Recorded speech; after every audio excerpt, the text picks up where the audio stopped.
stresses me out on a daily fucking basis. You think I colored my hair this and I didn't. I just woke up like this one day because he stresses me out so bad. He was like, I'm gonna start in 2 minutes so that it rolls over. Will you just hit go live? I'm sorry, I like round numbers. God damn. Kakazi, Watto and welcome. We've had fire alarms. I've been doing a million things this morning. How are you? Iggaboons, Watto and welcome. Oh. And just before I was about to go live,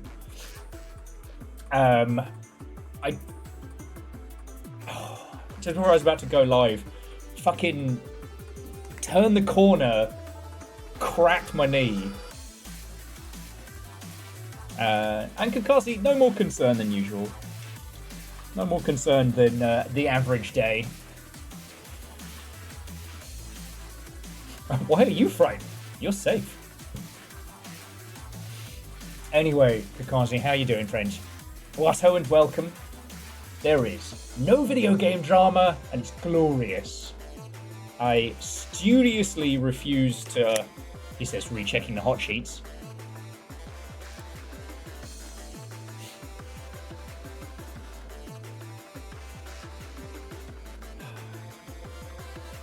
Yeah, no.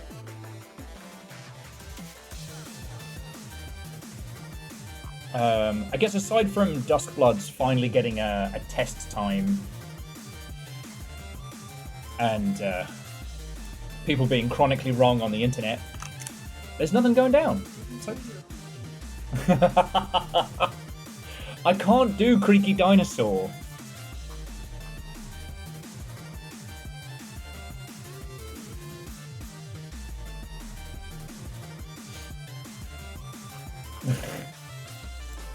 Please. Kakazi, if I'm not worried for my safety, you don't need to be. But yeah, just quickly rechecking the hot sheets, and there's no drama that's popped off in the last hour, which is lovely. Oh, please. Numbers, Watto, and welcome.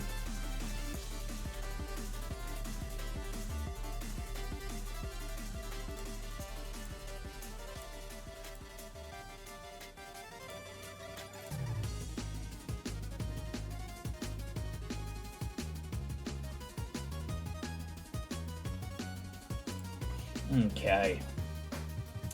So yeah, Watto and welcome, friends. It's Weird Indie Wednesday. We're going to go have a little jaunt through a long-lost Minecraft server. Not an official one, though. And then we're going to see where the day takes us. I have been very busy and very productive.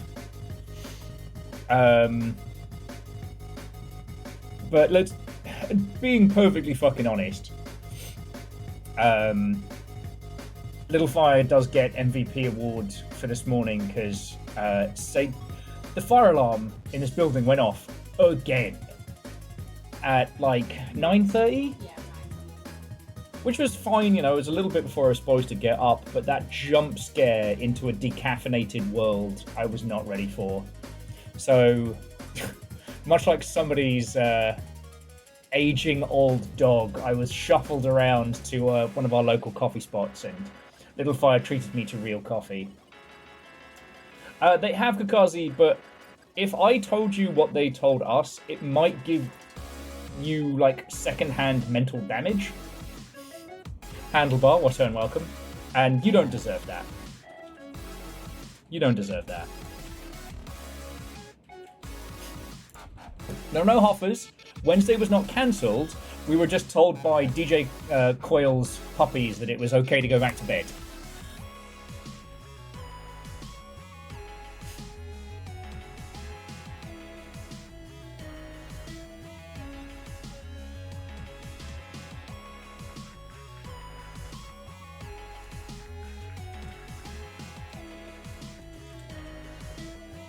See, I wasn't going to tell Kakazi. I am going to tell, because first off that, and also, you know you fucked up as an apartment complex, okay? When you have PR, you have a PR person, you pay somebody to send out emails because you fucking suck so bad.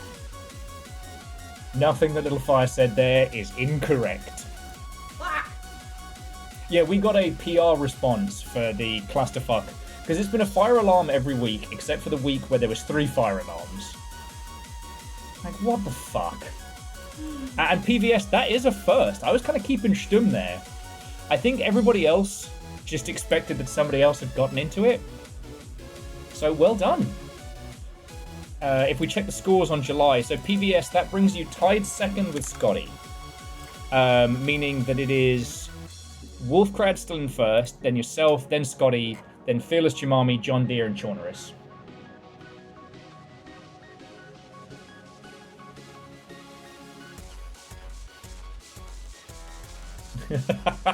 PVS, that's safe. Anyway, Watto and welcome, friends. How you all doing? As I said, there is no dramatic game news or bullshit we have to deal with today, which is lovely. You know, I will admit I've been so conditioned over the last few months to be ready for some fuck shit to be popping off in the games industry that having a day without it is nice. It's good. And yes, Kakazi, over the many years I've been here, there has only been one legitimate fire, apparently caused by an AC unit's motor burning out. And that's the one that flooded like a shitload of apartments. The stank on some of the floors is so bad. But that's another kettle of monkeys. Yeah, we still have Vershi's tray ready to be returned. Like a sad little adopted creature.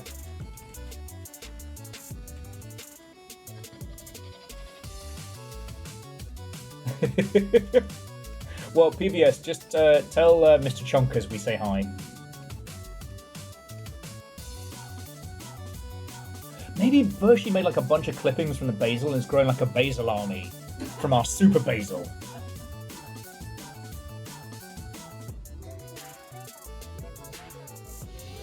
Yeah, well, and Handlebar, like, good on you for messing with it. That's a great creative exercise. But as we were talking about yesterday, it's like, people do not understand how easy it is to make a game compared to how hard it was. People don't. Oh.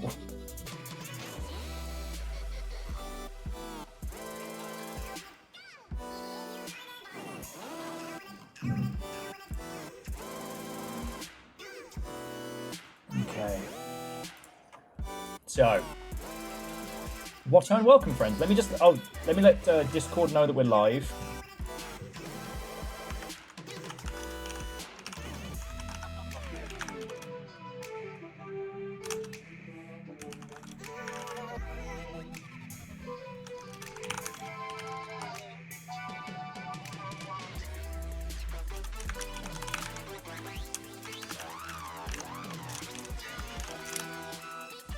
Okay. Alright, Discord has been informed. So as for today's adventures, there are a plethora of titles to choose from, but I really want to go back to the one we almost did last week called Barnacle, where you explore a long-abandoned Minecraft server. However, like once the squad is all in, I'll go through it. There are so many games that drop today that are absolutely glorious. With my personal favourite title being, nah, I'd shotgun. What do you mean? Nah, I'd shotgun. Now, I promise you that game is not what you think it is, but it might be one of the best titles I've read in so long. That's why I gave it a wish list. Scotty and Vanderbeest, Watto and welcome. Squad. We do need to have a talk about Rain Worldian stuff. I cannot state enough how I hope you'll like robots. Weapons online. All systems nominal.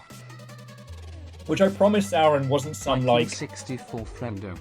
Will's time zone manipulation to summon you. But thank you. Okay, the fact that it's been 31 months since we started Digi hanging out kind of breaks my brain a little. Thank you. And Vanderbeest, thank you for filling the pint glass. Oh, actually, in Sauron, I can show you the Come Get Your Boys. Oh, was it? Will, this is a compliment. You have the beard of Yukon Cornelius from the 1964 Rankin and Bass Rudolph the Red-Nosed Reindeer. I don't think that is. Well, thank you for the bits. As being able to eat is far better than a compliment. No, it's overgrown a bit. I'm not happy with it. So it needs a bit of a trim. But, yeah, here we go.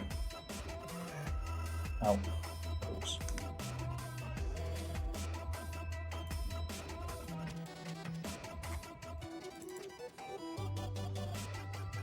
Hell, if it wasn't for people ripping the piss out of me with bit alerts, I would not have a career. Oh, my life. And puns, whatto and welcome. It's a good, perfectly normal morning. Look, in the world of video games, it's actually fucking quiet. In terms of drama. In terms of releases and things happening, I mean, it's as crazy as it is, bless you, every day. Damn. Got the recoil on that one. Okay. But yeah, so, Saren, this was the, oh my god. Too many buttons. Yeah, this copy of Steel Dragon on Patrol. It was the Saren, come get your boys. I don't know what they're doing here. I don't know why they're here. Come get your men. I used to break into servers. Now that I'm old, I just can't hack it. Ehrman, that's top tier. And Ehrman, seriously, thank you.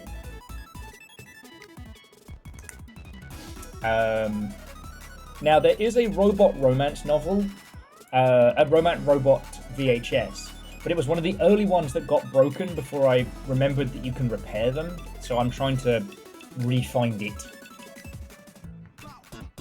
5 people have rented Your Boys Hanging Out with a Dinosaur, the movie. Anyway, that's from Retro Rewind. If you haven't played it, like, Jess has gone hard on it. And of all of the, like, do-a-job simulators, I think it might be one of my favorites. I really enjoyed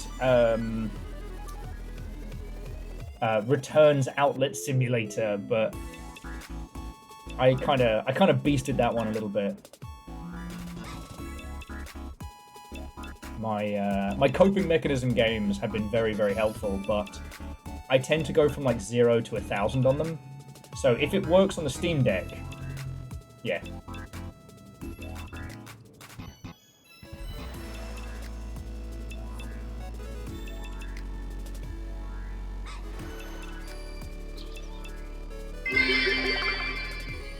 Have you had an alarming amount of coffee?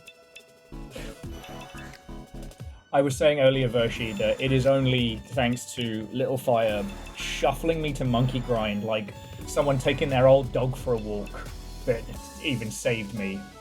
Again. And Vershi, thank you for 200.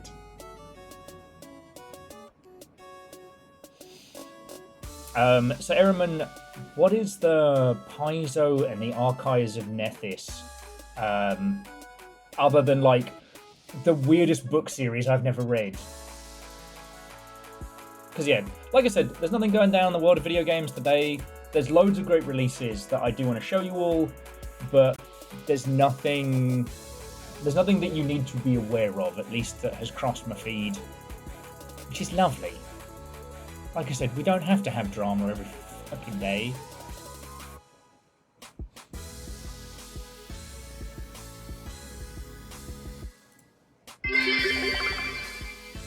People ask me, Akari, why do you keep talking about the Apuli shopping district? I just turn to them and drain their soul by morphing my face into nightmares. This message sponsored by the flea market. That went from 0 to 1,000 very quickly. Thank you for the bits. I mean, honestly, the ugly shopping district bits have been top tier.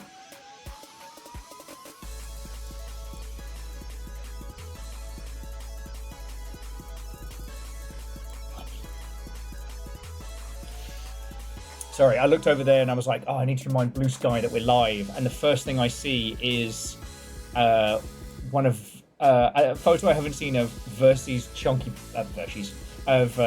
DJ Coil's Chunky Puppies. They're just little fluffy potatoes. And you can tell which one's going to be a menace already.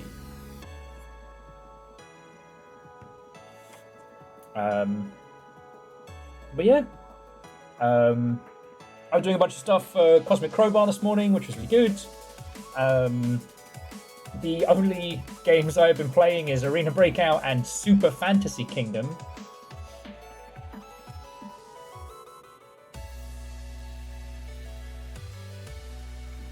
Oh, and Very Doubtful. Thank you for filling the pint glass. Okay. So Paizo terminated an agreement between them and a fan site.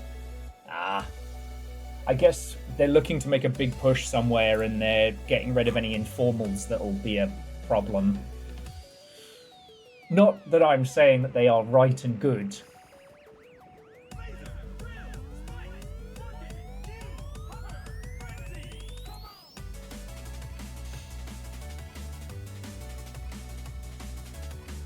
Oh, fascinating.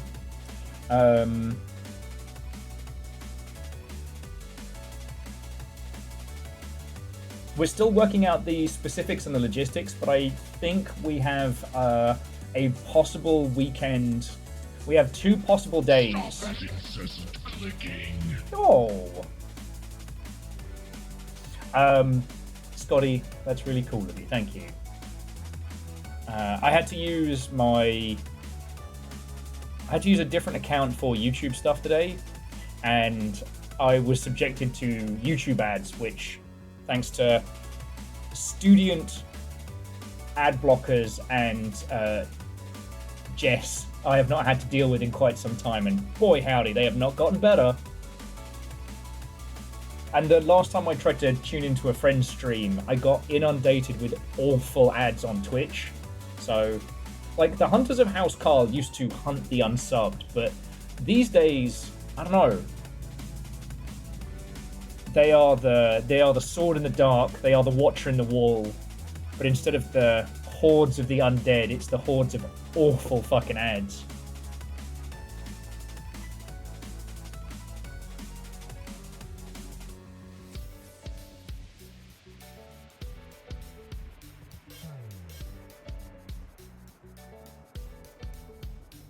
Oh, so it's about royalties.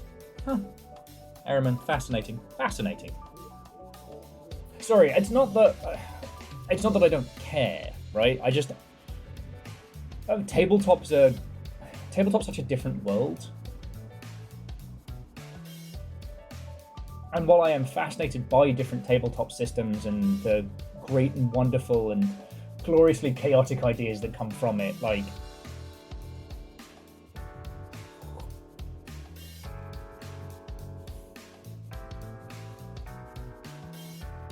you know, literally the tabletop stuff that I have done over the last few years has been Memnull, and then getting to do a stint as a villain in Lockstitch, which was very fun.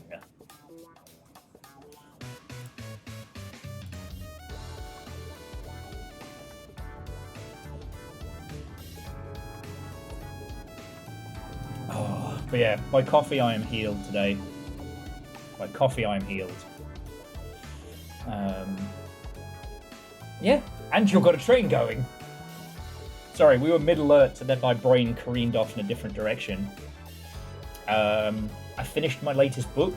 I have now realised that I've actually caught up with my backlog of... I shouldn't have mentioned the train. You all would have tuckered yourselves out. Wolfcrad, fucking thank you. I'm actually ahead of the curve on books. So now I've got to start... Well, okay. Oh, woe is me. I have to reread Dungeon Crawler Carl. However will I fucking cope? Oh shit, Wolfcrad, yeah. Here we are.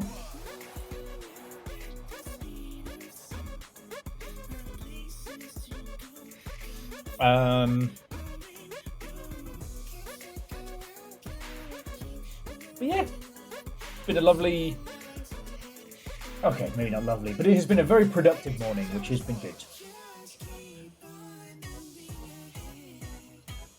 Wolfgrad, I think it's safe to call you Jarl on this one. If I hadn't said anything, the train would have come to a nice natural conclusion.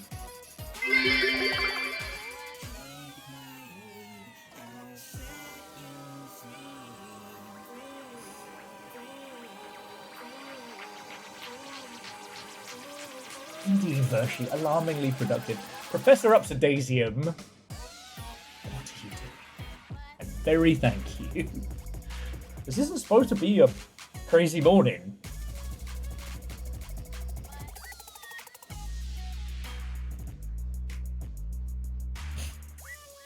Anyway, terror is a lot of you.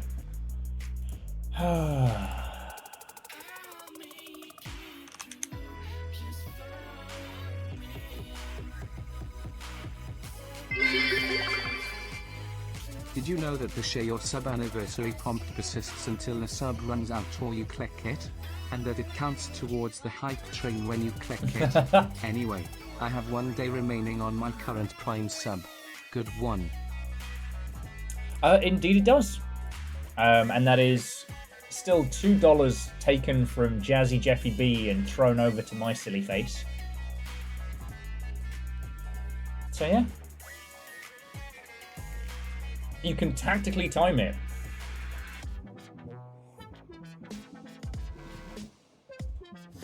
Wolfcrad, I mean, same. Although, I don't actually mind mornings. My problem is getting to sleep. You know, once I'm asleep, my body's like, alright, we're good. I don't mind mornings. They don't offend me. I find them surreal and unsettling, but they don't offend me. I had to my alarm clock last night.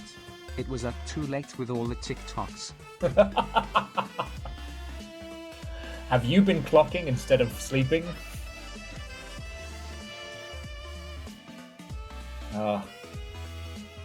That's how I know that everything isn't too bad, because I haven't seen the "you've been on TikTok too long" lady in quite some time. If you're not on there, there's an ad that will play that's like, "Are you scrolling instead of sleeping on TikTok?" And it kind of feels like an advanced version of the "turn the console off" Raiden from Metal Gear 2. And Professor Upsidasium, you haven't missed a thing. We just got started. I was going to talk to you all a little bit about Rain World stuff, and then we're going to play a game called Barnacle, which is about returning to a forgotten Minecraft server.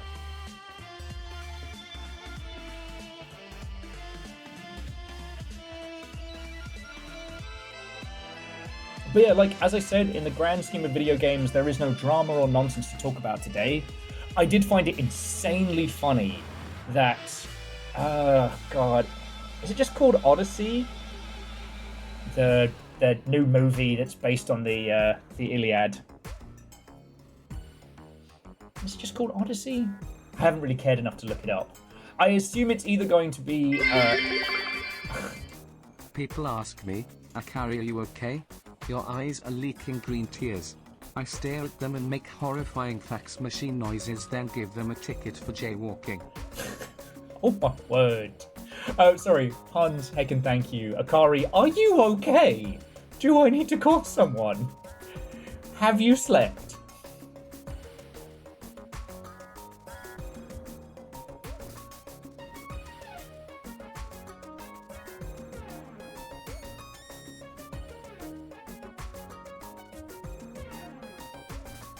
Okay, so, friends, the train has concluded. And having a little train to start the day is no mean feat. So seriously, all of you, fucking thank you. I usually say this at the end or when I'm having some kind of emotional breakdown, but I'm only still bum in seat because you lot throw bits and donations at my stupid face. And I'm very, very grateful. I know I've been a panicked, scared piece of spaghetti the last couple of weeks. It's that time of year, but seriously, thank you all. Alright. And for as much as I was so sure Wolfcrad would have it, Akari, the Yaldum is yours. What will you do with this newfound power?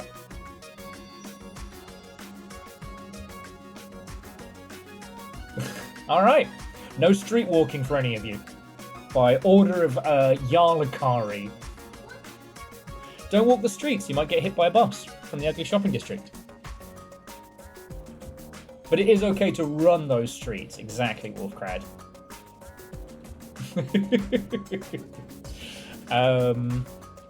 So yeah, so friends, I wanted to talk to you all about Rainworld. As you all know, I try and pick games that you're enjoying and things are going on, right? Yesterday was dead to the world. Okay, it wasn't completely dead, like we had some conversations going and stuff, but yesterday was one of the lowest streams we've had in a very long time. Dice, Watto, and welcome.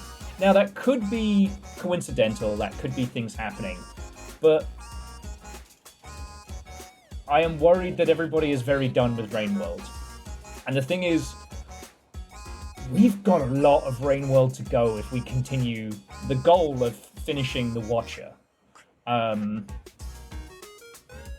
this current run, I think we're like coming up on 20 hours, and we have at least another 20 hours more. Because I caved and I finally looked up what we have to do, and it's a lot. Like a lot.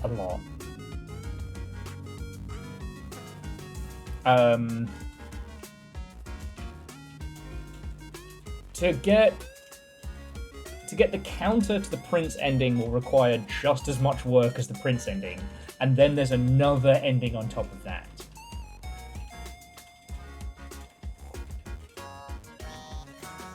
So, you don't have to answer now, but I don't know. It's just that thing of like, if ever there is games that we're getting deep into that you all aren't enjoying, you can say, right? I'm not here to answer to the numbers. Sorry, numbers. I'm not here to make number go up.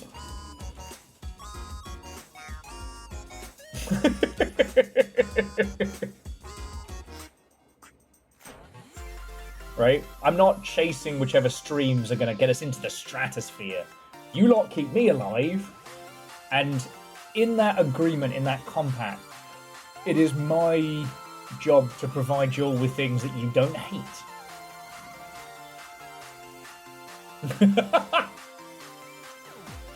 Vern says, Will, give the people what they want. React to the 2000s Animorphs Nickelodeon television show. Nah, but what about season 2 of The Tester? Oh, nothing?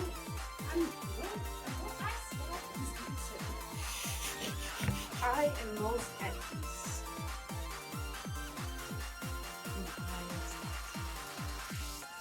That makes so much sense. What is it? Season 2 of The Tester. We never did our reaction video to season 1, and I knew what was going to happen. Yeah. There's 2 more seasons! We'll do that when you watch Flamer Blow.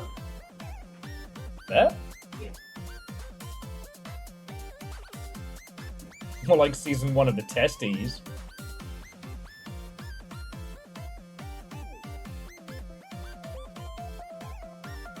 Anyway, maybe we'll put that on a future donation drive or something. Who knows? Okay.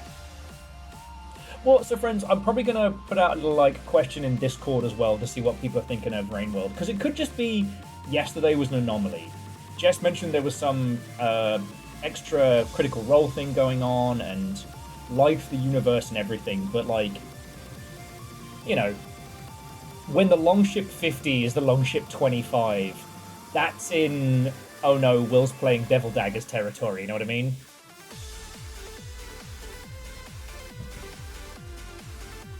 Anyway, today is a game that none of you have played. I'm very proud of that. Well, I think so, unless you all dived into it while I was... Yeah, no? None of you have played this. So this is hella fresh. Number says, I've never seen you play Devil Daggers. That's because it used to happen at, weird times. Oh yes, the mystical Snee King stream. Is it Fortnite? I've not played Fortnite. No, and puns, you misunderstand. I'm not sitting here being like, why don't you all watch me play Rain World? How could you have done this? Like, if you go to a bar and the bar is giving everyone free shots of Malort, it's okay to go, I don't really like that. Please don't do that. You know what I'm saying? I don't know if there's an equivocant.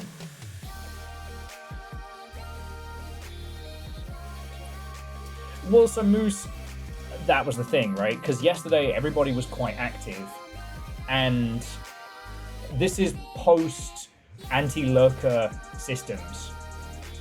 Because ultimately the longship lives and dies thanks to you lot, right? I will work my ass off for as long as I can until the wheels fall off of this, right? But ultimately it's like, you lot chucking stuff at my stupid face that keeps it going. And what that means is that I'm not entirely beholden to, the average concurrence. But in that breath, it's like anytime there is a stream which it feels like people are just not having a good time, I try and analyze that. Because if you stand up in front of any group on the internet and you go, what do you want to see? They will always say the same thing. Okay, they'll also say dead ass. Wouldn't it be not with me? There's nothing to see. It's just like a sheer cliff of nothingness. Has the bus ever had wheels? I think it did at some point.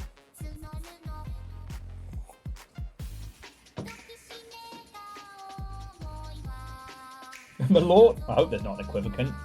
Malort and Frenette. The twin, the evil twins of alcohol. I actually don't think Malort's that bad. Frenette, it's like Jägermeister and mouthwash. With all the trains we have, you can't claim you don't have a decent caboose. Ah, okay. No, Puns, that's a good one.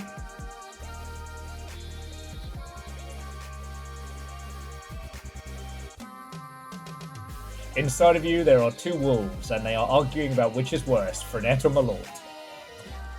No, but seriously, Puns, and everybody, like... You didn't like Aquavit? Oh, man. Aquavit's like if vodka had personality.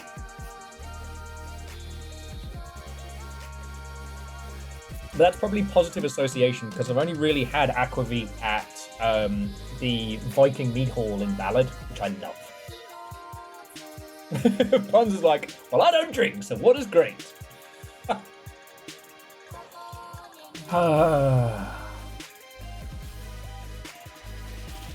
don't know if I've ever mentioned this. Sorry, this is an aside to an aside. One of the reasons why I always held Sean, aka Bart Nender, in such high regard is that the times when I have been hanging with folks that don't drink, and Bart Nender's been flexing with these incredible cocktails, and then someone's like, "Oh, I'm sorry, I don't have alcohol," and he's like, "Don't worry about it, I'll make you something." And he made these incredible things completely alcohol-free, not just like, "Oh, I swapped it out with that zero alcohol replacement, which is significantly more expensive than it should be." It was actually made really like fresh and interesting creations, and not just oops all sugar, which a lot of non-alcoholic alternatives tend to be.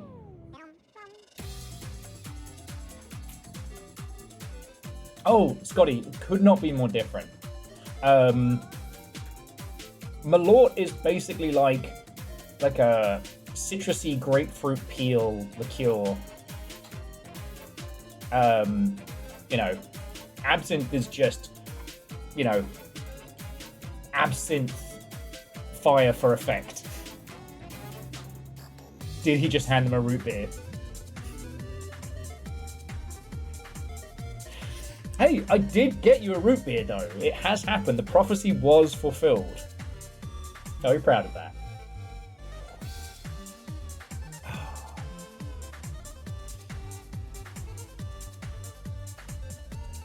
Anyway, sorry, I forgot how we got onto shots. It's just, this isn't something you'll have to answer now, but it's one of those things that I'm always interested to discuss with you. Because, like, we're not even close to done with Rain World. And I noticed a lot of, like, the Rain World core folks that used to come on by haven't been about for a few weeks. Which, again, is fine. They don't owe me shit. But when I was asking, like, alright, where are we at? What do I need to be focusing on? It was hard to do a lot of that meandering.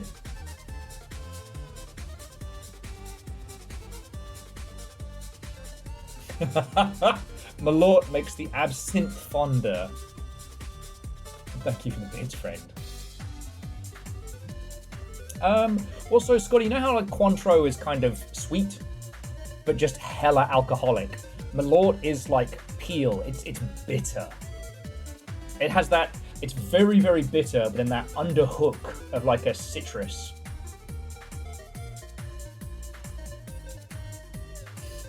Ah.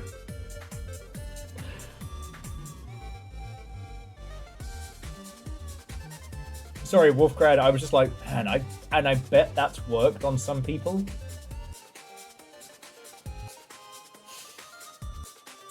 Anyway, you know, I don't like talking too much about the machinations and businesses of Twitch because it's so boring to listen to. And on the whitest conversations one can have, I think being on Twitch and talking about Twitch is about par with complaining about modern Marvel movies. But also, I really give a shit about what you lot think, because I have to deal with this all day. It's not good. You can opt in and out.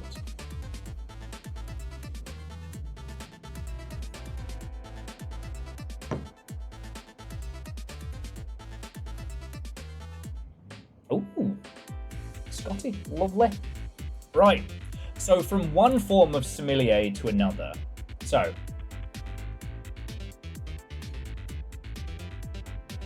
ooh, 2 splashes of pineapple, splash of vanilla, and a club soda. A pineapple upside down mocktail. Ooh. I mean, honestly, a lot of the like more syrupy drinks out here, and a lot of the like oh my god, come on brain, I've used it too much today, it's overheating. The powders that you add to water for electrolytes and for flavor, I find them too sugary, so I used my excess of tonic water, and the cut of that like hella citrusy tonic water with more of like the Murica sugary stuff was great.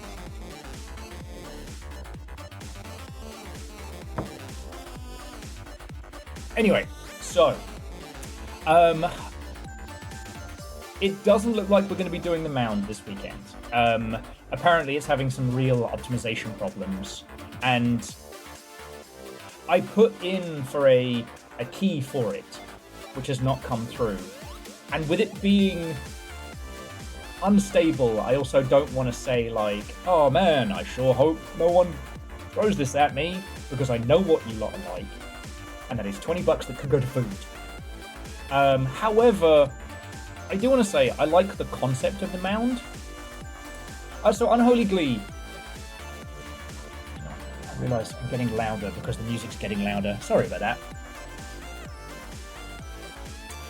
So this is called the mound, and this is eerily similar to a concept that we theorized back during the Ket's Couch era of the Longship. You and 3 friends are landing on strange lands. It's kind of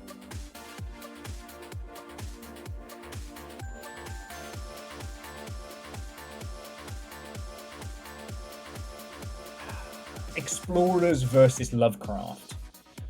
It's a quasi-extraction game. You and your friends go into this strange new land, encounter creatures, grab treasure, find out what happened, get out. However, it has a sanity system that's closer to kind of like a betrayal hallucinations from, you know, things like Lethal Company and the ilk. But unfortunately, Numbers, this is one where everybody needs a company. And again, one of the big problems has been stability and optimization. So like, there's no way this is running on the Franken rig. And I don't want to recommend people pick it up because it probably won't run on your system. But it has a lot of interesting concepts. So I want to put it on your radar if it isn't already. But I am not saying that you should rush and spend $25. It's flintlock weapons and first-person melee combat. You know, you're up against weird monsters and kind of Cthulhu-esque creatures. But the real hook of it is the sanity system. As you delve deeper, as things affect you psychologically, not only will you start seeing and hearing things that aren't there, you know, a main staple of horror, but also the game will fuck with you. You know, you'll get jumped by a monster, except for it's not a monster, it's your mate Dave.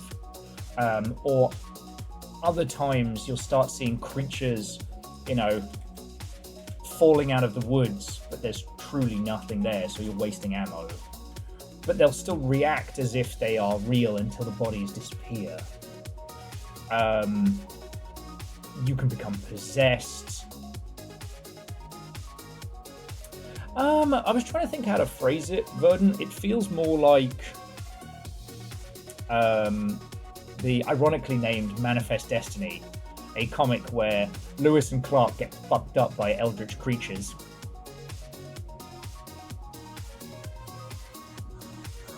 I think this is pretty important because this is the kind of thing that we're going to start seeing as like a post-Lethal Company, but it's a little blend of lots of things that I personally enjoy.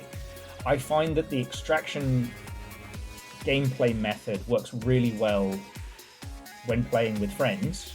The downside to a lot of extraction games, they're usually PvP, and that you can't just team up with the homies. They usually, if you've played a lot, you're going to have guns and kit that they won't, and they're not going to be tooled up enough to go where you wanna. So you end up with one person kind of being the bodyguard. I don't know if saying the Sherpa is a good or bad thing. But yeah, so you and the homies going into these environments. But unlike stuff like Vermintide, it's not just hordes and hordes and hordes, beat boss, get your rewards. That has that feel of the expedition going in and then trying to get the fuck out. I like that there of like, you know, spike traps that you cannot see. Because like those kinds of like, that kind of visual fuckery is not easy to do.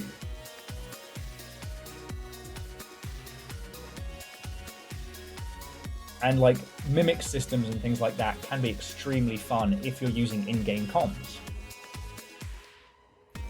And in a game where, you know, every shot counts, biffing it at a shadow, or being tricked into killing your friend. Yeah. So what that does mean is that Friday is going to be Project Silverfish some more, because I did not get to hit the new areas as much as I wanted, and I have been desperate to get into it. For those of you who don't know, Project Silverfish's new content's on like a beta branch at the moment, and it's really fucking good. But yeah, even though, like I said, I don't think this is something to dive into right now, like let it stabilize.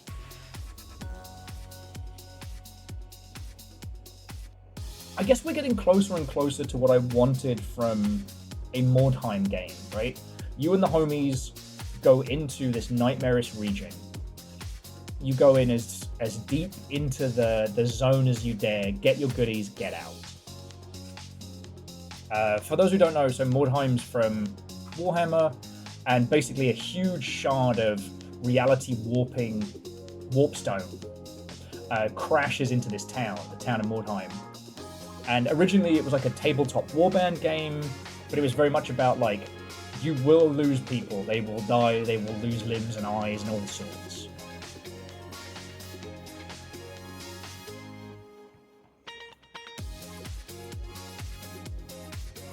So Alf.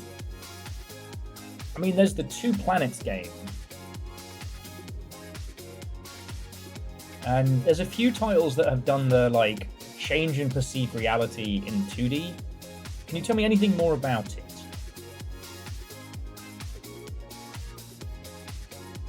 But yeah, so this is The Mound. And it is exactly the kind of game that I personally want to see. I think it's for small and mid-sized teams. It's spot on. Now, they've got money from Nacon, and as John Deere pointed out, it is Ace Team, you know, who are known for doing a lot of good games. Just Nikon's.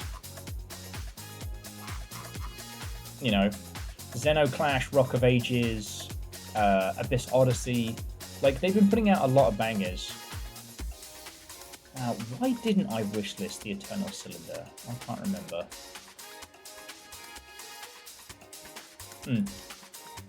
Stop that incessant clicking. Oh, Wolfcrad, thank you for gifting a sub to Alf. So there we go. Alf, you don't have to worry about ads. Yeah, Bokura. And I think there's a follow-up to Bokura, if I remember rightly. Oh, Bokura Planet. That's the follow-up. But yeah, this is a two-player puzzle game where you and your friend are in two drastically different dimensions. It's fascinating. I've had it on the to-stream list for a long time. I just haven't had the opportunity and the right person to stream it with.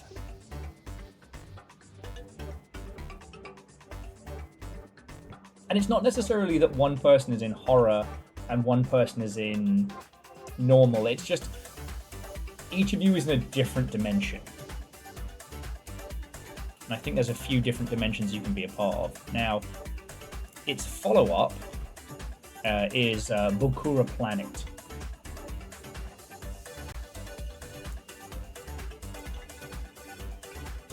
And this also messes with perception, which I think is really cool. Always a fan of that. When they're not subtle about it.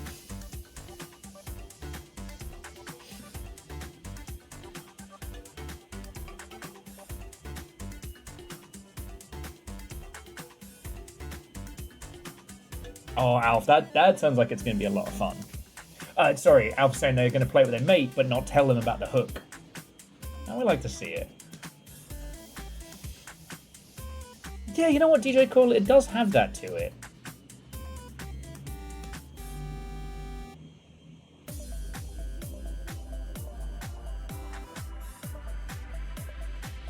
Huh, Aeon? I didn't know that.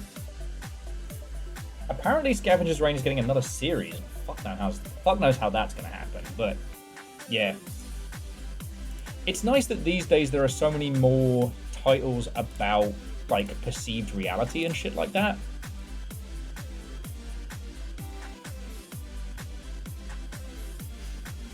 Like, there's so many more examples you can point to when you want to talk about, like, perceived reality in media. I think it's really cool. Anyway, so from Will's personal collection, so we've got Creepy Support. You work. Ooh. No.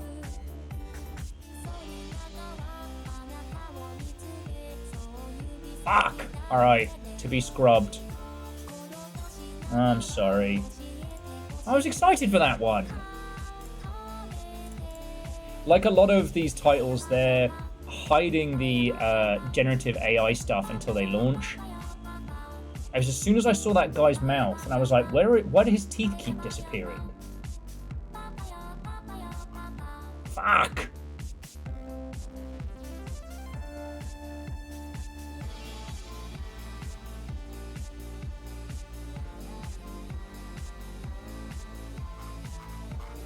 Boo! Boo! First thing I do is go here and see, yeah, why not hire an actual artist? Why not just fucking do that?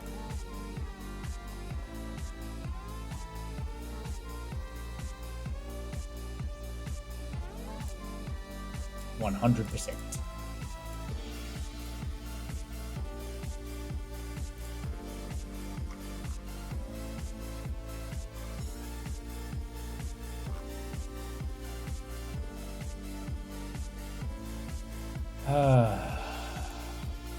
Fuck it. Alright, well, that's off my list and on the ignore. But I have good games to tell you about. So this is the Incident at Galley House. This is the same team that did The Root Trees Are Dead. And it's a spooky ghost puzzle. You basically turn on and off ghost memories to solve a puzzle. Now, one thing that's really interesting was that with The Root Trees Are Dead, in their initial outings, they used the this person's not real systems. And were immediately like, yeah, no, we had to get rid of those. We had to. Now, if you never played The Root Trees Are Dead, it is an incredible detective game where you are trying to trace the lineage and actions of the Root Trees family. You know, who happened when, and what happened to who.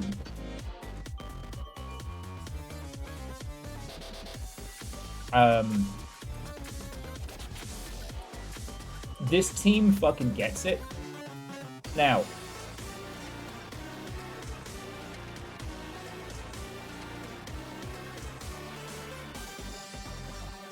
I don't know when we will get the chance to get to this.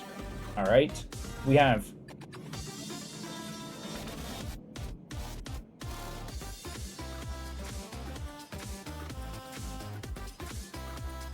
I would say that if you want to dive into this now, it's probably for the best because we have so many exceptional puzzle games to get to. But seriously, The Root Trees Were Dead was so fucking good. And once we're done with blueprints, you know, we got the rat line. Denshin Attack is the you were a train that skateboards. 70s style robot anime Jeppy X. It's literally what it says in the tin. Now, Sketchy's Contract. Oh, a looter shooter horror game where you will play robots. Finding gear for an ominous robot named Sketchy, and a cat delivers you goodies. Meager for the sequel game, the leaf bushes are alive.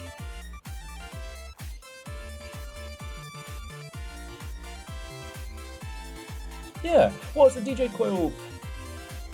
Denshin Attack is such an easy game to understand. It's definitely one of those, like, multiple people have tried, and it looks like they might be the only ones who get it. But yeah, the reason I got this one on list is it's another one of, like, small team, high creativity, and crap loads of fun things to do together. But the fact that it's not just a straight up, you know, Muppet chaos, and they're actually going for that kind of post-Destiny shooter. And before you ask, yes, that cup did say, coffee makes me poop.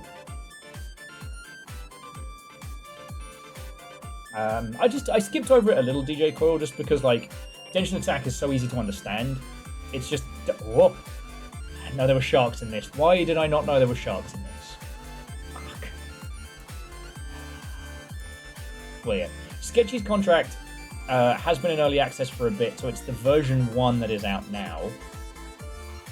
It just looks fun, you know? Oh, and last but by no means least, a game you have not heard of anywhere else, Nard Shotgun. What is it? Shotgun.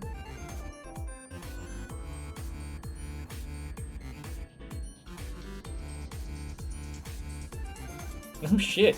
Yeah. Denshin Attack does not need our help.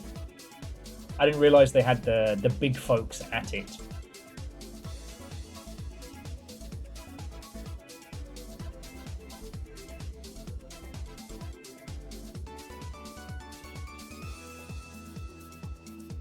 I mean, Vershi, oh no, what could have possibly happened?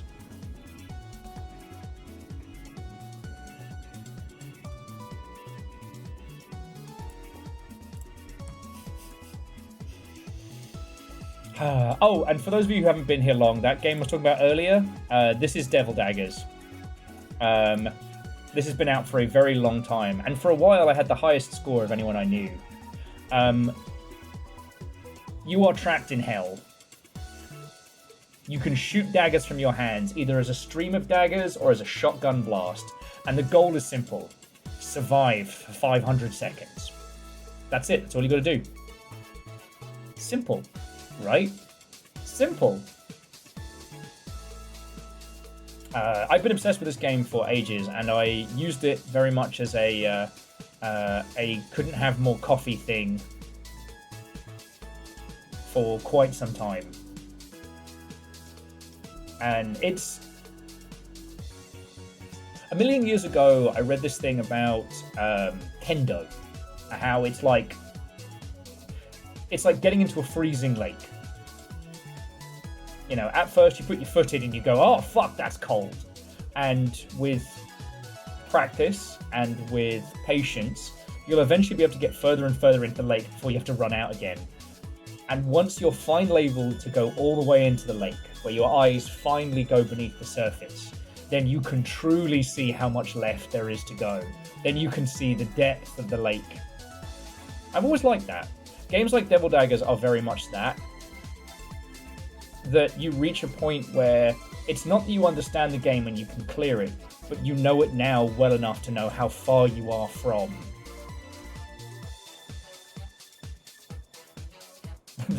The goal is to be the one who gets to 500 seconds fastest. Yeah. It's really cool. Just thought I'd mention that one. I'm so miffed about that other game. But yeah, so this one, I'd Shotgun is just somebody's little fun, tiny project. There is one user review. Decent, fun game. Recommend it for anyone who likes boss fights. Boof. And unlike Denshin Attack, no famous voice talent or incredibly expensive animated introduction. And I'm not shitting on this. This looks really fun, and I think it's going to do great. You know?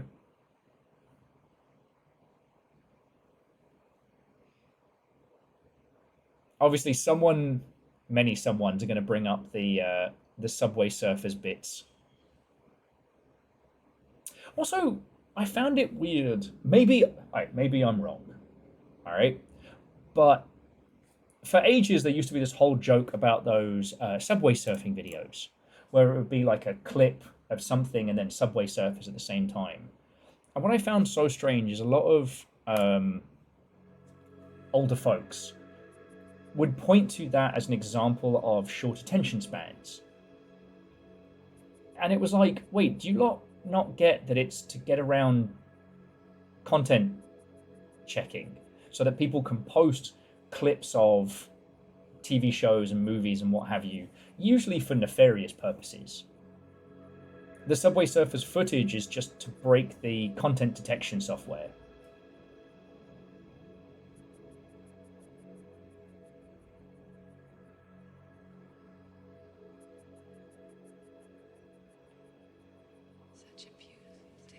I don't know why. One of those ones where I guess, you know what it is? I guess it's because I hang out with you lot so much, and all of my knowledge and assumptions are kind of checked on the daily. If I was losing my marbles, one of you pointed out, but losing my marbles in a way that's detrimental, I should say. I'm losing my marbles something fierce, but... Anyway, sorry, that was apropos of nothing. You know, I guess there's a lot of beware of snake oil salesmen these days. And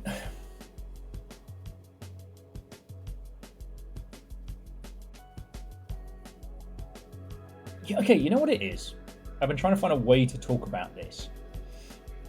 Back in the day, being the indie games person was a very big deal, right? Either for a for a news outlet or for a YouTube show or for what have you, being the person, who's into indie games and understands them. When indie was like a defined subgenre as much as anything else, was kind of important. In this post-content creation world, there are lots of people who brand themselves as the indie game guru, the indie game master, the indie game knowledgeman, shipsmith. And one, very few of them know what they're talking about, but two, a lot of them are doing that as part of a grander hustle. And I've been trying to put it into words because it seems like I'm Captain Von Sour Grapes whenever I talk about it. Because here's the thing. Yes, Damien, Jesus fucking Christ. Indie game thought leaders. I'm the reason why indie game was so successful. Were you though? Were you? Because I think that you were just a consultant who came in at the last minute. But the reason why we're trying to find a way to talk about it is because it does sound like I'm just being sour grapes. Because here's the thing, I do this for a living, and there are people who pay me for my time to help with their games or to give them what advice and knowledge I have. Now, I will talk to any of you at any length about anything video game wise. The only point where I'm like, all right, I got to start charging you is if you want me to make stuff or if you want it to be, off stream essentially. At the moment, I have two things that I'm working on outside of like long shipping as a whole. That's the help I'm providing with Cosmic Crowbar and the other one isn't really game dev, but seriously, we're going to play Hawking, and it's going to be awesome. Will, tell me about emulators. I'll tell you this. No matter how much business people say, you cannot just sell people a game emulator wrapper as a remaster. They'll always work it out. It is not smart business. People do not like being cheated.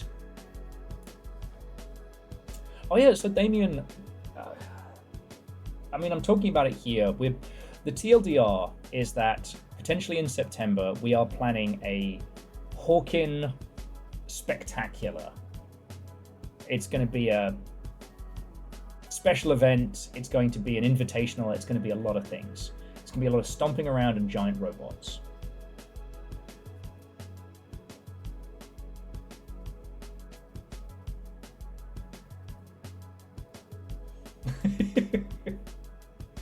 It's a software that emulates hardware. That's not important right now. Well played, Araman. Thank you for being, once again, funnier than me. But yeah, we're going to be doing a Hawking event later this year, and it's going to be fucking awesome. Anyway, but the point is, like, I've come across so many people that are... Because I don't know them, I can't tell how legit they are, but it at least appears as if they are preying on very nervous indie devs. They are like, oh, I run, Dave's Indie Game Emporium, and if you pay for my special one-to-one, webinar, I'll teach you the secrets of indie game success. And I don't know, there's just... Right now, it has never been scarier to be a game developer. Whether you are independent or in a studio, what have you. If you're based in North America or pretty much any of the English language territories, it has never been scarier. And there's something about those folks who are selling consultancies, like in the same way someone might sell you crystals to protect you from Godzilla. It feels like that. Because honestly, like, there is no secret maneuver to winning at video games right now. If you know about the quality threshold, if you understand about, talking about your game rather than just like shuffling around and pretending like people are going to know about it, the rest of it is, to quote Knight Riders, the fundamentals.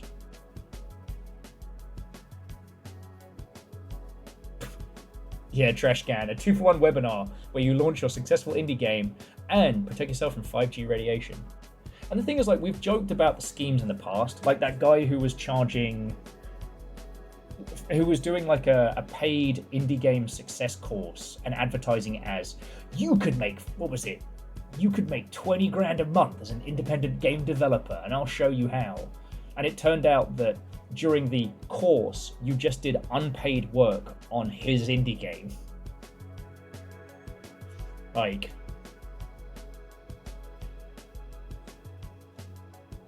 I can't talk about the specifics, but I've definitely in the last few weeks, I've seen a lot of people coming out of the woodwork. And I get it, right? Like, not all of those people who are selling services are frauds. Not everybody who's trying to sell consultancies is being fucking worthless.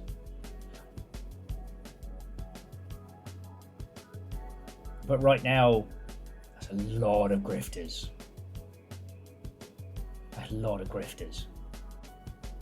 It's really hard to see because I want to fight every bullshit artist. I've got too much of that sense of justice in my little heart.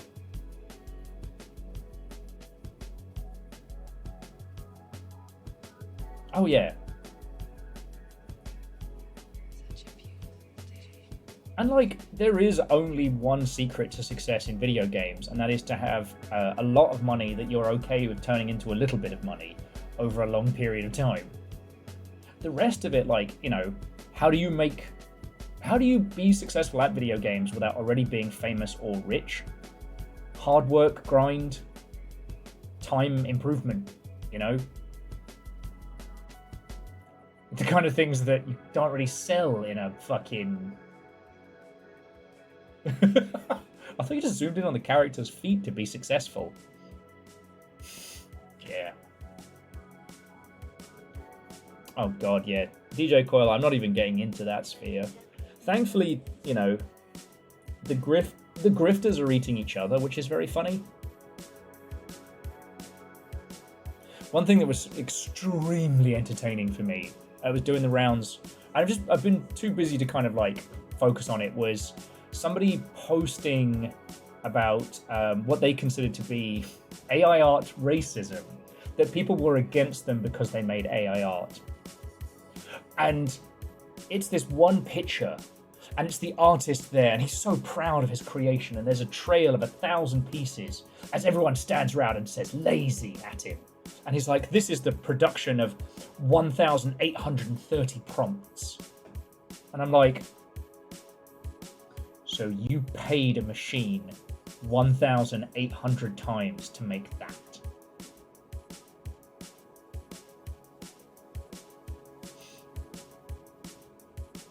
I don't even know. There isn't even a comparable equivalent.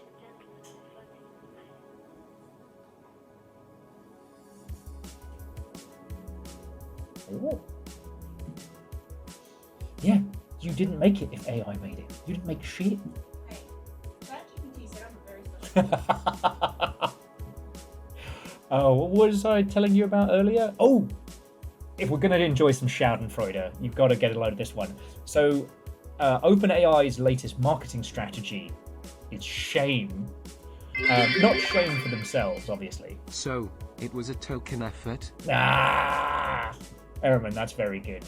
Oh, yeah, sorry. On that previous one, if you're not aware, every time you put those prompts in, you use up tokens. Most of the sites that sell generative AI solutions, you basically pay the equivalent of fun coins every time you use it, which costs money. Ironically, in this, you know, quote-unquote gold rush, you know, the people who make money aren't the ones selling shovels. The people who own the land, the shovel sellers, are selling shovels on. But the shovel sellers must also pay the landowners. However, all of the major server hosters are also huffing their own supply, which is why it's so very funny. And with it the 10 flow on this, the next grift will definitely be quantum computing. The results will be a super shitty position. Puns, and I guess puns riffing from Verdun. It's very cool.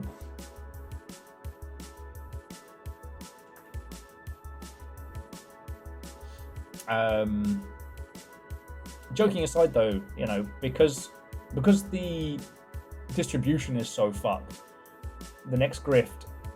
If quantum computing is the next grift, that's just going to be tech companies screwing each other over for nothing, which is extremely funny. There's no situation in the world in which a new set of hardware is financially viable to anyone, but that's another kettle of monkeys. And puns and Ehrman, seriously, thank you for the bits. Unlike fun coins, those actually do something, by which I mean they keep me the fuck alive, so thank you. And Nova, I can try. I cracked my knee before I got started on a fucking door handle. Well, the bathroom sink handle. So I'll try. I've rested it for the last hour, so it should be okay. But if I crumple in a pile of agonizing pain, refund. Did you just on my crumpled in agony and pain? Yeah. Well, now I've got to do it. But no, the thing that was, if we're enjoying some Schadenfreude that's so funny, is OpenAI's marketing strategy of things you're afraid to ask. So if you're embarrassed to ask something, and you're apparently embarrassed to Google it, you can just ask ChatGPT. As in this idea of like, you know, everyone's gonna fucking judge you, you piece of shit. Better ask GTP, otherwise they're gonna be on it.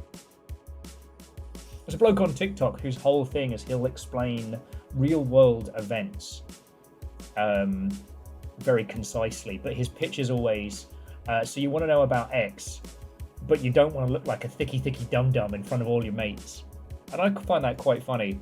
And it's like, OpenAI has gone from an unironic, like, oh, you're a dumb piece of shit. You're a dumb piece of shit garbage monster, and your friends are going to find out. But if you ask GTP quietly, I'm like, fuck off. That's like, fuck off. Firstly, one of the best things about the human experience is learning new things and being able to talk with folks like yourselves and learn stuff. Now, the problem is, I'm driving this bus, which means I tend to drive it all over games and indie games and game development, but I don't know everything. I've learnt loads from you lot. Just found a video game I didn't know about today, and it looks fucking cool. Actually, I can show you now.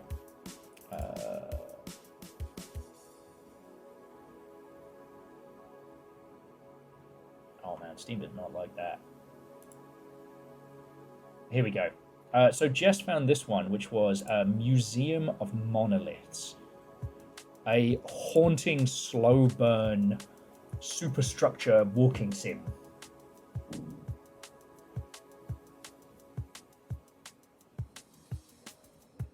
Well, yeah, Nova, if you think no one's tracking, like, we know, you know, from Craft on, it's all tracked. Yeah, better to upload your shameful questions to OpenAI's data server for future training. For a service that's more expensive than Yahoo Answers. Less useful. But yeah, Jess found this earlier today and looks fucking cool.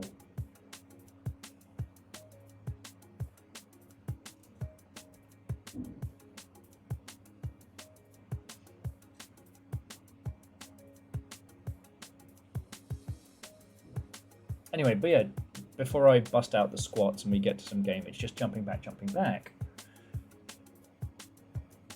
I really worry about how predatory some of these people are selling these magical, if you pay me, like Damien said, if you pay me $1, I'll show you the secrets to making $1 million. And I know you all know this, like, I still think Dan Olsen's video on YouTube schemes is probably the best way of like showing people it.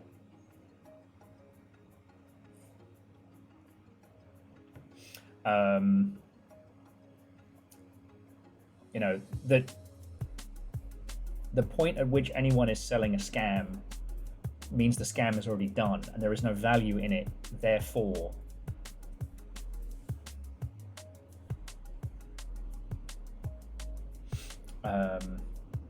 I mean, Trashcan, is there a faster method than Slapchop? Maybe. I actually find the whole speed painting miniatures scene to be fascinating. Like, in video games we have speed running. In miniature painting, it's can you be faster than sorry, if you're unaware of it, the Slapchop method is a particular style of painting predominantly Space Marines and Warhammer miniatures that is insanely fast. And it's basically base coat, dry brush, and then like an ink. So if you're painting a bunch of Ultramarines, black base coat, white dry brush, and then a wash of blue ink. So the contrast between the black and the white gives it all the shadow and detail, and then the blue ink wash gives it the blue. It's kind of cool. Do I know about Code Rapid? All right, DJ Coil, let's find out. Yes, I do. Good guess, good guess. Sorry. I mean, it's an indie mech game. It does look fucking cool though.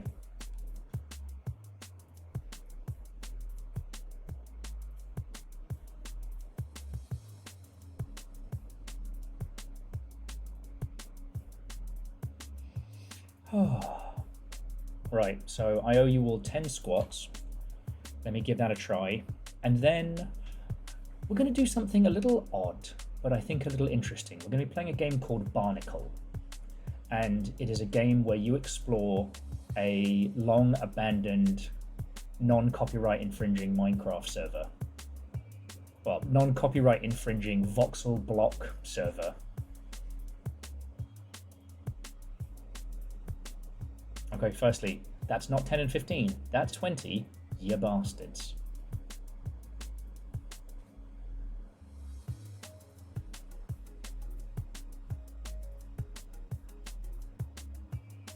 Oh, that's cool.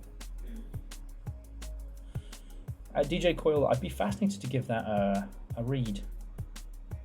Unless we're talking about the bloke who showed everybody how to cover texture problems by just putting a fucking rock over it, that made me laugh so much.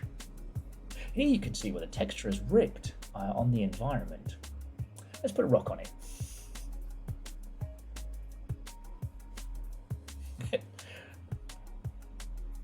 And Dustin, Watto, and welcome.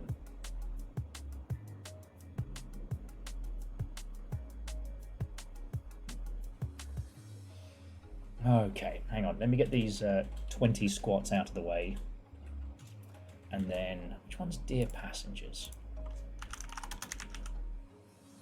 Oh, yeah, no. We talked about that. We talked about that loads yesterday. Okay. Hang on. Time to squat.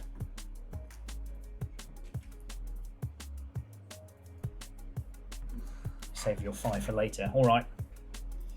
This is what I do for a living. If my knee goes and I crumple like a badly constructed piece of paper, then you can have refunds.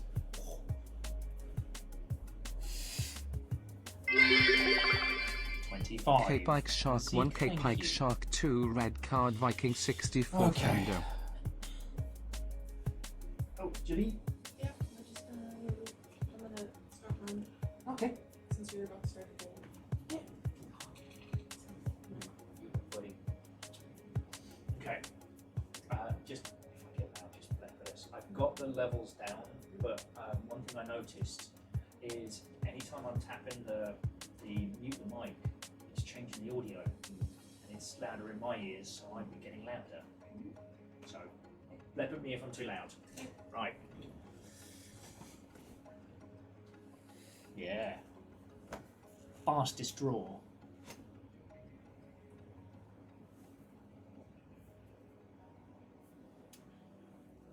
Oh, mansplaining? Mansplaining? Pff. Well, maybe if you head on over to Mansplain Corner.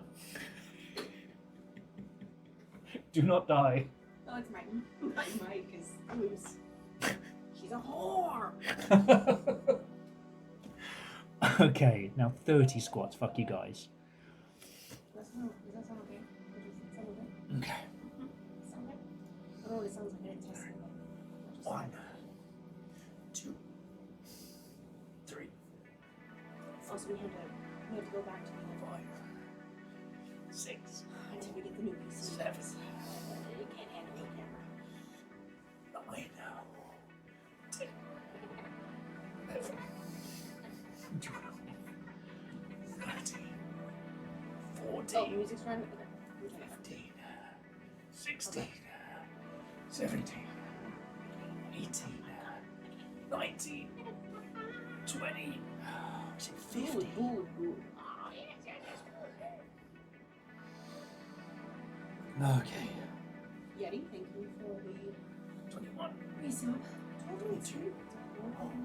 23, 24, 25, 26, 27, 28, You see Will's shadow as he 29, squats in the background. 30. I'm doing my best. I'm in so much pain.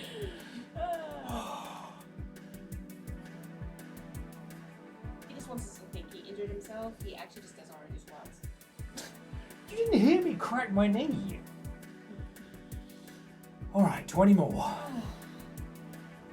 1, 32, 33, 34, 35, 36, 37, 38, 39, 40. I'm alive. Is it only 40? Oh, that's nice.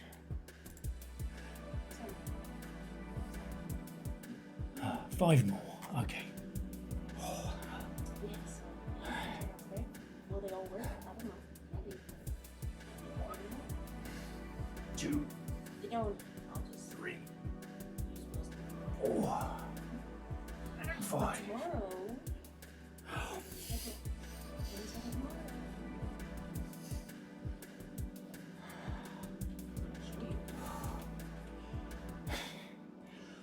One, 2, 3, Version 1.0 is coming out for school now tomorrow. 5. I was given extra keys for this very game. I may have handed this off to Bikini Bottom Nelly. 1, And, 2, yeah, 3, that's what we're gonna do tomorrow. 4, 5. So for anybody who doesn't like movement spoilers, Okay. Okay. that's what we're gonna do. So we're gonna run it down from the beginning. Nelly and everyone has it. I think I'm gonna well, kind of mutuals, but I know that the second one. 1, 2, 3, 4, 5.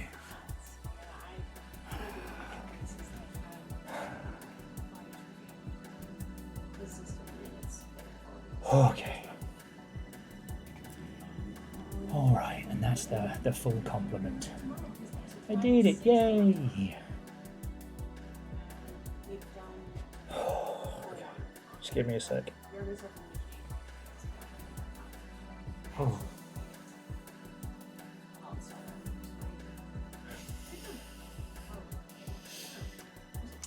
Oh, that's gonna hurt later. Okay. For today, though, we have a few. Some of them full game. Well, Oh. one of them is a full game. The other, well, no, two. Well, the rest are demos. So You're listening to 1023.0 Will's knees falling down. Crunch, smash, smash, smash, crunch. Crunch, smash, crunch. Okay.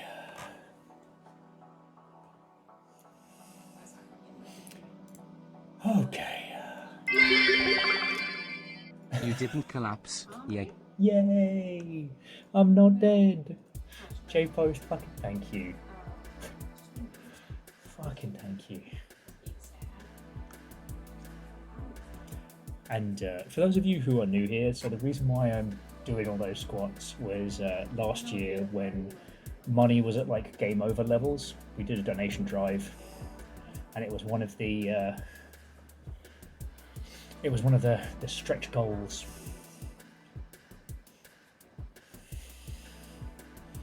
But yeah, unfortunately there will never be a burpees redeemed because it shakes the whole flat too much. And Wolfcrad, thank you for filling the pint glass. Now the important thing, J-Post, what are you going to do with the item? Yeah. Yeah.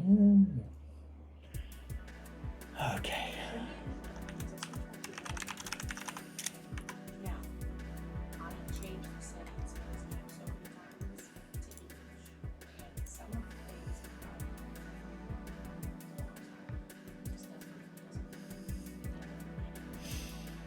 Oh.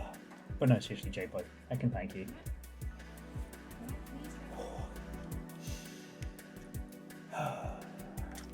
Anyway, and again, to those of you who just joined us, we find ourselves in a lovely little point that there's no massive games industry drama news today. And, you know, it's nice.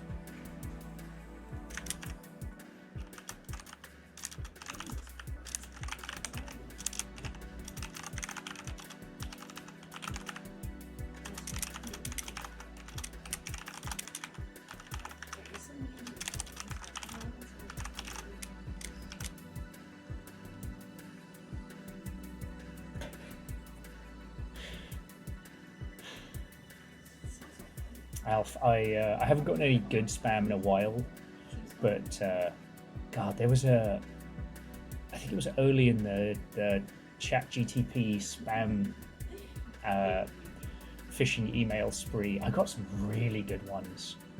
I used to get this one which was like a long lost relative trying to make contact. And it had this really weird, almost poetic kind of prose. It was so funny. I should have kept him. Not nearly as funny as Oh My Brothy, but really close. Not the old soup place. Alright. Let me just bring it up because it doesn't Get a little synopsis of what he's giving us. Wait. Okay.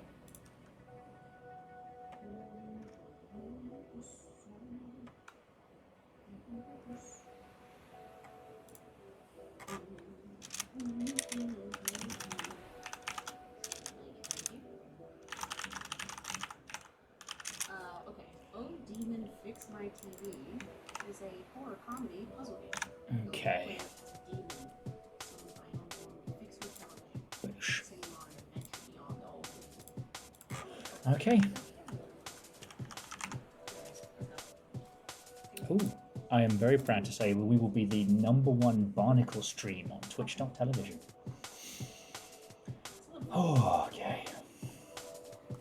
Right.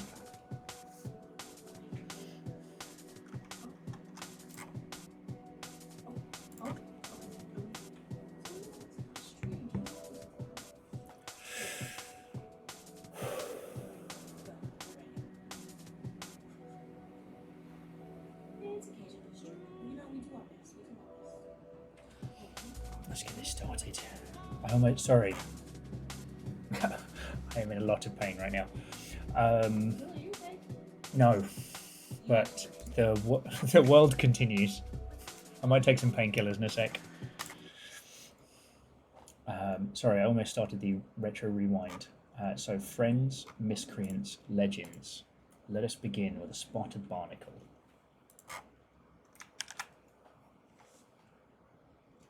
Gee, I wonder if this works with controller. That would be lovely.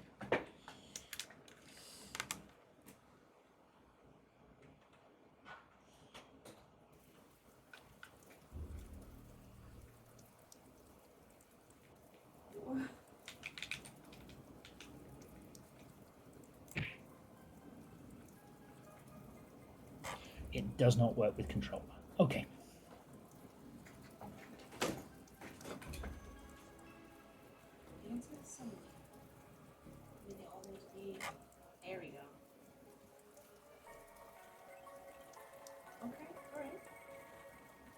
When you break out the icy pot, yeah, probably.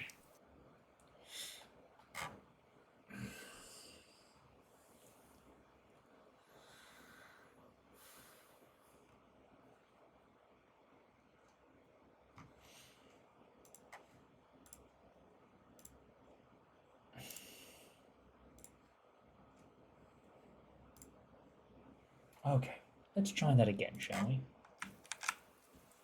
think somebody's supposed to be there. It's taking forever to. Oh god, my camera. Hold on. Okay. Okay, hold Oh my god. on. Hold on. Hold on. Hold on. We're gonna restart. Hold on. Hold on. Hold on. Hold on. Okay, so we're going to have to mouse and keyboard this one. You wonderful Mother Hubbards. Right. So.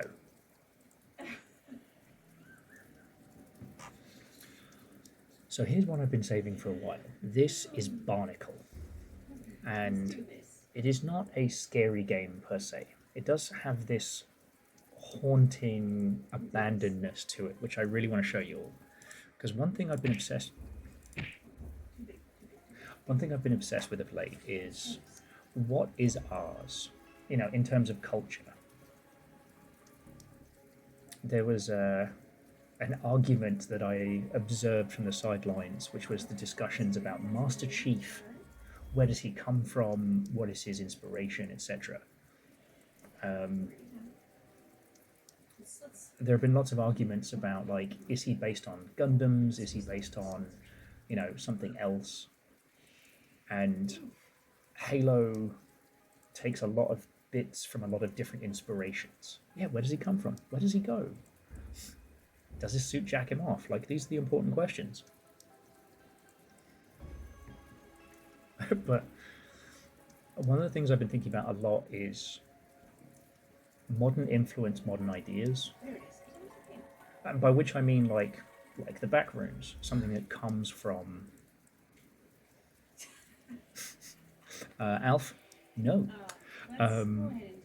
What are things that come from, I don't want to say gaming culture, but from, this post-internet world that we live in, right? Because we were fucking around yesterday and getting silly. I think it was... Oh, we were joking about huffing copium like it's Mad Max Fury Road. Sending Aeon out in a DeLorean war rig to go and steal Funko Pops from, Guzzling Town or some shit. Where does he come from? Where does he go? Is Master Chief really Cotton Eye Joe? I'll see how it loads in. I mean, Cotton Eye Joe doesn't speak throughout the whole song. Yeah, it's smoother. It's smoother. And it helps. And I'm sure at some point Master Chief has time traveled, so, Okay, yeah. Just saying. Just saying. That's better.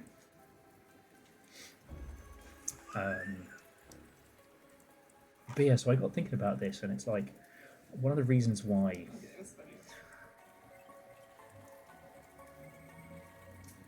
Ready Player One swept through nerd culture like Szechuan sauce was because so much of games and nerdery really is kind of like 80s based. I'm not saying that Metal Gear Solid is unoriginal, but I mean, it's Escape from New York.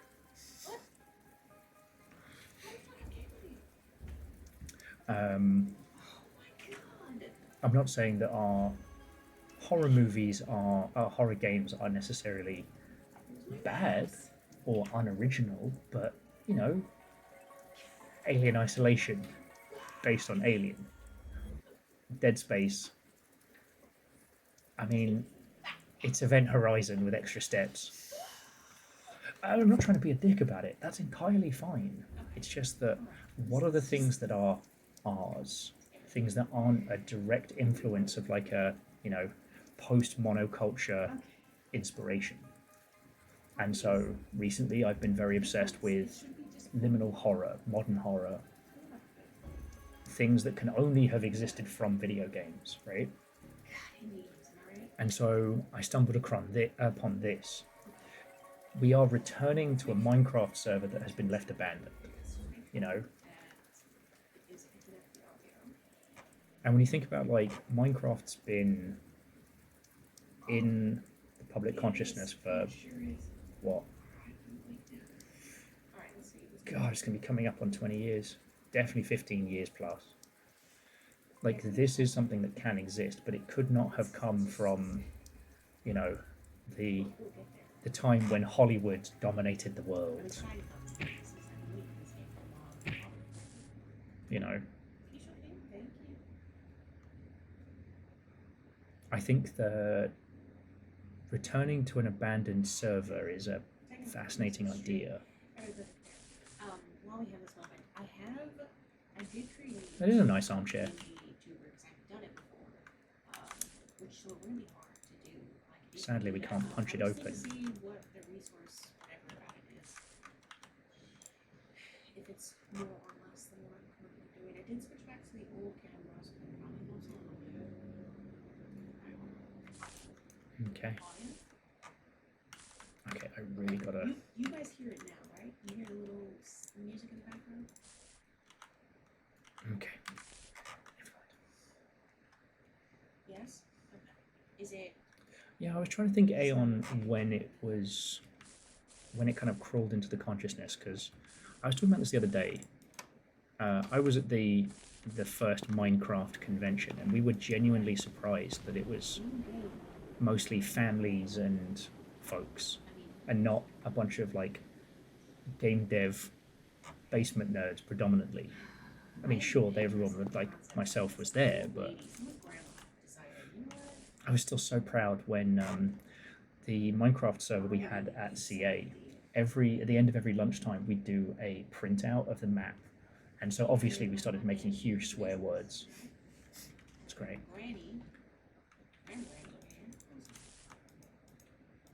Apparently I'm not allowed to cook. But anyway, I digress.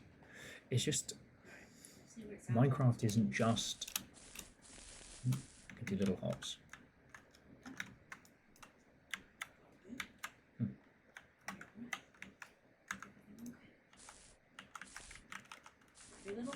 I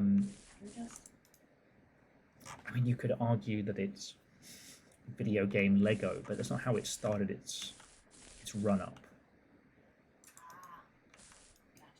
You don't want to go outside. No.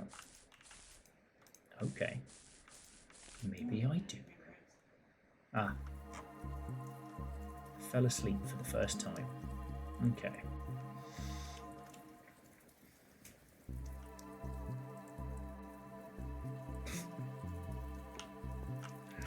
I meant CA is in the Creative Assembly, you dingus. Anyway. We've now had... It's messing with me. We've now had Minecraft as such a huge part of culture for so long that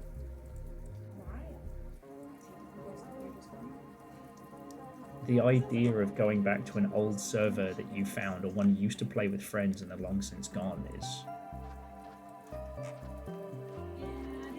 It's something that, you know, we will actually experience. You know, if you wanted to make something spooky, people can have an understanding and a relation to it. You know what it is? Sorry, my coping game has kind of been Arena Breakout, and whilst I've been playing it, I've been listening to... I'll have to find the channel. I've been listening to a guy doing like movie breakdowns. And one thing that's so funny in 90s and 2000s horror is whenever a video game is featured, it is always dog shit. It is never actually a game. You know, it is never representative of games that we used to play. It's just what a Hollywood guy thinks a video game would be. Oh. You know. If Minecraft's so great, why isn't there a movie of it? Hey, that movie doesn't suck. Should, but...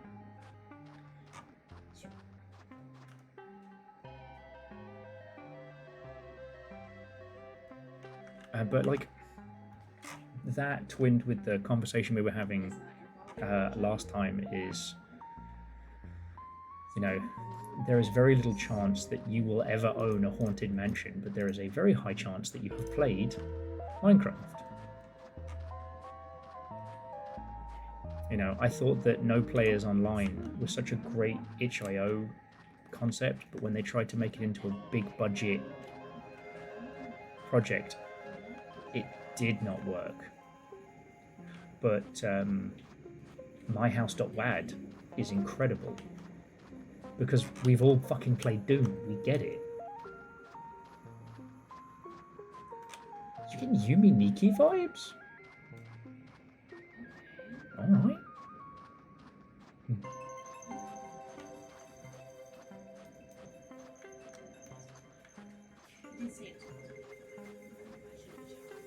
I see you jumping there, Cloud. It's gonna be some fucking... Yeah.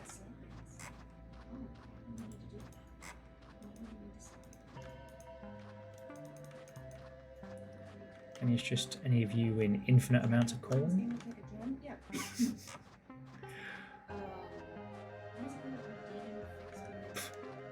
John Deere, I don't think Yuminiki can claim that one. I was actually getting weirdly vibes of...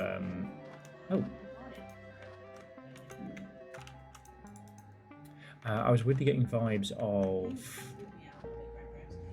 Blink Blink. Silent Hill 4 The Room.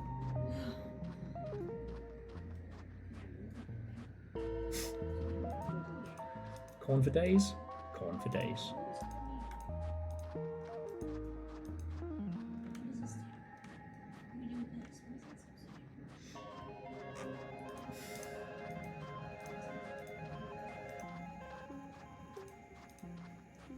You've heard of Welcome to Hell, now Welcome to Ohio. It's corn. Wee. In the corn maze. It's no maze at all. I think I chose the wrong cornfield. What the fuck? Oh yeah, no, the map there was definitely looping. Sorry, you could definitely see the map looping. And I'm trying to be less mean when it comes to like looking at very, very young games.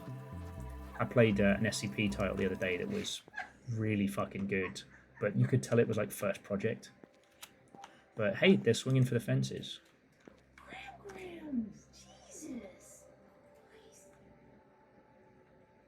What the fuck? O new god, why do you walk only in ruin? Why do your footsteps fall upon fields of bone? We called for mercy, and you answered with silence. We prayed for salvation, you sent holy night. Death has become the gentlest hand amongst us. This was your kingdom. We've already entered the grave. Oh, God. Okay, so the Minecraft villagers got weird. Okay.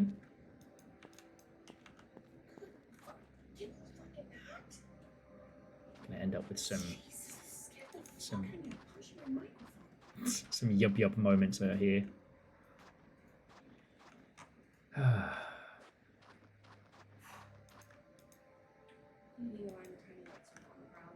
Yeah, so Scotty, because the way the corn was so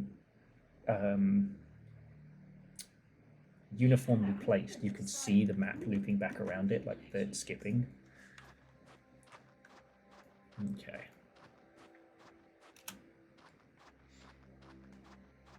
Anyway.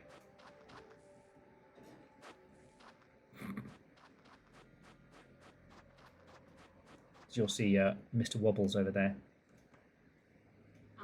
I'm starting to see why, what's gonna call it, fucking... Alf, did you mean, Minecraft-esque? I thought you said, did you mean MC Escher?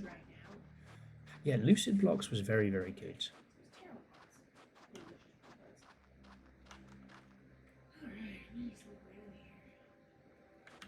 And again, what I really appreciate these is that these are inspired from, you know, the experiences of younglings playing Minecraft for 10 years and then growing up and wanting to make their own games. You know. I know I ranted about it on YouTube, but one of the things I really like about, you know, SCP horror and modern horror stuff is how it all comes from it all comes from internet culture that itself has its own community, its own grounding. I really like that. Now, I have a feeling that maybe not too dissimilar from Lucid Blocks, each of these different little quote-unquote vignette areas is going to have like a, hey, I hear you, I hear you. Where are you? Yeah. Yeah. Creepy creeper. Ah. Back to the church.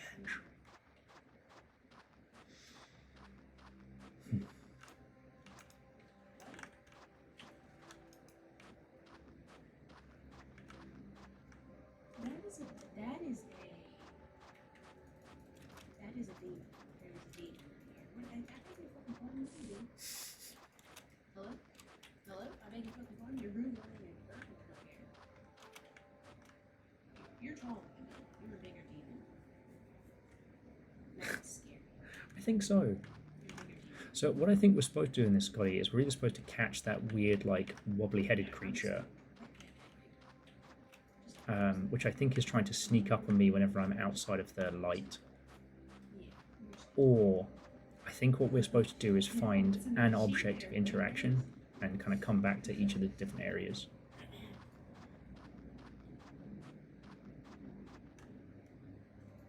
I'm a demon. And even I'm concerned.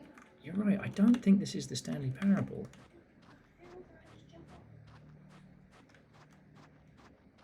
There's something here. That is very dark here. What's there? What's down? But yeah, like, when we were talking about it the other day, here you are, come on. No. Don't run away from the Lord.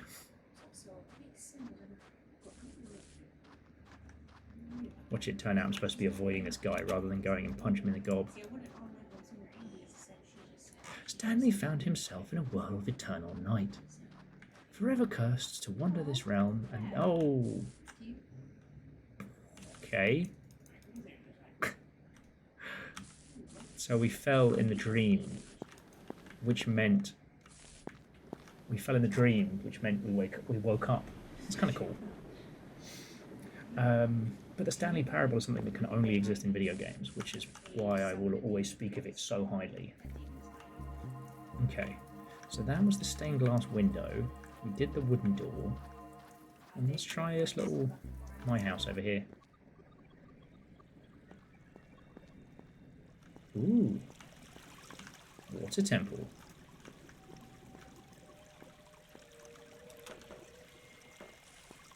It's going to make me jump in there, isn't it?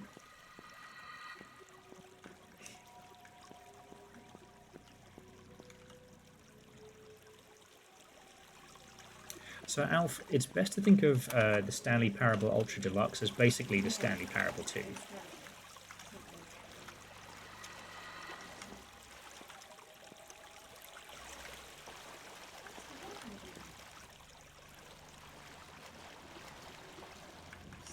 Yeah, operating on Minecraft logic, being able to swim up.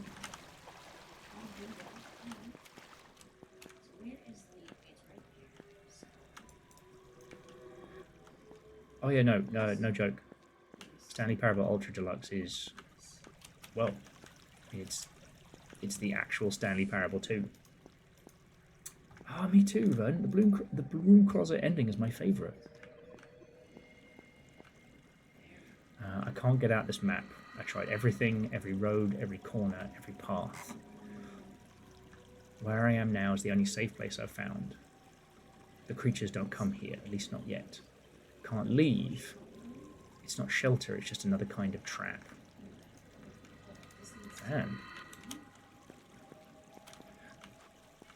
And again, aside from... Is that how I came in? And again, aside from what we got shown at the beginning, we know nothing about this world, or, we do not know the how or the whys of it. Oh, no, this is different. Okay.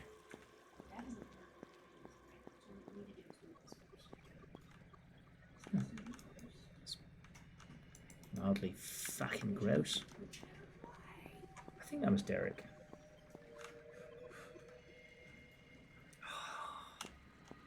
See, Wolfgang, I'm always hesitant to talk about, pitched games and things that don't get made, because I know you know this, but, every game you don't finish is always perfect, but that sounds fucking great. Wolfgang was saying they once pitched a Conjuring universe game that was a bit like this. God, yeah. Yep. Do you see they fumbled the ball on the... they fumbled the ball on the Paranormal Activity game that was gonna get made by the bloke who did the Mortuary's Assistant. Yeah. The irony used to be is that back in the day they were shit to work for, but at least they paid people, Warner Brothers wasn't a good place to work in video games, but it was stable. Those times are gone. Alright, making some headway. It was.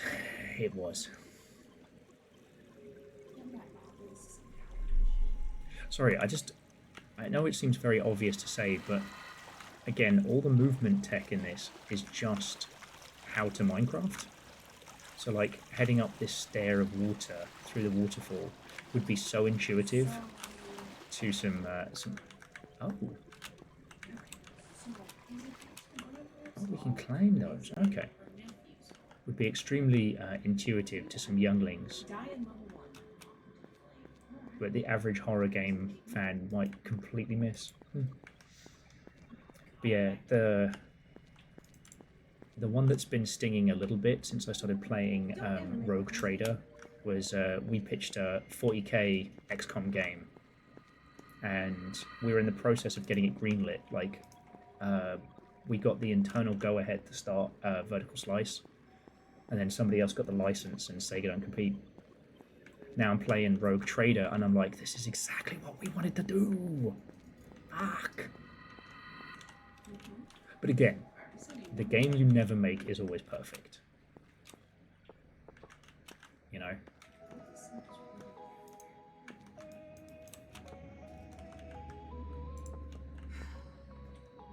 Okay.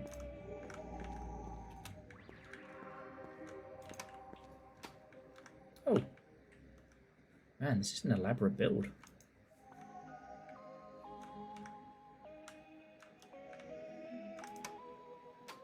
Fuck yeah. Yo, does anyone want breakfast? I'm cooking.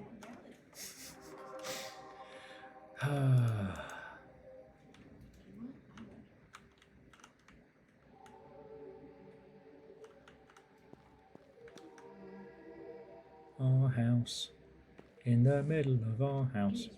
What's up, nerd? Oh, it's Weird Meat Nerd. I love Weird Meat Nerd.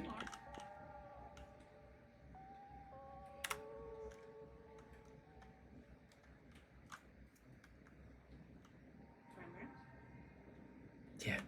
So, Alf, I did used to play 40k back in the day, and honestly, the lore is far more interesting than the tabletop game. Alright. Time to go creep in people's houses. Let's continue on. We need one more battery. And that's truly all we need. Although what is fun is there's loads of little Easter eggs in Space Marine 2. Like how most of the time the... what is it? Is it 1,500? Whenever you see like a group of Space Marines just doing something, it's usually a 1,500 point army. Or is it 2,000? I forget. Well, yeah, and Lyoshi, this is a little different than what I thought we were going to be experiencing. This is a little bit more like, I don't know, haunted server, lucid dreaming kind of thing. But like Lucid Blocks had its own vibe, and is a great example of you can only sleep at night. Is a great example of making something with the tools you have that's really cool. This again is different than what I was expecting. I was expecting a little bit more like explore the haunted server sorry, explore the lost server before it got haunted, but it's very good.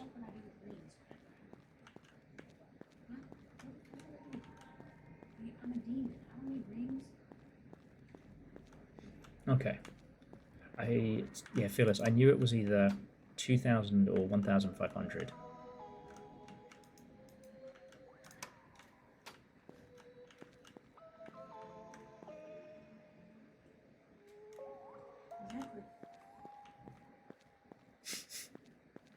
A 5,200, a 525,000 point army. Yeah, as we call it, rich kids match.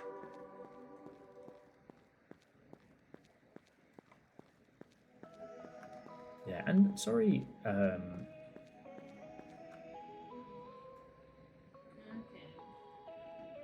oh, sorry, Unholy Glee, acronyms are the bane of my life. They've been watching a lot of Let's Plays of, I assume, Rogue Trader, or Rooster Teeth, or what have you.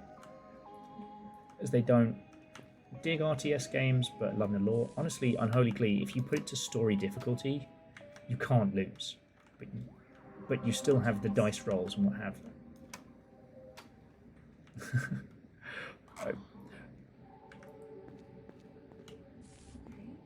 This should be called The Servers We Left Behind.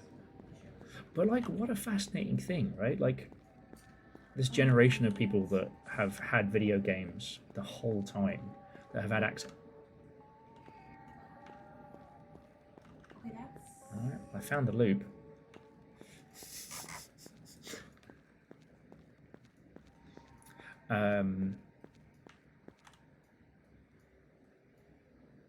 We've reached a point now where, you know, making a game about the servers we left behind translates, you know. One thing that's a little annoying is there's been a few games about, like, you know, Counter-Strike service and whatnot. Do they? Let's have a quick... sorry, Wolfgang's saying that they have a bunch of other ones like it.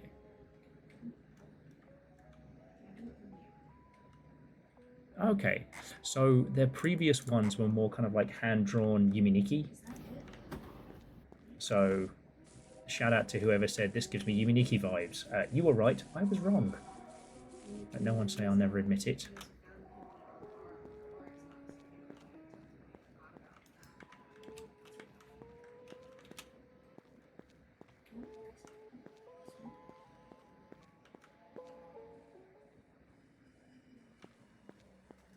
Ooh, guy's having a bad time.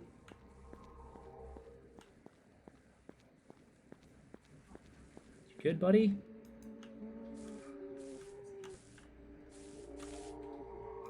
Oh, you're our weeping angel type.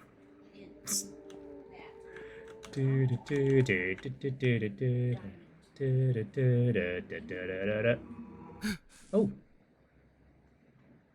Okay, that was pretty good. I was expecting an Ooga Booga Booga, but we just got woken up. But anyway, Unholy Glee, and like,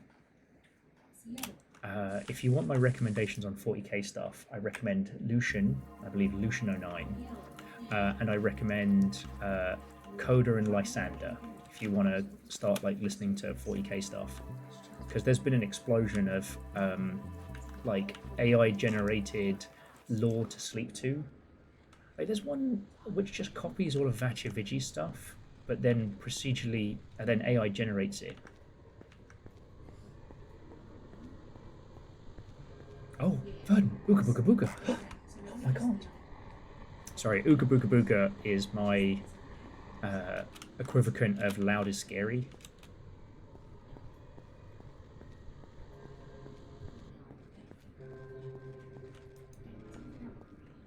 Oh.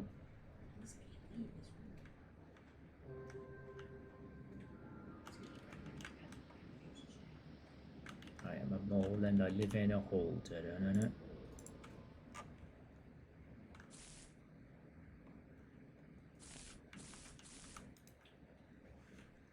Now, I will say, friends, if this ends up stalling out a little bit, or if this is one of those ones we need to really invest a lot of time in, then I do have a plethora of other weird indie bangers to show you. I am literally spoiled for games.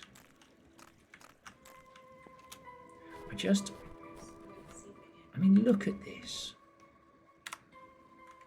The idea of Minecraft voxel style, not as a, I want to make a squillion dollars and sell you the next thing, but as a, you know, here's a nostalgia I can tap into as horror. I don't know, maybe not even horror. Again, I'm so sorry that I'm so horror banter focused at the moment. It's just, you know, I've been playing Arena Breakout to cope with the ills of the world, and I've been watching a lot of videos on, you know, Golden Age horror stuff. And one thing that's so interesting is how, especially good old Stephen, I've totally never done Cocaine King, talks about how he uses a lot of nostalgia for his most prominent works. Nostalgia of old Americana, nostalgia of, you know, communities long gone. To scare somebody, you need to ground them in the world, and the familial, the nostalgic is a great jumping off point for that. He says, trying to climb up the side of these fucking cliffs.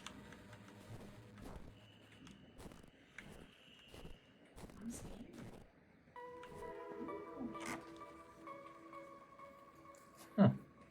You know what, Simple Chaos? I don't know.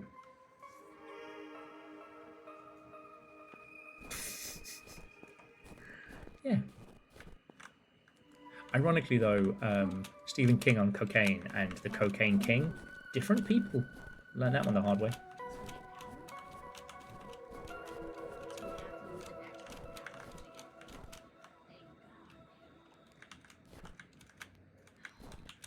Almost there. Okay.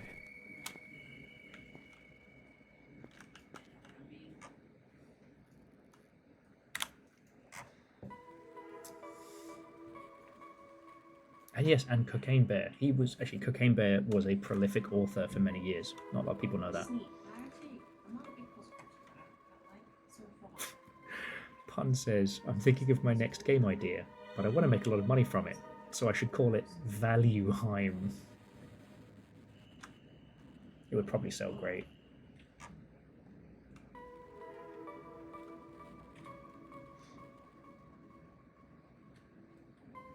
I'm starting to see more places with this stuff.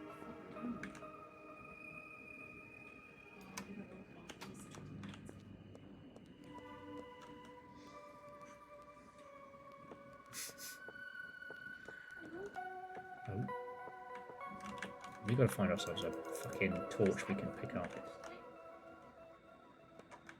Cocaine Bear being the pseudonym of Richard Bachman. Proud of that one? Proud of that one?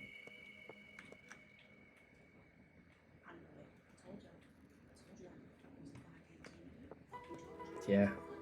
Well, so Alf, the funny thing though is whenever anybody's like, I want feedback of my game and I want it to make a lot of money, it's like, and if you can make a game in the next 20 minutes, I can tell you what to do. By the time you've taken the good advice on how to make a money-making game, the game's already toast. Sorry, the game genre has usually moved on. You know? Sony thought they were so smart, getting, what was it, 8 live service games in development all at once. Oh shit. That is a throne. See, this is more of what I was hoping we'd have. You know, this like exploring a broken build.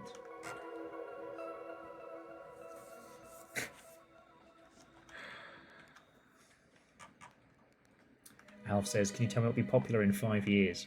I have so many answers and most of them are so dark. I'm going to say emulators.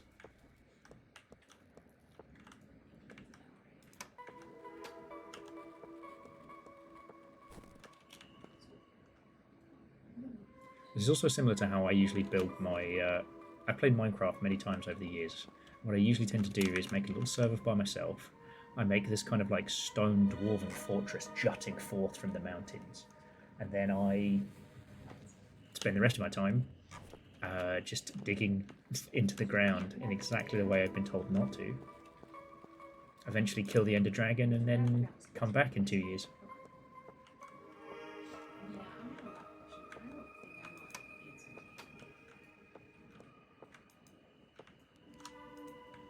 Okay. I hid the key as far from as possible, so nobody can free the creature. I hope it's enough. If I ever get admin rights, if it ever gets admin rights, we'll have a serious problem. Okay. So it does appear that the person who made this is going for like the spooky server, and that's fine. I was hoping it'd be a little bit more, you know, as I said, the servers we left behind.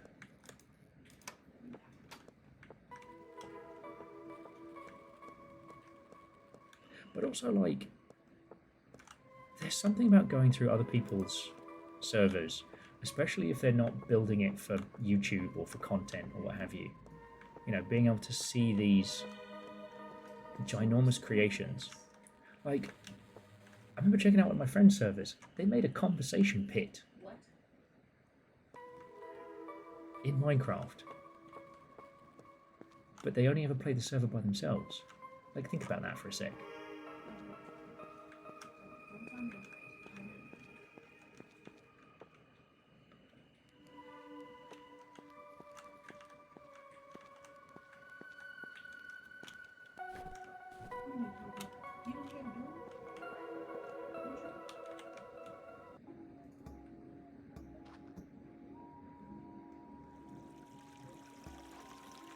Man, I think we're in the jungle. If only there was some kind of song that could help welcome me to the jungle. Oh well.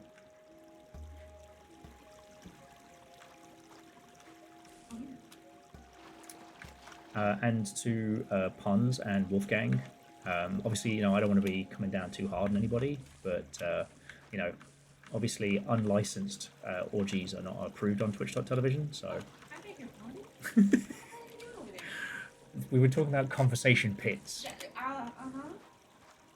and some people immediately jumped to orgy mode.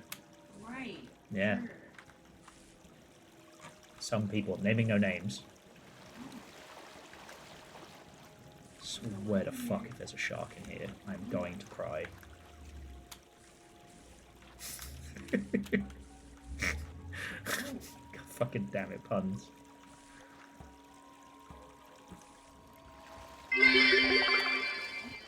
I got you, Will. Okay, Google, play All Star by Smash Mouth. Simple Chaos, did you say, Alexa, play Smash Mouth by All Star? Stop terrorizing people. Simple Chaos started it. Don't blame them. They're innocent. Are they a sweet innocent being? Oh, God. Yeah, I'm cheating. Sure am. Sure am.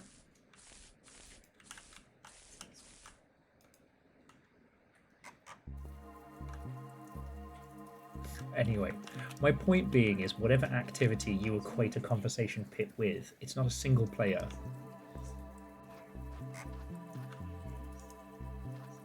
Which kind of begs the question, like, why would you create something that is so clearly meant for others for a server that you yourself will only ever play by yourself, right? I'm trying to do my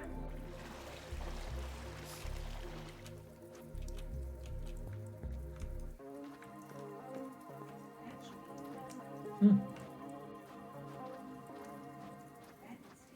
Honestly, Aeon, this is kind of like an unscary or unhorrifying Yuminiki, and in a good way.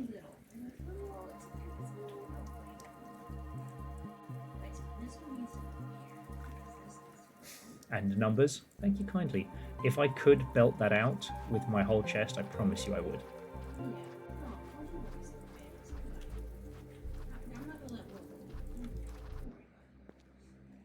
Okay, we're back in church. Alright. There's something up there. Okay, we don't seem to be able to climb. So maybe we're going to go around. See if there's like a vine we can climb up.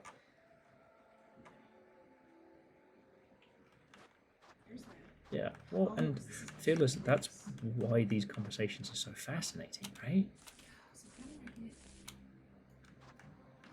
I don't seem to be able to climb on that. Gotta get up. This is just what Vanilla Ice warned me about. I'd have to get up to get down.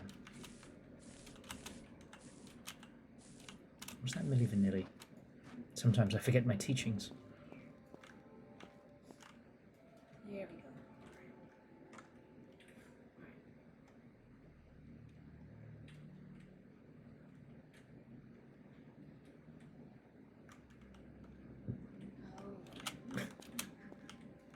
Aeon, did we play different versions of Yumi Nikki? Was there a turret section in Yumi Nikki I missed? Or Yumi Nikki, I should say. Hey, buddy.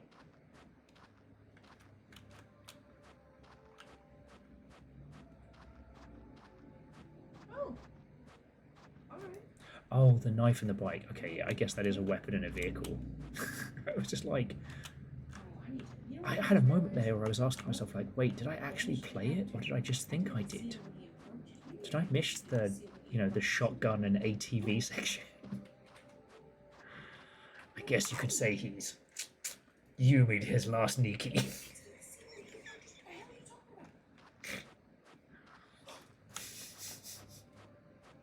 I guess it wasn't Uniki. What? I just realized my camera needs to be inverted instead of the other way. I've been looking at the wrong direction this whole time. Wolfgang, unfortunately, as you well know, none of us here will know the sweet embrace of death for a very long time. Much like how we are not blessed with the creativity of video games, we are cursed by it. So too are we cursed with life. Okay. I guess. What am I doing here? Am I supposed to fall from here? Yes. Get off me. Get off me, bud. Okay, I don't seem to be able to get up here yet. No. So I think... Okay, I guess we're just trying to get.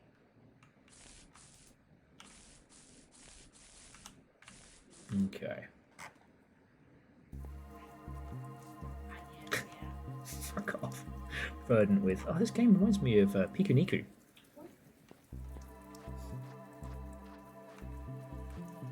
Okay. So let's recap. That's the church. That's the building yard. That's the housing estate. That's the church. Which one's this one?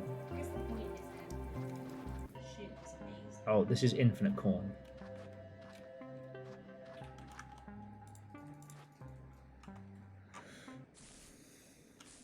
Yes. Yeah, you're putting a knee in Yumi Nikki. Okay, so corn, home, trying to remember. Building site, church. Oh, I guess this is the water temple. Can I explore this one a little bit more? Oh no, this was the crawl. It's a nice place to run around though, so let's go and have a look. Of course there's more.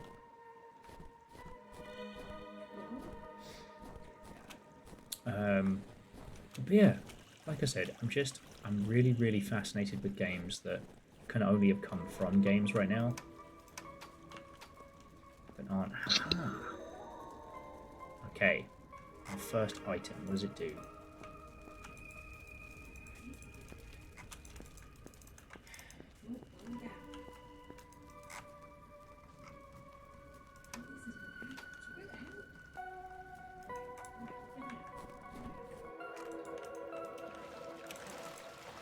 Cool.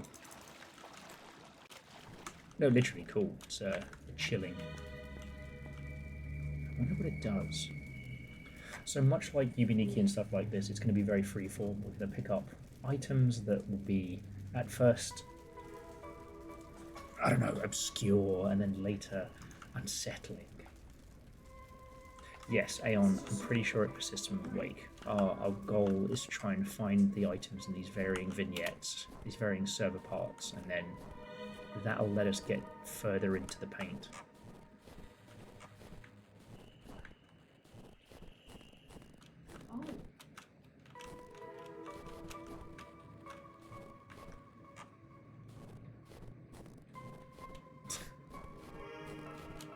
Oh, back in my day, Fearless, we call those the Roman baths. Plunge bath. Oh, Oh, actually, that's a good question. What was the achievement named? The achievement was called A Little Help. Ooh, a map fragment?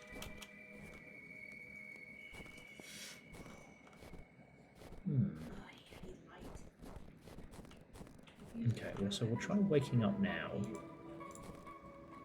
and see if this comes into like an overworld or something.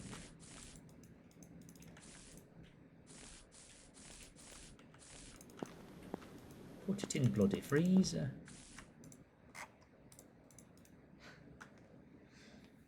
Anyway, jumping back.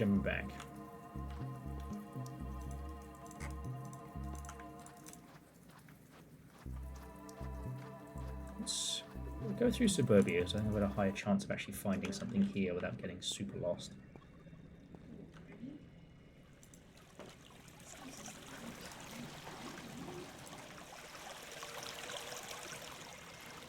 Okay. Anyway, sorry, what were we nattering about before? I'm trying not to just only repeat myself when we're talking about, like, you know, modern influences and stuff like that. I think what it is, it's the fact that we have a Resident Evil movie coming that isn't a Resident Evil movie. And that after the success of the Backrooms, we're finally going to see, like, I shouldn't say finally, Hollywood's about to be even more obsessed with adapting internet culture into blockbusters to try and make a buck. Hell, if A24 hadn't pissed everybody off at the same time, they'd probably be onto a fucking winner. Okay.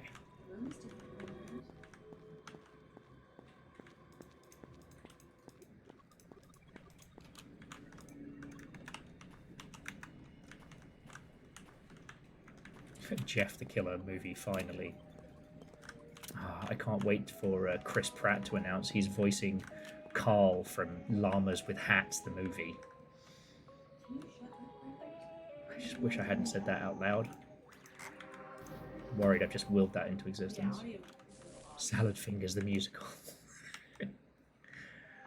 His little tap routine about rusty spoons.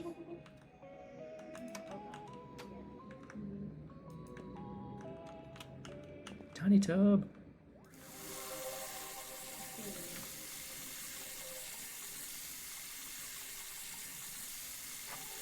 Okay, can't turn that off. Alright, well, let's flood this place.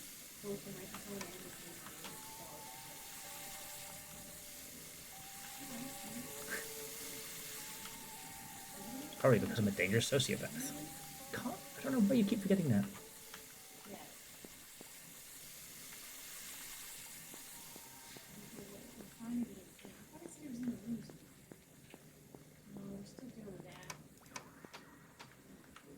Okay, what we'll do is we'll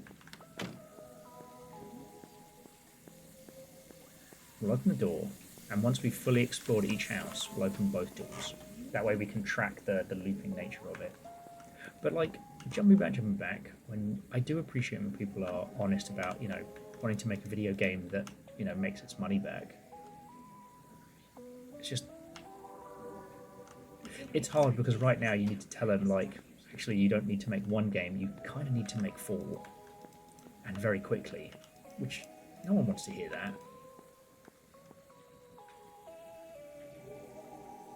Now, I know some of you will have experienced this, but one of the things I find insanely fascinating is how... Oh, we're gonna myhouse.wad this. One of the things I find insanely fascinating is on the flip side of, like, you know, paid consultancies and shit like that, there are people who will pay you to give them the information they need to get their video game to where it needs to be. You did this, Will. Breaking news. Hit book series Dungeon Crawler Carl announced to have a film adaptation featuring Chris Pratt as the voice of Princess Donut. The worst part of Simple Chaos is that for a second there, I thought you were being fucking serious. Okay, so that's open. Ah, alright, so this is only open on one side. And we can only sleep at night. I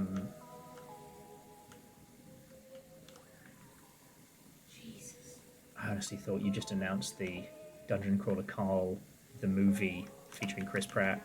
Can I get a light? Can I get a light? Can I get a light? Can't see. Can't see. Can't see. Can't see. Can't see. Can't see.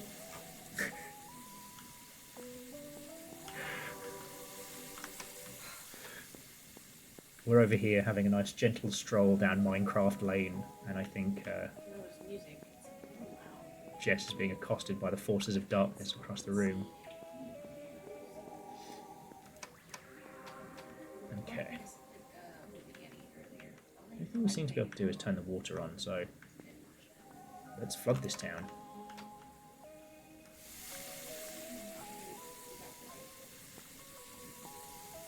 But yeah, some people will pay you for your advice to help them, and then tell you on a call, no. I know this is a complete flip side from people, like, but it's like people will tell you, like, I really want this game to be a success, I really want people to play it, and you're like, okay, well, you need to do these things, and they're like, no.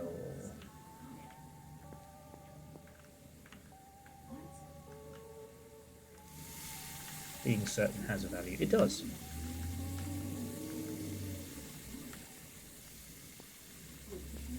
Oh, and I was about to say something like, imagine a profession where you are brought in for your specialist knowledge, only for people to turn around and go, no. And I was like, oh, wait, no. We know what that is. That's Ocean Gate. That's the little submarine that couldn't. Whoosh. Okay, so this is the only house with flowers. Now, hold on a minute. Hold on a minute. That's not okay.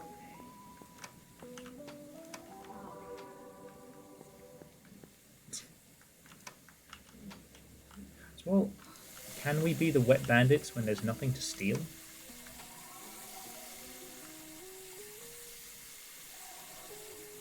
It's night time. What do you mean I can only sleep at night?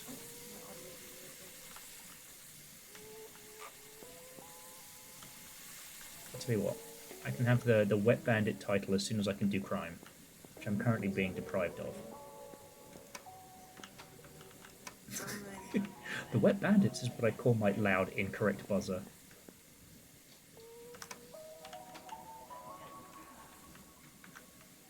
I'll flood this fucking town.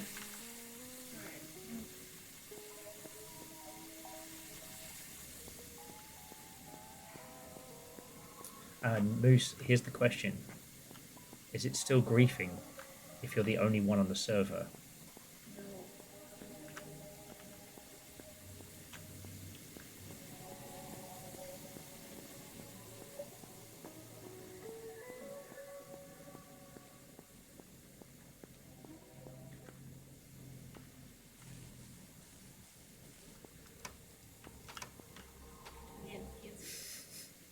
Can you grief yourself?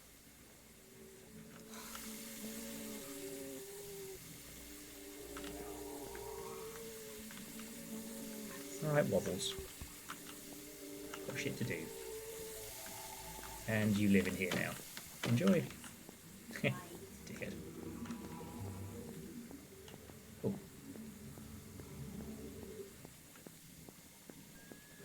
Huh. Well, this is the most Minecraft thing I've seen all day. Little stairway to the moon.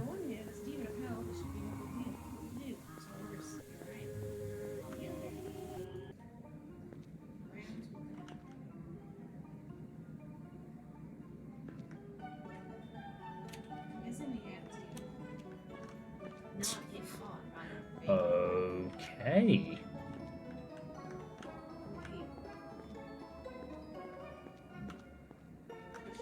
Welcome to Fruity Land, I guess.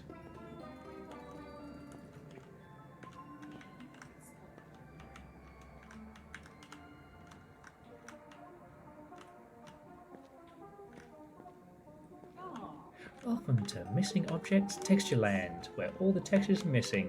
And the nightmares have only just begun. I'm your host. Screamy, I can't get the fuck out of here, Screamy Sin. And I'll be taking you through the highs and lows of having your soul displaced for all eternity. Yeah, we did it.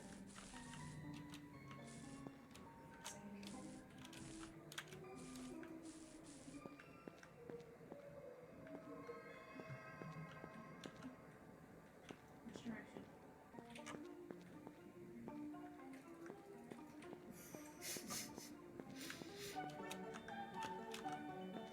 I will say, maybe it's because the design language of this is going through an old Minecraft server you forgot about, which I find very strong. But this is a better example of how to have your player be lost and not have it be obnoxious. At least not so far, anyway.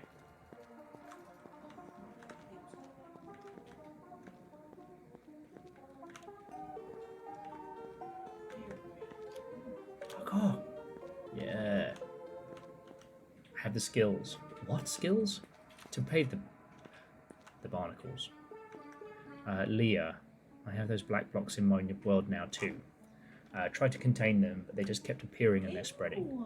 They change things, and if you touch them, unpredictable things can happen. I'm gonna keep investigating, try and find the source. Ew, those are the barnacles.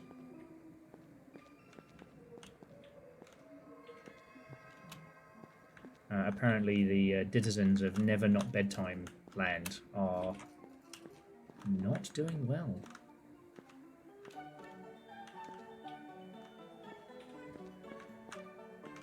Because, yeah, one of the hard things, despite what players say, is creating something with a confusing environment that isn't immediately signposted and have it be enjoyable.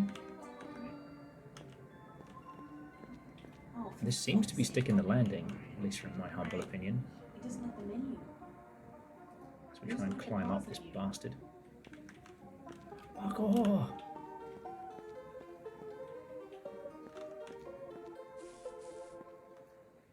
Yeah. Oh, sorry. Aeon was just saying the music is kind of hitting that uncanny valley. It really fucking is. Oh, it's being so weird. It does not like what's happening right now. Do you hear me just fine? No, come on. I don't want to deal with that and him at the same fucking time, bro. Making friends, darling. Not really. Oh, okay. Fuck off. Okay. Alright, we'll try to get out of this spot as fast as possible.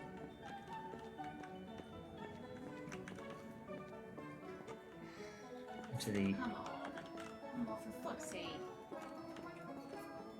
MC Escher Minecraft exhibit. We'll see if we can get it, but this is a bit. This is because it dies so quickly, Williams.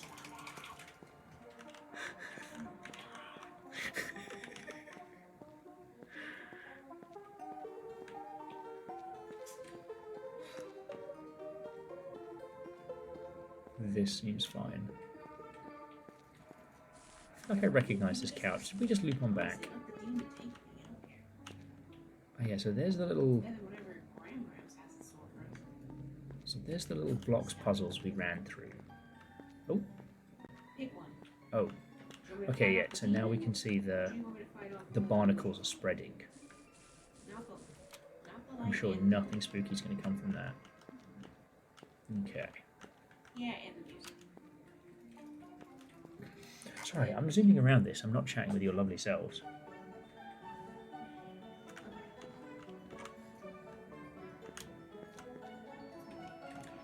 Please. This is a totally normal Minecraft server.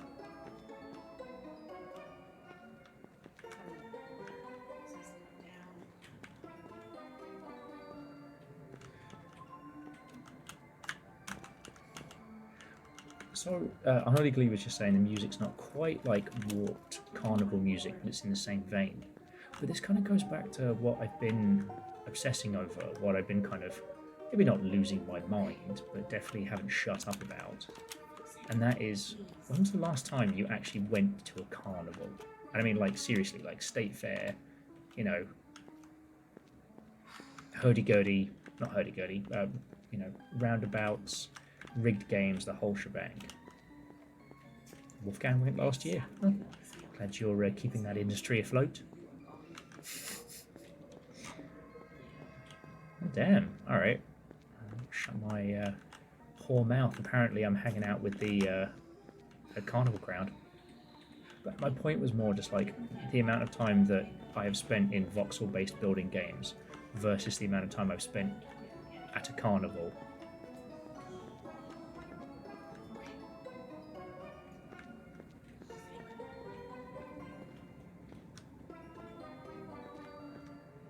God darn it.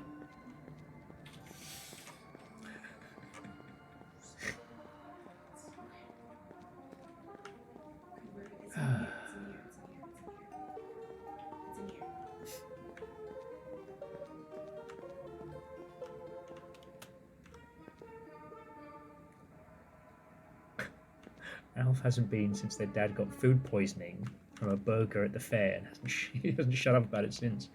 No, that's his, well, I was going to say his story to dine out on, but, you know, maybe not dine out.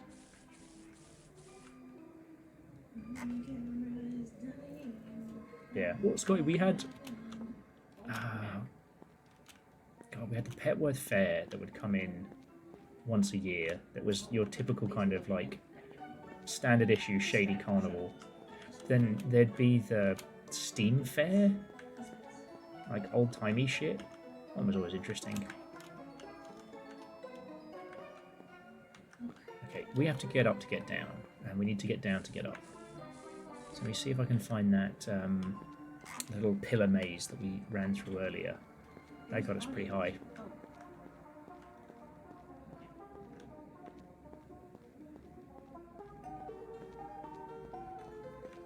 Anyway, sorry, my point of that was just going to be that, you know, these kind of games, I don't know about you all, but I know them far better than I know the ins and outs of a carnival ride.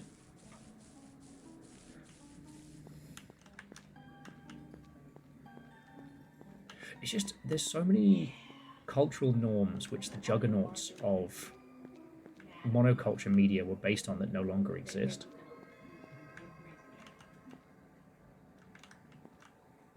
But I'll be the first to tell you I spend way too much time inside my own head, and it's very loud. And one of the discussions I've kind of been having with myself, I know, super healthy, is how, you know, there's so many juggernauts of media. How's my head? Oh, haven't had any complaints yet. I mean, fine. There's so many juggernauts of media that have shaped everything that really no longer apply. Now, I know it's no longer a big one, but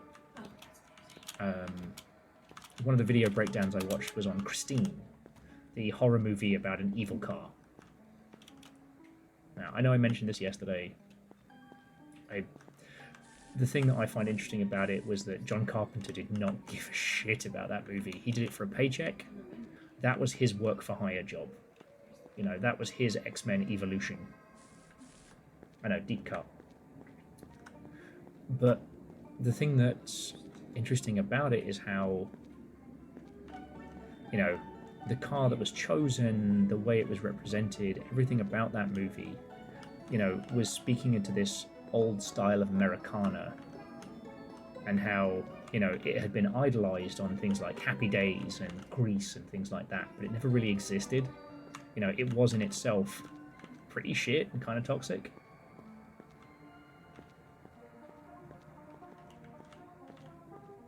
Oh yeah, Lyoshi, I've noticed that as well. I also managed to, you can block shimmy in this, like around the edge, which has been very useful. But the thing is, Christine as a movie doesn't hit. You can't just buy a car in a junkyard, you know. Like, you can't just buy a haunted house anymore. At this point, if you get to the point of being affluent enough to own a home. That's not the norm anymore. That's hard work and good luck combined. And if it happens to have ghosts in it, like in Poltergeist and shit, well, then you charge admission. You make a bunch of barely 20-somethings pay you through the nose for the privilege of making horror podcasts and found footage movies.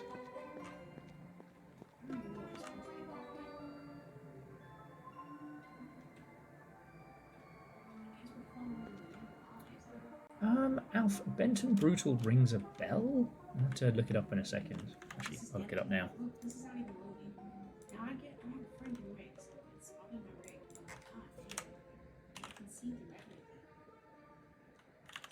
Wait, is it there? I don't know where I'm going. Alf does not ring a bell.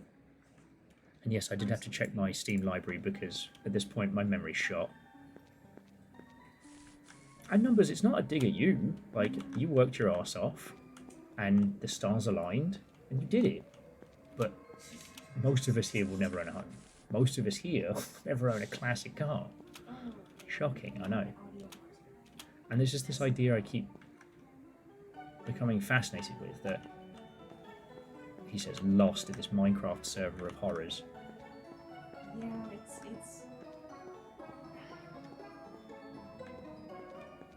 it's not, it's strong. It's strong. It's strong. Okay. All I can imagine is I need to try and retrace my steps a little and try and find that barnacle room and then just go and like lick the barnacles.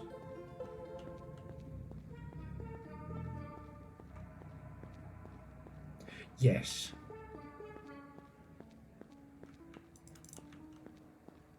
Sorry, Virtue says they have a friend in a similar situation who was able to buy a house, but probably would have preferred to still have his mum. Yeah.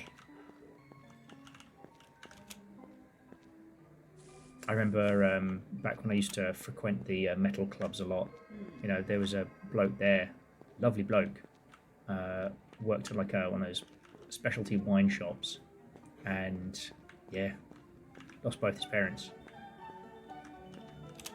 Now, he inherited the whole fucking house, but I'm sure given the opportunity... Cocaine fuel. Fuck is this?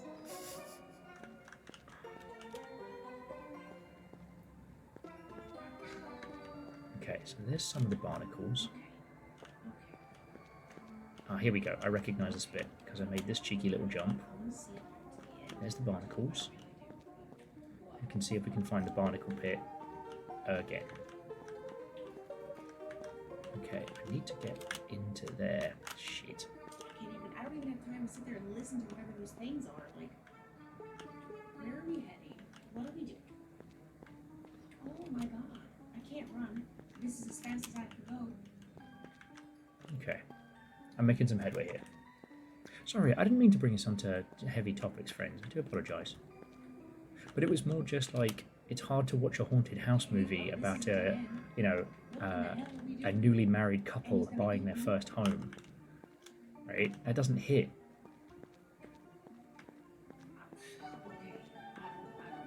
And it's wild to me that, you know, the folks who have the money to commission films in the ilk are very surprised by a lot of this. Like, I don't know if I can watch it, because I think it might be too much, but the concept of obsession, you know, I don't know if there's a good term for supernatural elements thrown into a normal situation with no explanation. But alright, so that's the straight down. Okay. Okay, now nothing's loading. I mean, it's fully true. And I can understand that at some point that was, you know, a fear that could prey upon like new homeowners and things like that. The idea of, you know, the haunted house, you know, the spooky inheritance. Magical realism. Okay, thank you, Aeon. Okay, so we came through this. And then I went up here. Still looking for the antenna. I don't know. Then we parkoured over to here. I'm dealing with a cosmic evil. Ah, here we go. And this got us into the barnacle room. Put us on track. There's the barnacle hole. That's the up and down. We've been through that many times. Drop through there. Okay, making some headway. Yeah, I don't know where. A moose, if they wanted to, they would already. Sorry, if you haven't seen the pitch of it, I can't say I recommend it because, boy howdy, it's heavy topics and it goes hard. But the concept of the movie Obsession is dude wants to date a person he knows and he biffs it. So he uses one of those magic wishing willows, you know, the stick where you make a wish and you snap it. And he says, you know, I wish this lass loved me more than anything. And, well, the rest you can guess. My favourite bit on TikTok is him being like, man, I sure did fumble that baddie. Anyway, I wish Daft Punk never split up. Anyway. But just that idea of taking a normal, albeit tragic, but normal situation and then just going hard on it.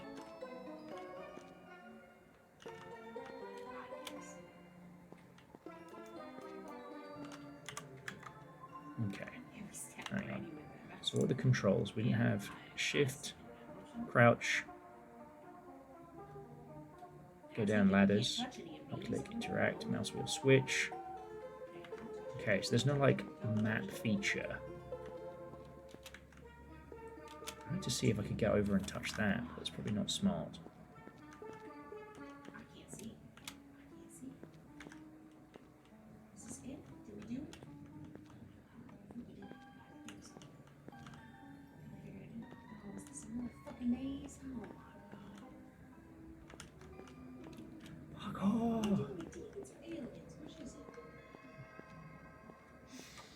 Fuck off!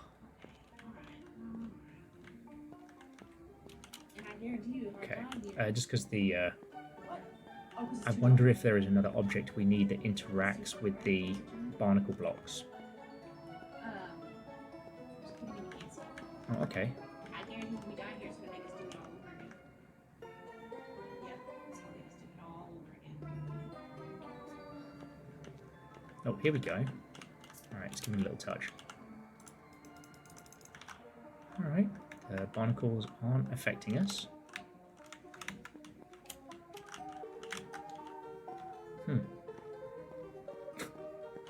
Not to be all scientific method, but it did say that, you know, anything that touched the barnacle blocks got weird. I just gave him a lick. I'm fine. I'm alright. That's unfortunate. That's actually really unfortunate. I'm excited for this one. You know what? We have to figure it out. I was already weird, kind of hard to gauge. Just say next. What you did there, I saw it. Okay. We'll go to the wake up mode. First half is better than the second one. But I appreciate the insight. You don't struggle. So we came back here. You don't want to go outside. Okay. Just have to wait for the barnacle to hit now. Oh yeah, eat a barnacle, wait a couple hours, see how you feel. Don't eat 5 barnacles and then see the face of Satan coming out your couch. Naboo taught us that. Who is unfortunately the character fictionally I'm most likely to be. Okay. And Dorf, what home, welcome. Yeah, we're doing good.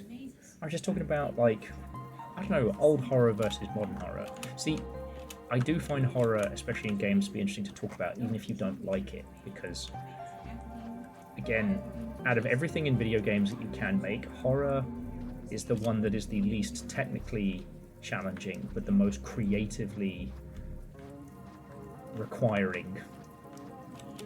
You can't, like, good horror You can't just phone it in. And yes, I am taking screenshots. What separates good horror and bad horror in video games can be so many elements. We can't just say the writing, because it's not just the writing, it's the everything. When did I get brave?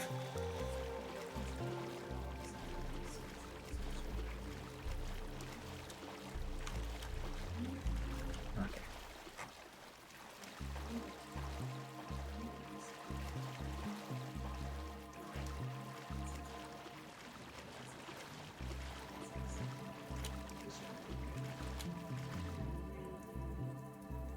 True, Andorf, you know, player agency plays such a huge role, and the ways in which you can approach it, you know, these days you're not limited by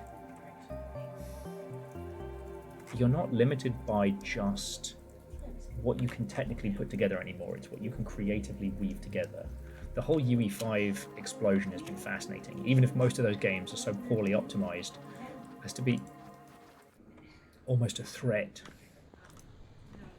And I know it's a bit unfair to say, oh, your very first video game that you made isn't optimized well, but I mean unoptimized in the sense of it's unplayable on less than stellar machines, you know. Not to be an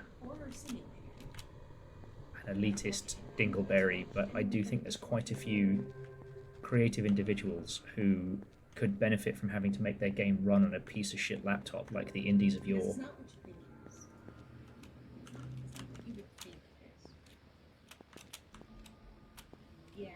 Okay. I wasn't a big fan of it. If you're gonna do puzzles like that where you have to move things, you gotta make the mouse actually function. Gotta make it function. But yeah, the reason I think horror is so fascinating in games is because we see a lot of creative innovation in the face of technical limitation. Ooh, okay.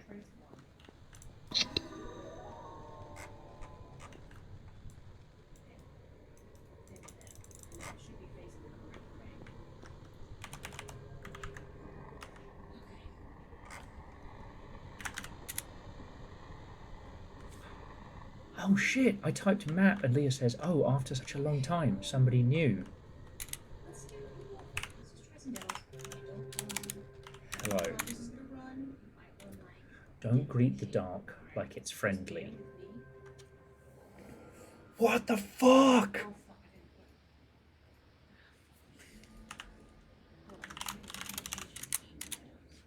Are you okay? Fine. Where are you? Don't ask that. Map? Try not to be loud. How's the audio? So, pretend you didn't see me. Alright. Don't greet the dark like it's friendly as general life advice. Not for me. I'm like, what up, friends? It's your boy. What up, ghosts? It's your boy, Will. That's really cool. Help? With what? What did you just see? Help with creature. Say less, do more. Alright, fuck off. I'm very good at saying more. Alright, let's pull this up. This is Windows. Now, this is just the demo. Unholy 1000%. The conversations I've been having with dev friends is basically, if your game cannot run on a Steam Deck, you need to bring your spec down. And honestly, a lot of the folks in horror who are making very, very system-heavy games, it's just they're using UE5. They don't know what that takes. And yes, Alf, we should be seeing more advances in tech that allow us to do more with less, rather than, you know, more hardware-specific requests. But, you know, Nvidia and everybody else are thirsting after a new kind of hardware dependency that they can push upon us. They essentially want a second voodoo card. Oh, you want to play video games? Well, you need the latest fart bastard 2000 card.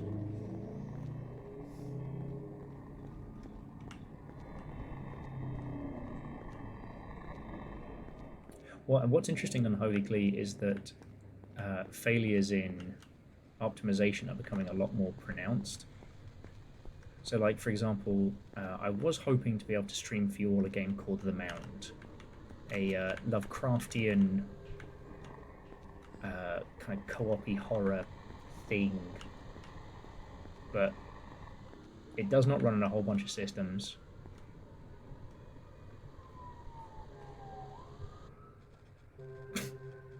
Okay, firstly, Alf saying, I'm currently running 2 fart bastards in SLI. Might be the best thing I've heard out of context. And Fearless is correct. If you start a UE5 project from nowhere, they turn on everything.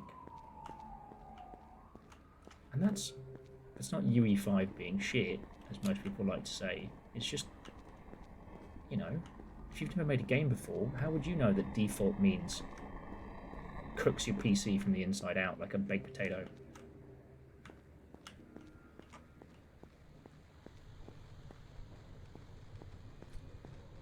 Yeah, well, so Hookshot, I was hoping to be able to play The Mound this Friday, but they never got back to me about keys. And, you know, I'm always hesitant to talk about, like, not having access to things because the Longship is insanely generous, and I don't know how this year is going to go. It's that thing of, like, if you have $20 to throw at my dumb ass for a game, please just send it in cash. I can use it for food. You know what I mean? But I digress. Well, so Hookshot, I disagree to an extent that Epic have been bad about showing what can be done to make it more, like, less resource hungry, but you have to know enough to know where to look. Like,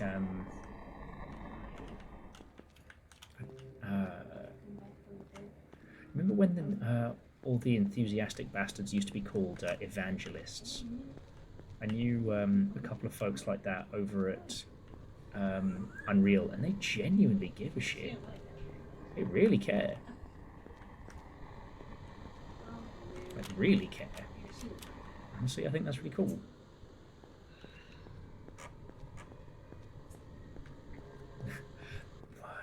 Exactly, Fearless. And it is vitally important that generosity is never taken for granted. That's my paranoia. Anyway, what are we talking about? Oh, just general optimization stuff. Yeah.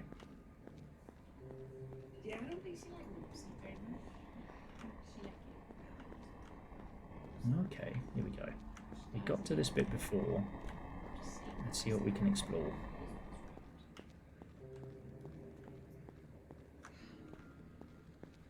But yeah, that's why, like, spooky games like this are so powerful, because they do so much with so little.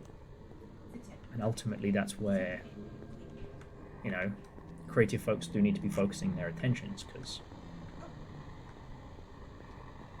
you know, it is fascinating that the Steam Deck has actually given us a mandatory min spec for PC games. I think that's really cool. Oh, sorry, so on this weird, like, rusty world, what we're looking for is ways to progress upwards, either by climbing up through the ruins, or any of those little blocks that, like, they have holes in.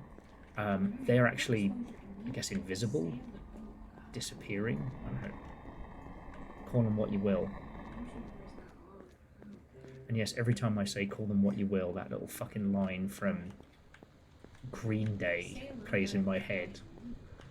Call me pathetic, call me what you will. What you will! As a will. I have heard that many times. Oh, hello, you're new.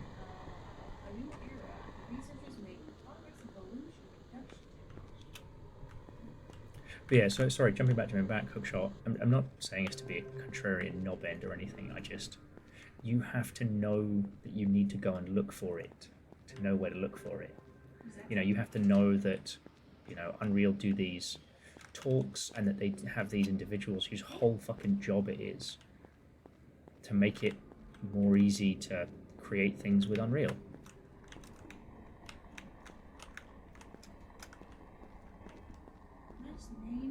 Okay. Get hyper correct to lock in their identities. Okay. Oh, got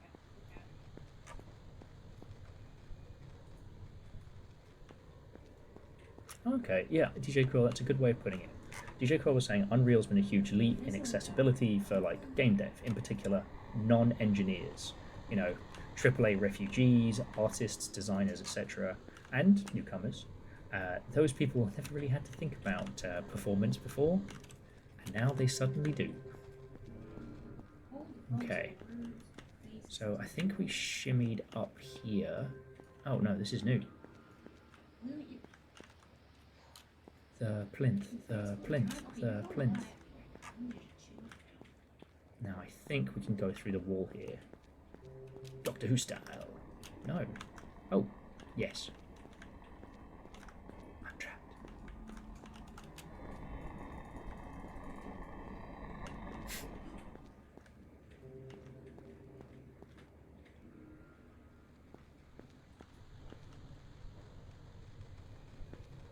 Yeah. Actually, yeah, hookshot. Fearless. That's a really smart way of doing it.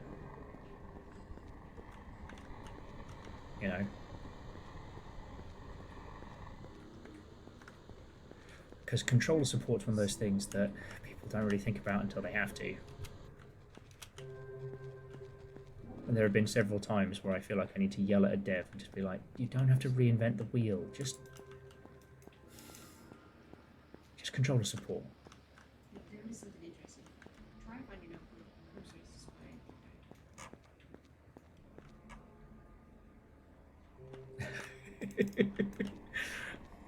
Viral saying, how about Steam send me a free one, on account of that 30% cut. It has been fascinating having the whole Steam cut conversation again. Just because people were like, with Sony cancelling physical discs and people asking, why are they doing that? And then people being like, because they don't make that much money on physical discs. Retailers take a massive cut. What do you mean, like 30%? And then you have that little, laughing from Goodfellas moment of like, no. The reason why Steam gets away with taking 30% or did was because that was less than what retailers were taking.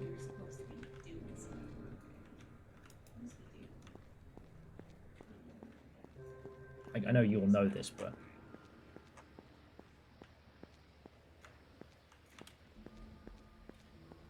Yeah, it's a bit. yeah. Well, and DJ Core, that was why it was so fucking fun. Sorry, DJ Core was just saying that, getting assets for UE5, it's easy, it's smooth, but they're not optimized. Like, you can get a tree, and the tree looks gorgeous when you place it in your game. And that tree is like such an overtly complex resource hog as to be impossible. Okay, if this level drops a spoop on me, that is going to be crazy powerful, because I am wandering this land. I keep feeling like I'm making progress. This is a great game to play while talking, but this is cooking up a good slow burn surprise. Which is what I call my meat.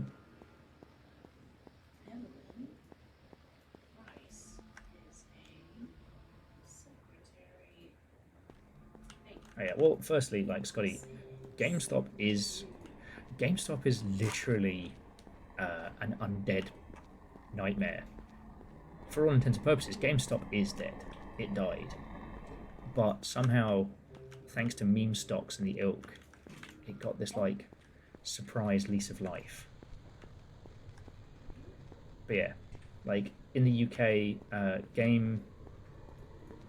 game pivoted to mobile phones, which was very lucrative for them. CEX is a franchise, so people put up their own cash for it. But yeah, CEX has been selling retro games for years. Hell, they were some of the first people to turn around and go, no, a mint copy of Final Fantasy VIII is worth 60 quid. When I went to go trade in my shit when I moved out here, I still remember like some of the games, and was it one of my previous moves? It blends into. Basically, I remember bringing in a mint copy of Final Fantasy VIII, and the guy behind the counter was like, "Look, the system will allow me to give you 50p for this game in cash. I'll buy it off you for 20 quid."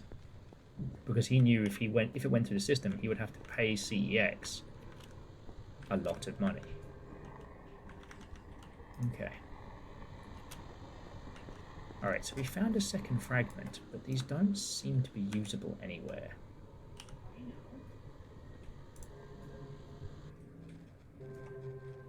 Oh shit! Alpha's saying that there's only a handful of game stores even left in the UK. I guess CEX is still going, because I see posts about that.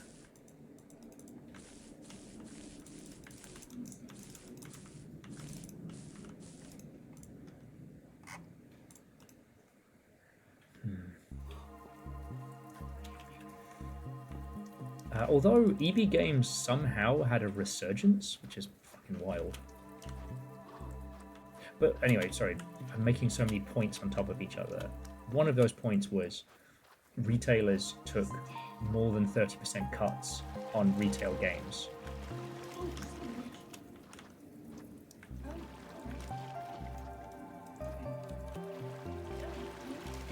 And so far we haven't found any more tools other than these two fragments, but it does seem like the ice world might be the one to explore again, which is cool because I really like that one. However, dear friends, I'm going to take a quick little pee break, alright? Because thanks to Jess, I actually did get caffeinated today. For those of you who got in late, the fire alarms went off again. So, how did I describe it earlier? Jess walked me to the coffee shop like somebody's old dog and just handed me like a little cold brew.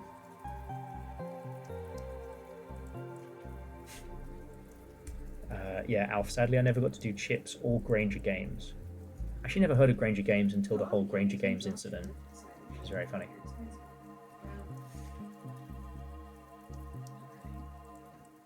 Oh yeah, well Scotty, all of CEX's like collectible, like box PC games, classic retro, they crank the price because they know people will pay it. Each of the CEX stores is a franchise, so... Oh yeah, let me piss first, then we'll talk about it. Yeah, don't get lost in the back rooms, and I'll be back in just a sec.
Hello, hello. Oh. Leave up the BRB needs tea for a sec because I decided I'm ravenous and I need some food. Also, while I was gone, did this get spoopy?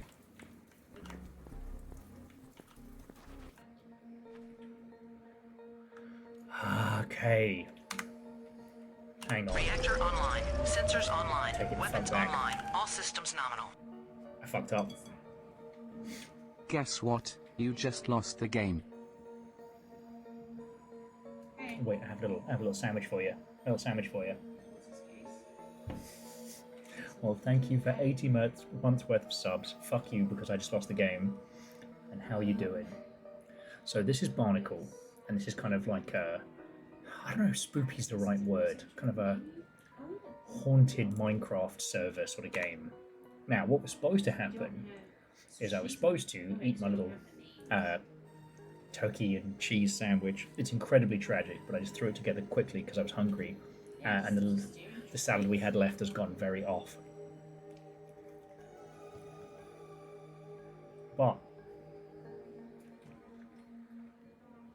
while I was taking a quick break, I left the game running because I thought it would be nice ambient noise. The day-night cycle shifted in the kind of hub, opening up this bit. Now, Leah, we don't actually know who that is per se, but whenever we've posted in the in-game text chat, they've responded. From him. Okay, slow. So now we need to explore. We've just been spawned in here. Right. Someone mentioned a new command got added. /open-night. No one knows where it came from. It wasn't in the files before.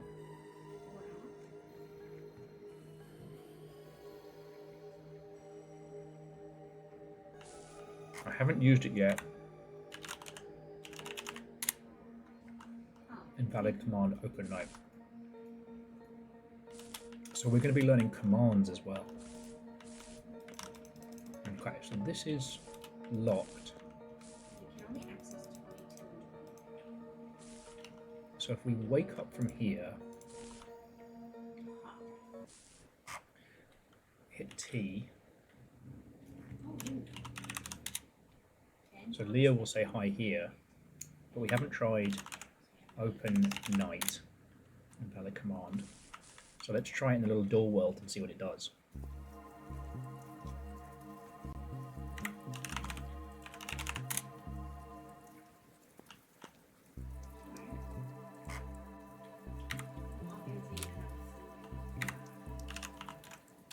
Open night. No? That's so weird though. Alright, well I guess we've got to wait for darkness to come and see if anything else changes.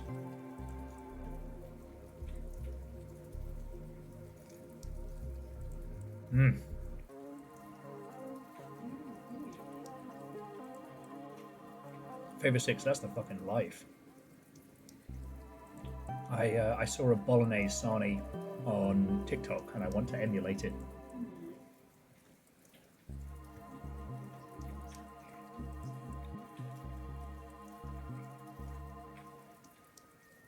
And Gideon, return welcome. How you holding up?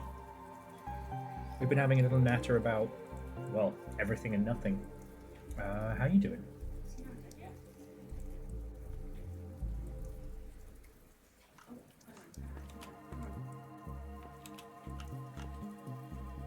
I guess now we're just waiting for nightfall to come. Wherever the sun may be.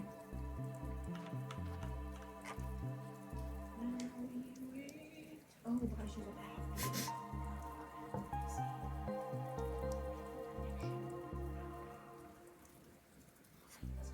a Just favourite. Simple Chaos saying, well, I had a PB&J on slightly stale sourdough bread. Yeah, this is not fresh by any means. This is just like this. utilitarian sandwich. Ooh. Gideon, I mean, good on you.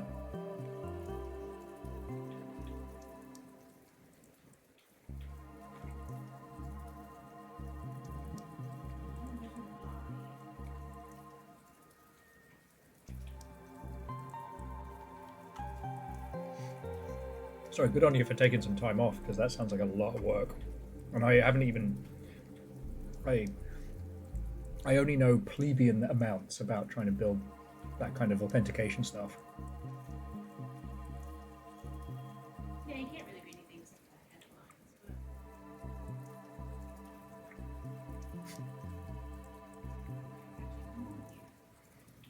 Very true. she's not doing Christmas. But hey, you know what they say? When you love what you do, you will literally work all the time with no rest. Hey, buddy.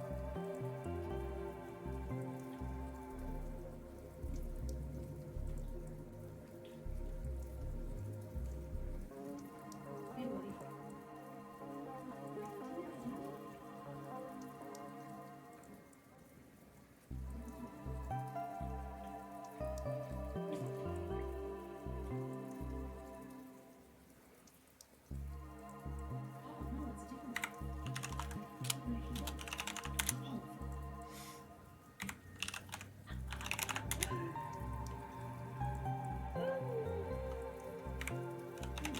I like this concept. This is fun. This is cool.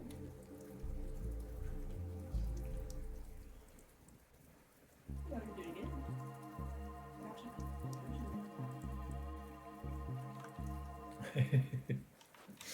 Just says something. Yeah.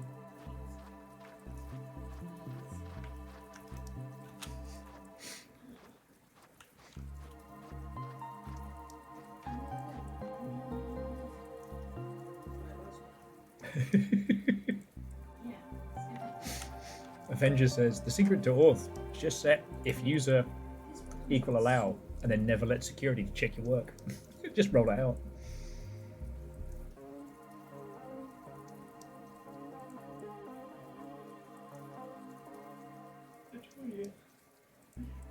Oh.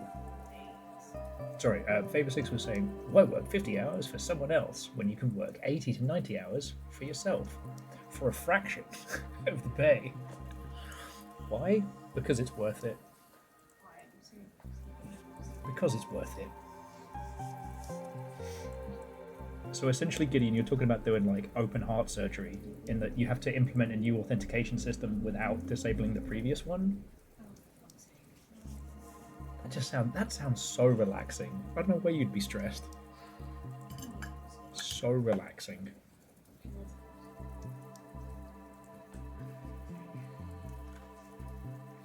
Okay, geez, how long did it take to get nighttime out here? I wasn't gone that long. I only went for a piss. Okay, there we go. Sun's setting. You played the demo? Is it good? Sure.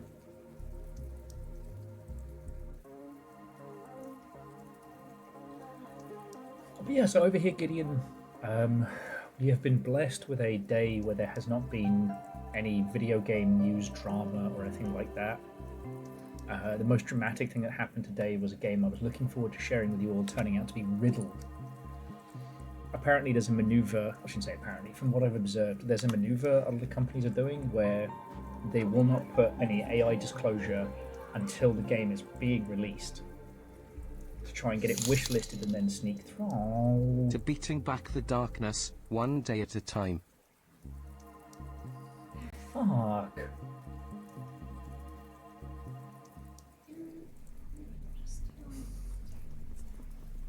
Fuck. Andorf, 1 million thank you. You know how much money 50 bucks is for me. That is so much food. Fucking thank you. Ooh.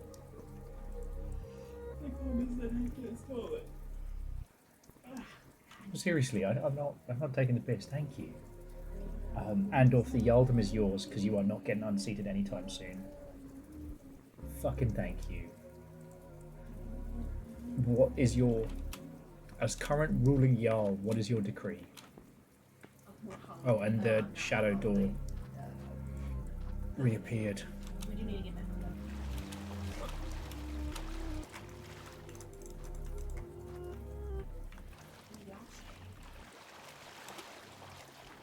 Okay. How's our audio for you guys? Okay, so we're back here. /open night. It only works on Door Island.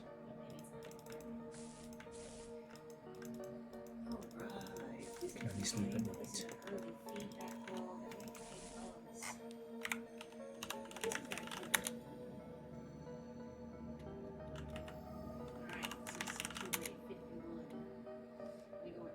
Oh. The chat only works one day down here. Security 51. Okay, Andorf's decree as Jarl of the Longship is that everyone have a little treat. Gideon says their little treat is reading their email and not acting on it.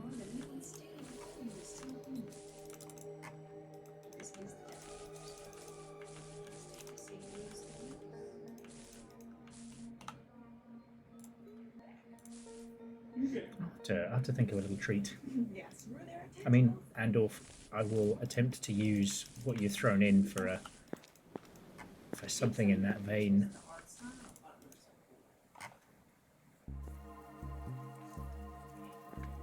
Okay. So it was open night. Okay. Caps does apply. Open day. /day? No. Okay. You don't need to see the rest. Okay, so we can day-night cycle.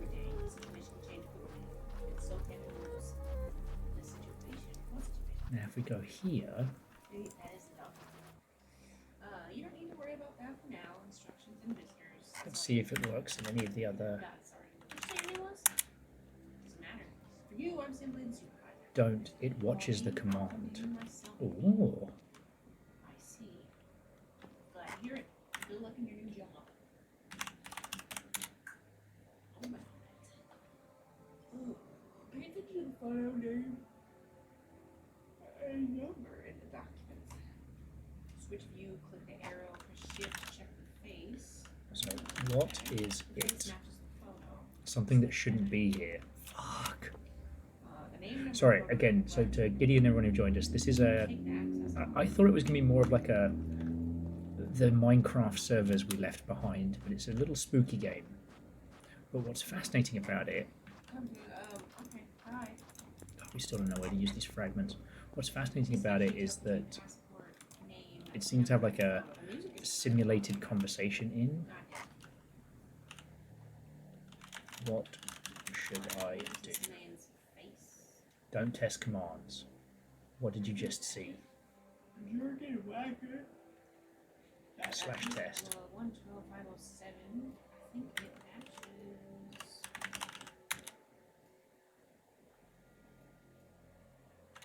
Everything's in order. What commands are there? Say let's do more. Okay. Test commands. Try not to be loud. Here is me being wild. The chat was always busy once. Now it's just me. Oh, list.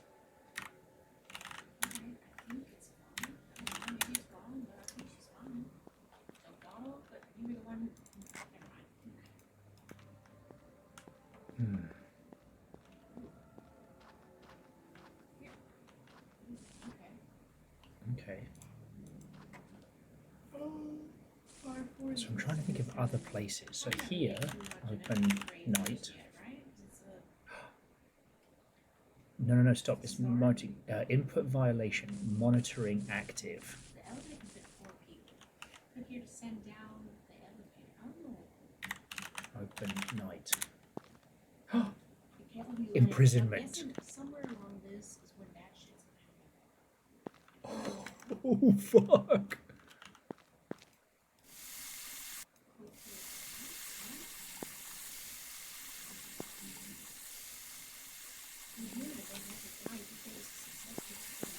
Leah says I couldn't stop it. So what happens if I wake up from here? Oh, all right. It puts me back here. This is the sanity bar. And I can hear the water down the road. Okay. So where else do we know that has a good day-night cycle? Let's try the snowy area. Anyway, I just wanted to say one more time, like, oh shit. All right. Fuck. Final warning. Containment initiated.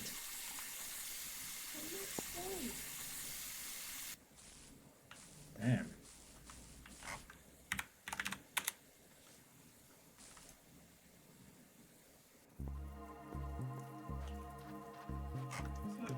Oh! I'm such an idiot. I'm treating this like a float through the world fluffy title. Why am I not treating this like what it is? Why are we not browsing local files?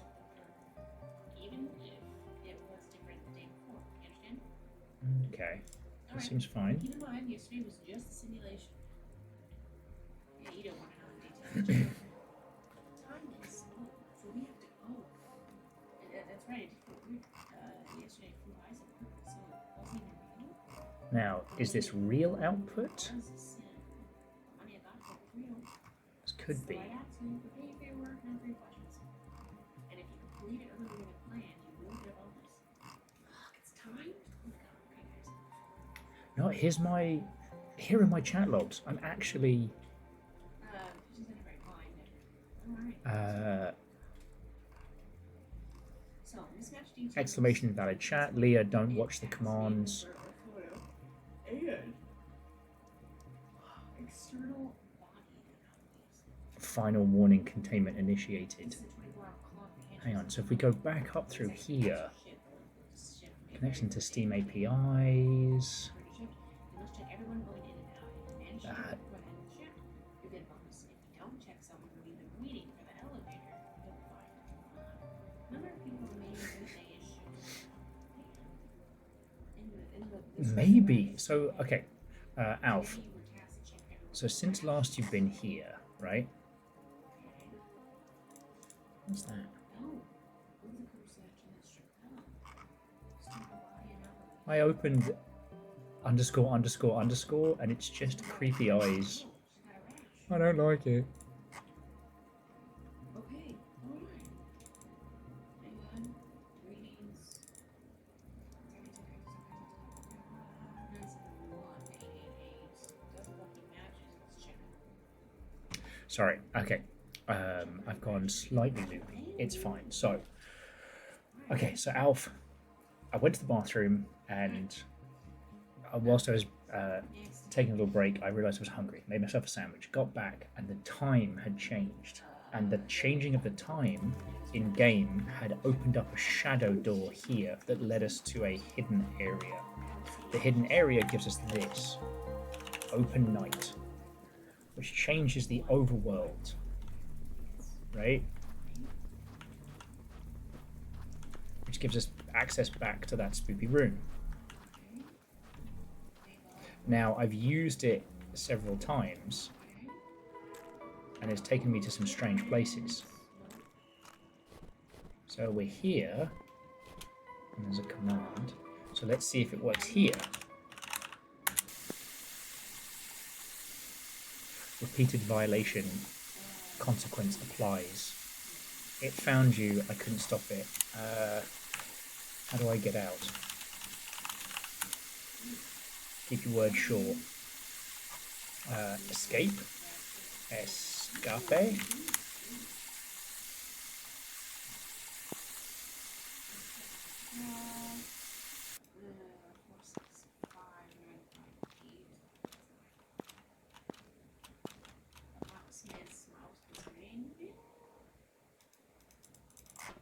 That's 3.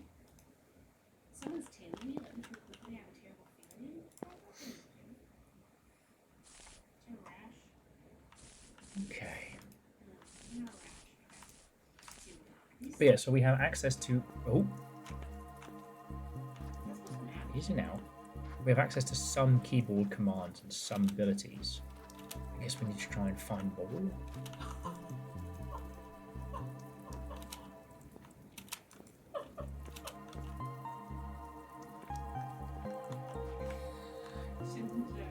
Can you talk to her while you're awake? I think so, yeah.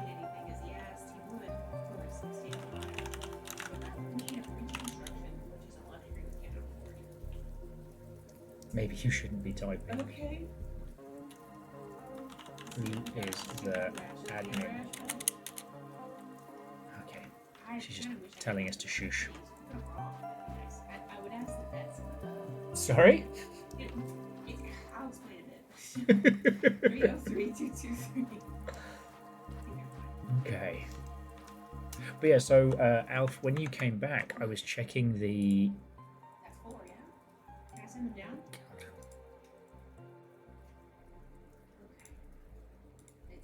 I was checking the listing of the world, which doesn't seem to be puzzly. See, it's right here. It doesn't seem to be puzzly. It does seem to be that it's just. This is actually just a list of it loading everything, but also these actions are happening in real time.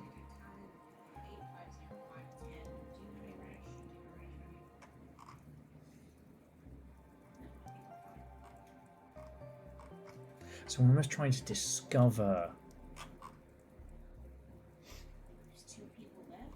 We're almost trying to discover the commands that will allow us to do more.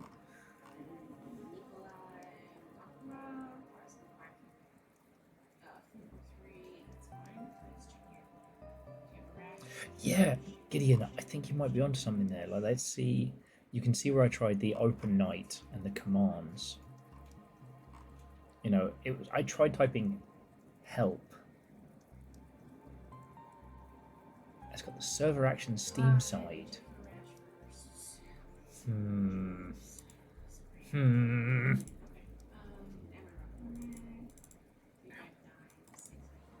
Oh.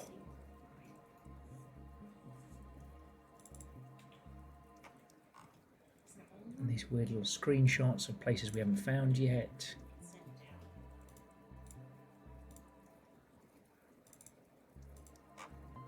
Texture packs, client. Okay. Always check the bin. Alright, we did it. Okay. There's no penalty. And we did a speed bonus. So we need this. Alright, so let's get it. Okay, I am actually a little worried though about deconstructing the game that we're on and breaking it before we fix it. Now, we didn't find anything else in this area. Well, this is the area where we managed to find.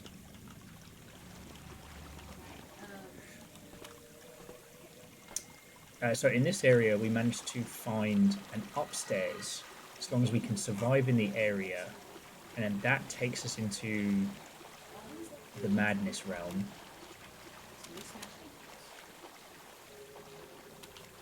Madness is in, losing one's marbles, not madness as in baggy trousers. Very different, very, very different conditions. Important, don't get those mixed up. But yeah, there's some spooky puzzle shit going on here. And once again, I am more than happy to admit when I'm wrong. Whoever made the Yuminiki comparisons, congratulations, you were spot the fuck on.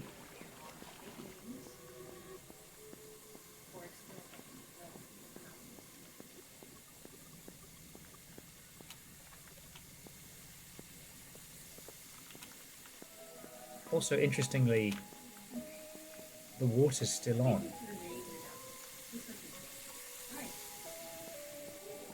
Like, these guys will get spooky, but...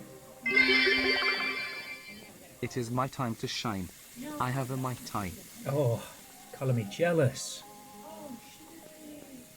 Colour me jealous. Although Vershi, Andorf sent in $50. So I don't know what I'm going to turn that into. I mean, obviously several trips to the grocery store, but I don't know. I could make very poor life choices.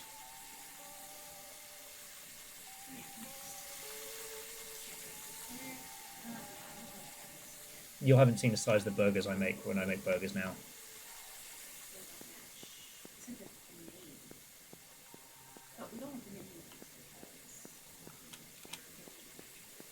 You don't even know. Alright, Aeon, to be continued, friend.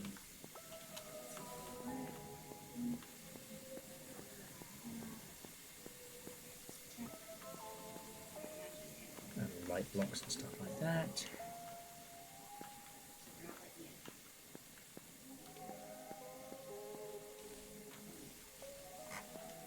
Oh, sorry, last time we were here, we waited out the clock until night time, and a huge staircase appeared in the sky. We were kind of using that.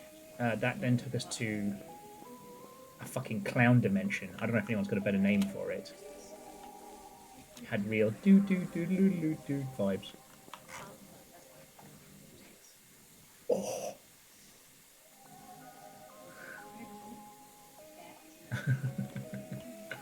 Look, simple chaos. I'm within walking distance of, you know, a bookstore, a coffee shop, and a supplier of many wines.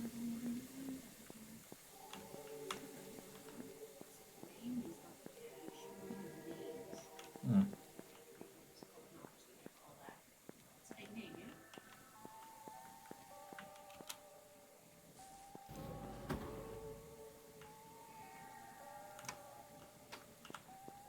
Perhaps we're supposed to be checking every one of these houses. Alright, well.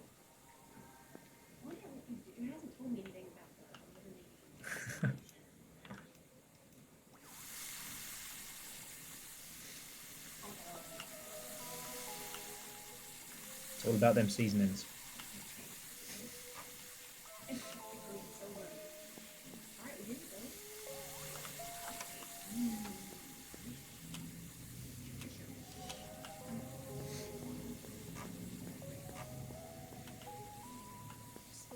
Because, yeah, at this point, friends, we really are throwing spaghetti at the wall. Most likely we need some sort of... See, these rooms, these places are different.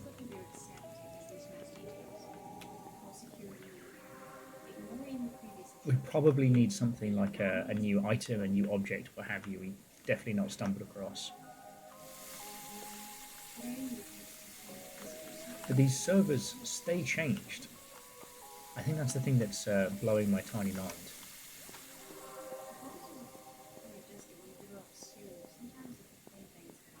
Meat man here.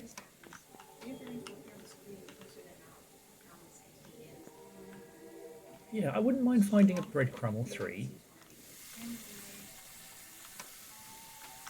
But I don't know. This might not be the game that I'm searching for, but I'm searching for a game that really does feel like going back and searching through an old server. Really.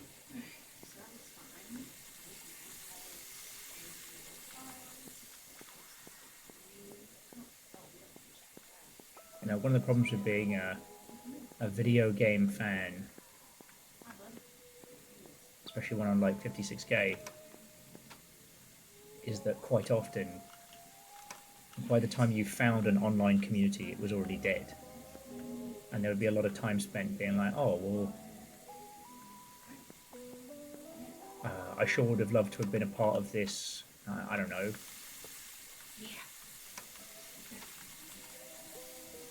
I'm trying to think of a good example. A lot of the MUDs and stuff like that, never got to be a part of a lot of those. I did get to do an Ultima Online server, RP-wise, but you know, a lot of times I would find a mod or a game or something, and I would spend hours upon hours downloading it. You know, finally get in there and find out that the whole place is just gone. Gideon, it was really good. Like, the server I stumbled upon was incredibly well put together. You know, did the whole race class combo, which would unlock when you logged into the world, like for the first time. Here. Yeah. It's called the thing. Confused. Is it not ready? We just have to announce it. Well, and Gideon, I appreciate, you know, that old Richard Garriott was going for that.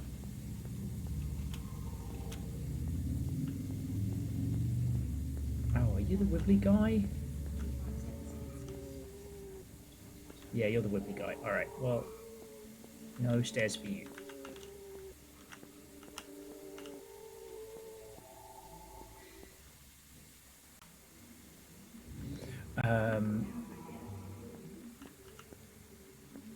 It just, he created a game that had people playing it more than role-playing it. Okay, so back to Weirdo Dimension. Now, I managed to find out about the barnacle. So I wonder if slash barnacle. Oh, slash barnacle. Okay, worth a shot. Open night. Fuck. Back to prison. I've been sent back to jail.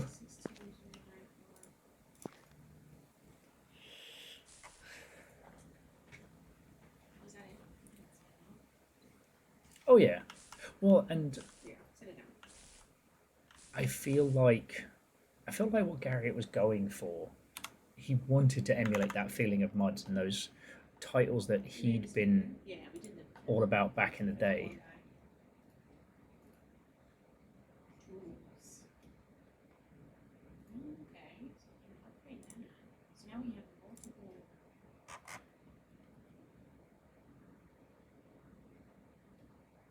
He's just spinning. Okay, jeez.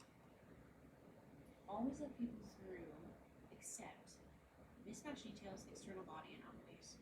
And we call security if there's forged medical certificates. Oh god. Oh god. His skin needs to be examined. Okay. This is definitely a skin mutation. You should ask for a pass. Oh my god, this is a pass is clearly a cheap fake. You know what to do. If not, check on the manual. So we call. There's a dead body. He has the body bag in the back. What the fuck? So we have to check everything. Holy crap.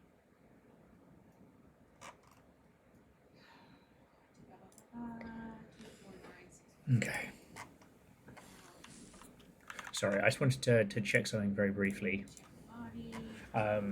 So I kind of want to keep chipping away at this, friends. But I'm definitely missing something. We've...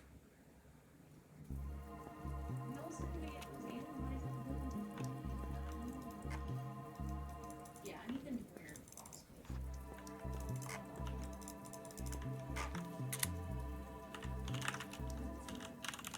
Yeah, because I don't have one, so I don't think it's So I said, what should I do? Act boring. Hint? What are you doing? Fragment. Don't test it. You're not helping. Okay, so far we have found 2 map fragments. I think we found one in the cautionary tape area. And we found one in... Oh, Baron, what home, welcome. We found one in the cautionary tape area, and we found one in the castle, I think. So, did we find one here? Yes, we did. Wait, no, so we found one here, and we found one in that area. So we haven't found one in the cautionary tape bit, or in the forest. At this point, I think we're supposed to have a lot more in the way of items. So I don't know what I don't know what I fucked up. Oh!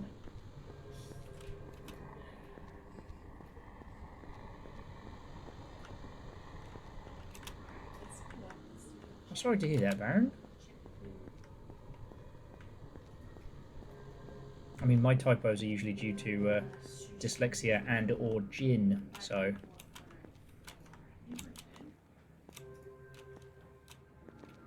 Empathise greatly.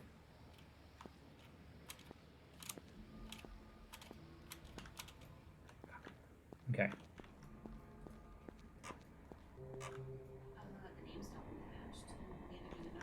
Oh, dice, that sounds lovely. Over here, we've still not quite cracked what we need to do, but we've gotten access to our first command. So we can now change the door world from day to night. If we try and do it anywhere else, the server admin puts me in jail. I am being put into server jail. I am being censored. Okay, so this is Barnacle. It is a spooky... I say spooky, not scary. It is a spooky Minecraft game. You have logged into this server for whatever reason, and it seems to be in this weird liminal state. Someone called, I guess Lena, is also trapped here.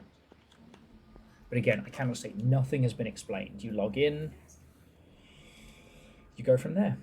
Also, Andorf brought the thunder, so I'm feeling very lucky.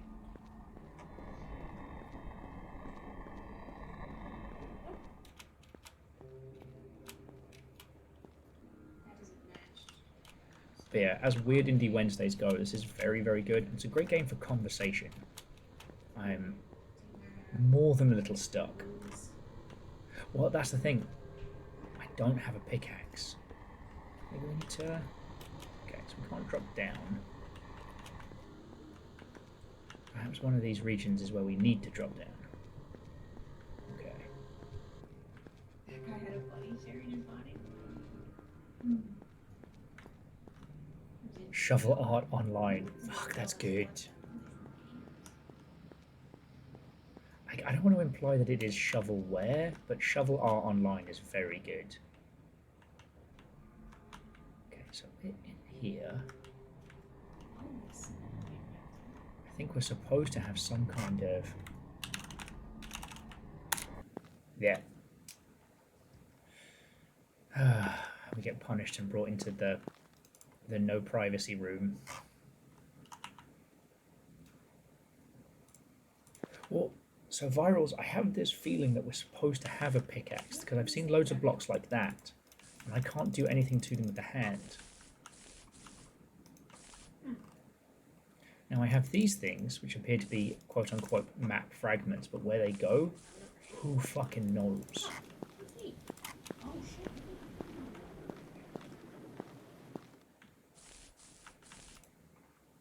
The toilet ending is my favourite.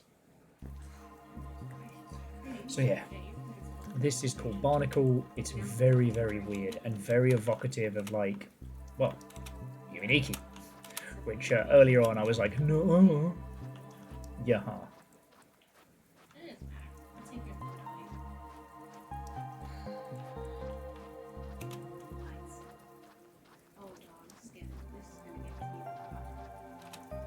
Maybe we need to head back to...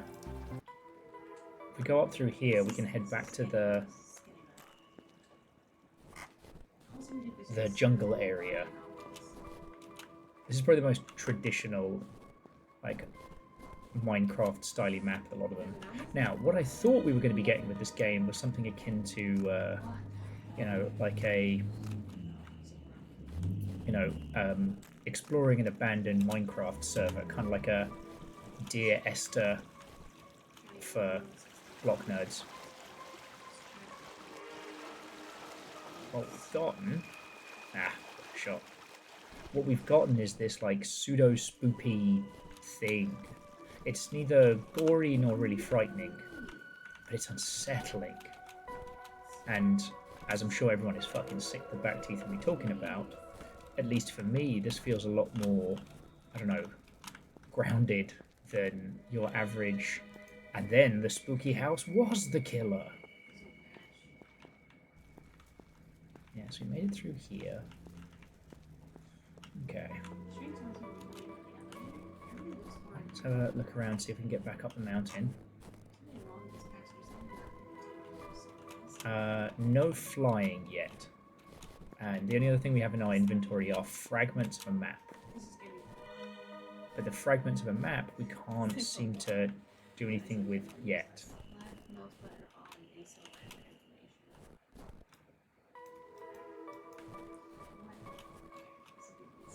Laoshi, I think you're spot on. I think we need something like a pickaxe to be able to, you know, break something.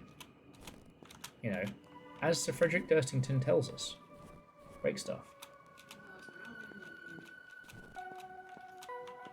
As 2-year subscriber, Fred Durst says. You're probably asking yourself, when's Will going to shut up about Fred Durst?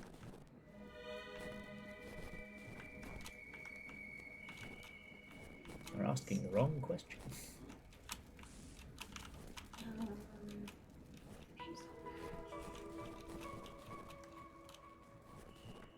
Oh yeah, so I am shimmying up the back of the castle.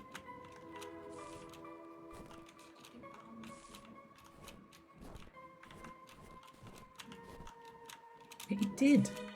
He was very clear about how it's just he said, she said bullshit. Will, I swear to God.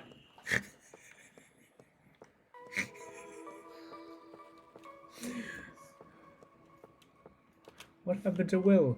He was leaving with a fat lip.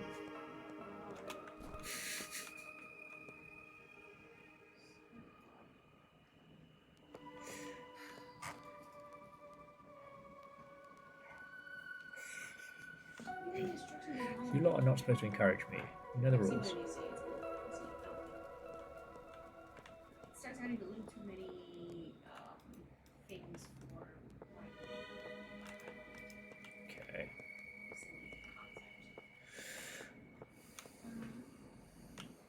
Yeah, so currently Baron, no crafting block that we found and no way to combine the fragments. And all we found is 2 fragments. But we have found that in some maps, if we can explore them correctly, we can find portals to other, like, more hidden maps, essentially.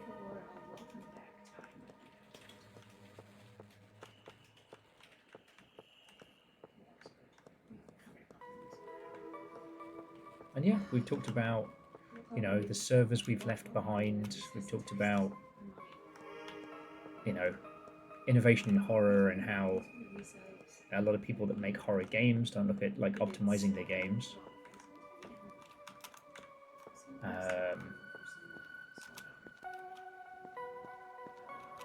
Okay, yeah, so for this one, it's our first map section. So if we jump down here, it puts us here. So the lily pad dimension. Now, what do we need to do in the lily pad dimension?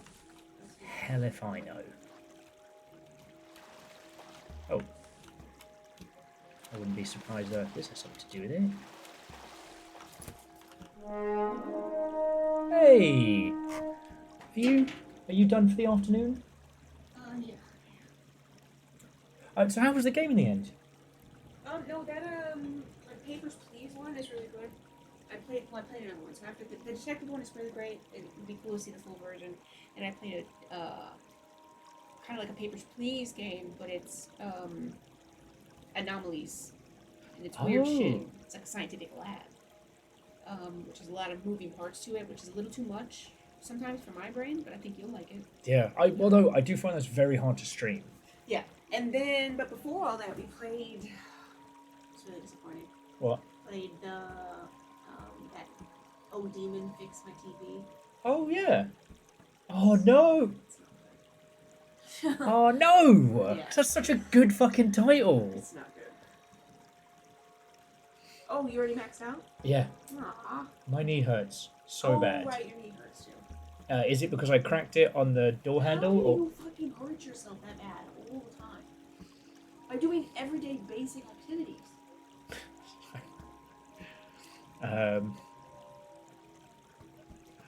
Only the gods will ever truly know. I was trying to think of a witty thing, but I can't even blame it on drinking. But yeah, anyways. But yeah, so we've been chipping away at this, and it's starting to get good. It's a real slow burn, and it is trying to get us to wander aimlessly first to learn its world before it starts getting us kind of like in the thick of it. But yeah, when I was nattering to you about whether or not you wanted a sandwich, the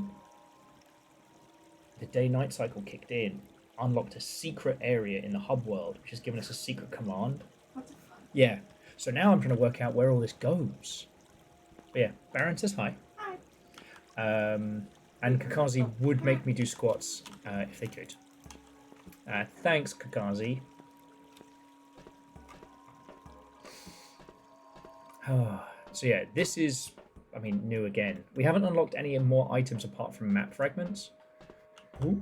So I'm just hoping I can start, like, finding some goodies, but it's good. Okay. People ask me, Akari, please stop doing these adverts. We're worried about you. Then they disappear into the void of the lake. Tug store, we can't get you out. Well, Akari, I've never said stop doing the adverts. I've just said, are you okay? Have you slept? Alright, I'm just gonna...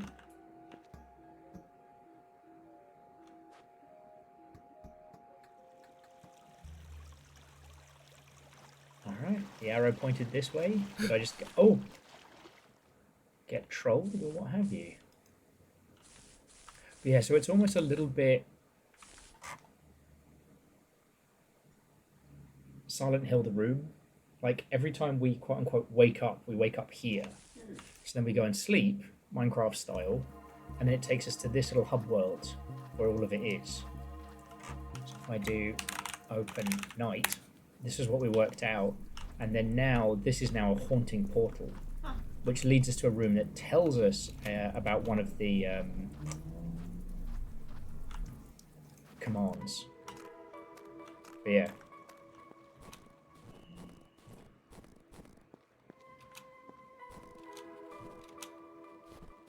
Full damagent. Exactly. Oh. No. Thankfully, it says invalid command if we get it wrong, and it is caps sensitive. But yeah, it's really good so far, and it's got just the right amount of like mist style puzzle. But like the spoopy bits aren't, the quote unquote scary bits aren't, but they are spoopy. So like there was a fucking weeping angel style creature in the suburban area, and it, you know, it runs at you if you're not looking, but if it grabs you, you just wake up back in bed, and it doesn't even do anything messed up like never-ending nightmares. It's just you wake up. It's like, oh, okay, that makes sense. The one I got a little stuck on was like this MC Escher style. Oh, I never went down here.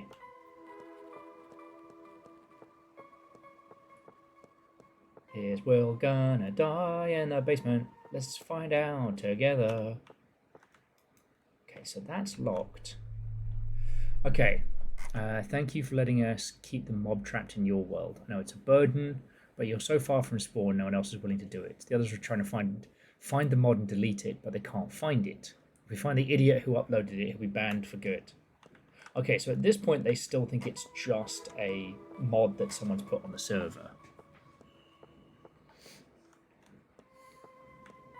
But yeah. This game's really good.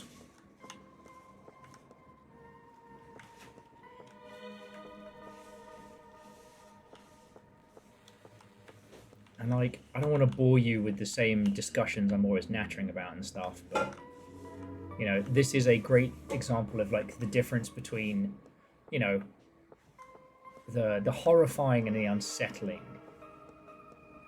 I remember as a kid always being confused by the concept of a thriller. That of all the movie genres that I'd encountered as a youngling, thrillers never made sense to me. Because they don't seem to be of those seeking thrills. Fuck off! Alright, now what was that? Fucking tower. Oh, god darn it.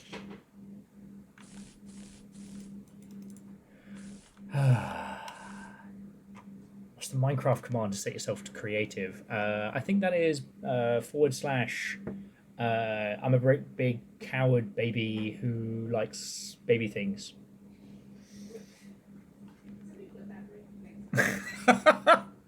Will, how did you get 10,000 angry Minecraft fans all up in your business? No reason.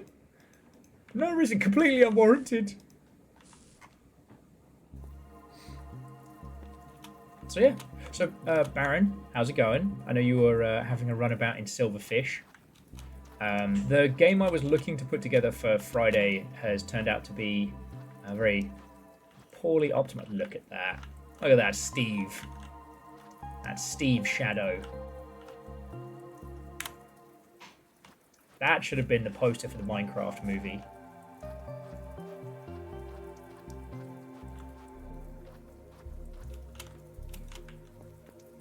And yes, I am...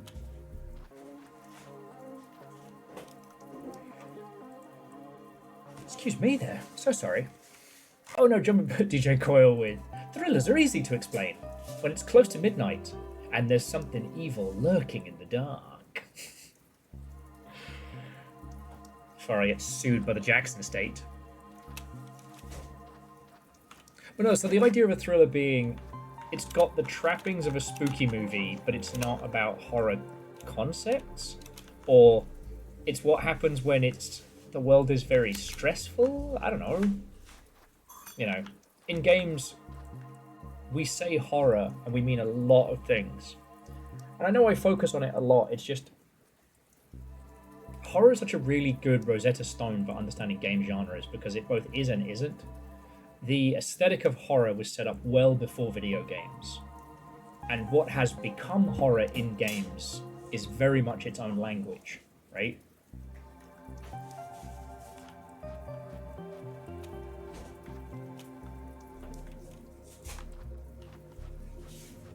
You want to run another horror TTRPG? Oh, that could be fucking cool.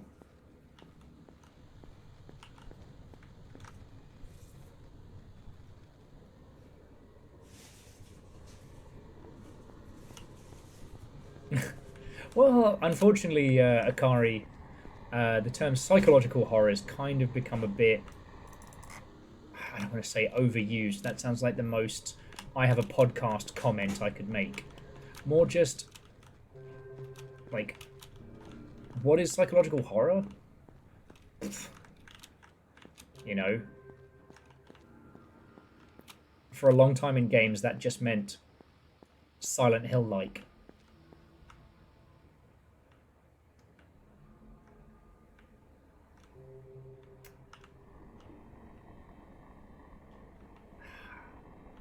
On it. Like, what is actual psychological horror in video games? That's the good shit.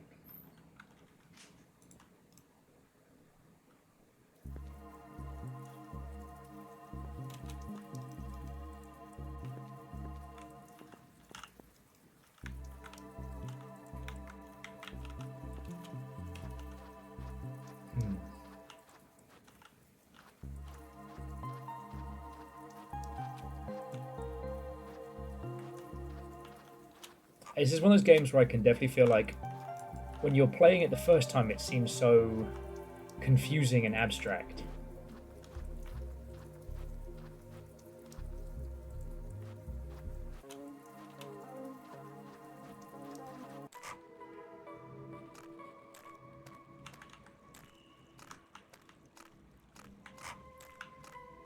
And I feel like if we finish this, we'll look back on those playthroughs and be like, you dingus, why didn't you just turn the other way? I have found one map fragment in this segment, but not in the other one.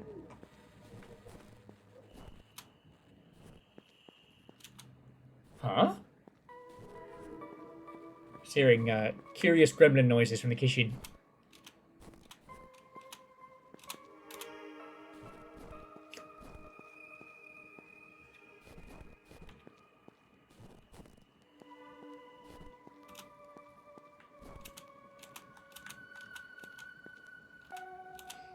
Anyway.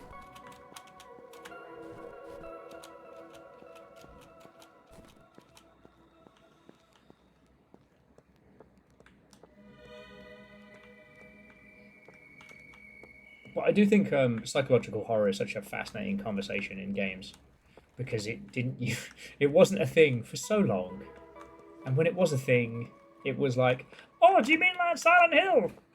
What makes it psychological horror? Well, there's a bloke with a great big knife and his bum hanging out. That's not okay. Did you play Silent Hill 2, or did you just look at it in the video store? Okay.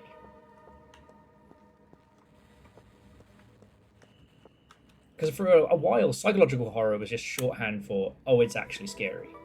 But then we had things like Amnesia and Soma and so much since then. Okay, so I'm going to try and stay out of the water. There's a little grace period for flopping around in here, but not much.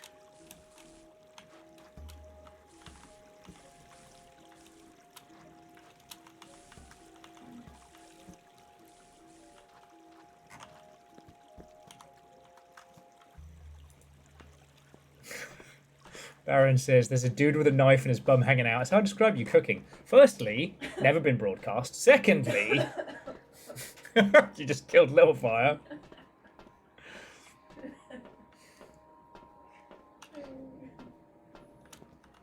Okay. So it says go this way. So let's see if we can. This reminds me of those, like, Minecraft parkour maps that were very popular for a while.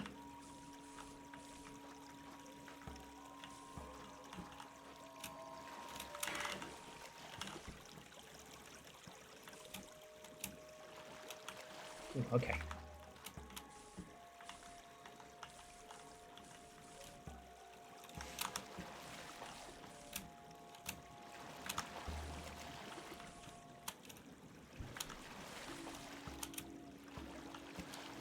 This is the way the log splits, so we're going this way. Alright. Cow. Alright, so this is a different tower.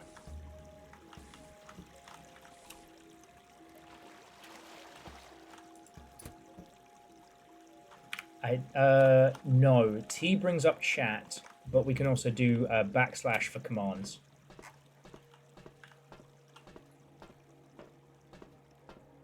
But yeah, so Baron, the point I was making earlier, which I'd be interested to hear your feels on, is how, like, so few of us will ever truly spend a night in a haunted mansion. However, the chances that we will come across an old Minecraft server are significantly higher. And, you know, the impact of that.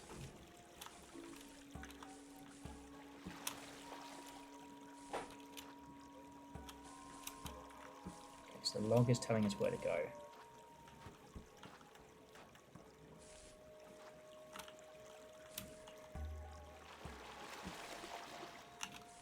It could be it's not about falling in the water, it's about not straying from the path.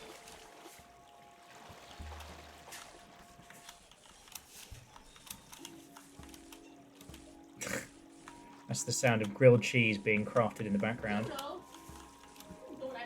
Tell me I'm wrong. I would love to. I do it all the time.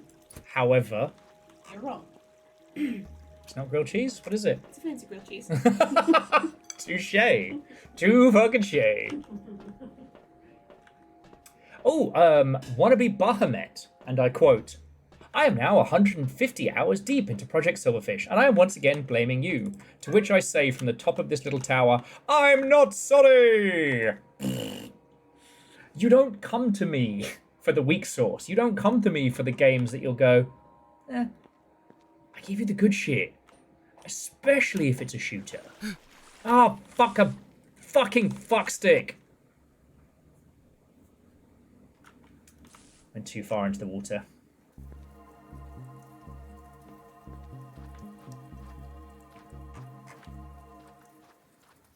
Progress, though, indeed. Indeed. And one of the things that's interesting about this is that send dog and we can talk. One of the interesting things about this is that there's a part of me that's like, well, why don't we have unlocks to new maps when we find them? Why don't we have X, Y, and Z? And I'm like, because this is trying to give you a feeling of authenticity. Caffeine, what on, welcome. Wait. A video game where you're a ninja in space? Sounds dumb, stupid, and bad. I doubt anyone would want to play that game.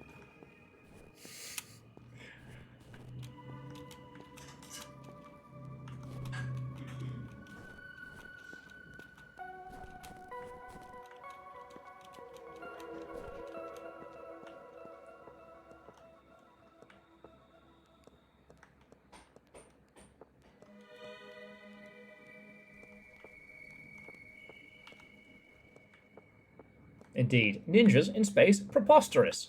How do they know which way is up? How can they defy gravity if there is none? Yeah, Numbers makes an excellent point. What is the name of this Space Ninja game so I can make sure to studiously avoid it?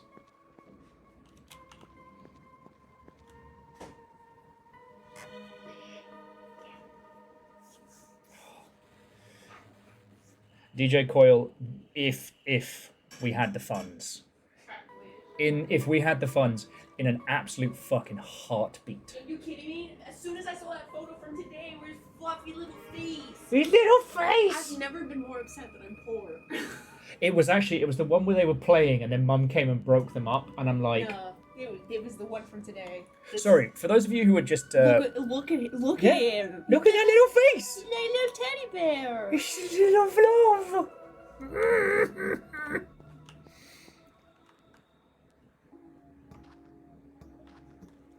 Oh, yeah. I think we just got the best reason to hang out with everybody. Restless Roots, Watto, and welcome.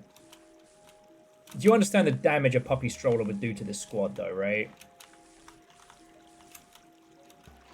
But Restless Roots, Watto, and welcome. How was your stream? How are you up to? Hello.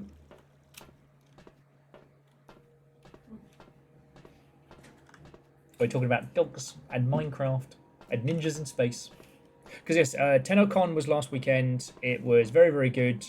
I still am so chuffed with the OGCM and voice of your operator, I forget their name, was unable to attend due to surgery.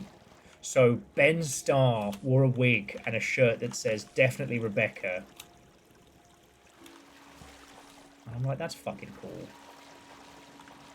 I've been at a lot of companies over the years, and there's very few of them who I feel would do that. You know, like, oh shit, you work in community, but you can't do the community thing? Alright, well, we'll organise for the talent to pretend to be you. Best I got was a fan made a Will Overguard mod for Rome 2. Or was it Fall of Samurai? I forget. You can send little armies of Will and Craig off to their deaths. DJ Coil says, I'm here to make video games and break hearts, and my computer is in the other room. You have rotoscoped, Will. Not the same. Okay. But yeah, so Restless Roots, what are you playing? What are you up to? This is Barnacle. A spooky, not scary, but I don't know. A haunting, if not slightly macabre, game where you explore a long dead Minecraft server and the strange things that have happened on it. We're not entirely sure what we're supposed to be doing, but we're definitely doing it. We've been finding fragments of a map. In this area, we either can't stay in the water too long, or we can't go too deep.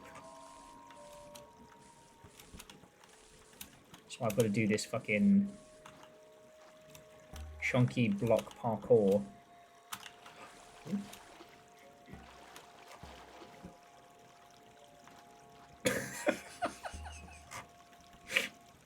Just DJ Coil. We have Will at home.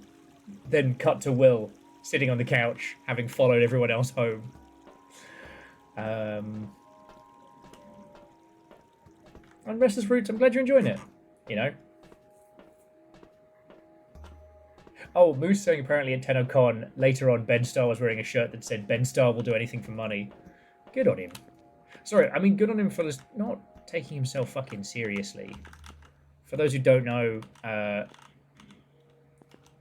despite his success in several fields, Ben Starr still makes his bread and butter doing like car commercials and shit like that.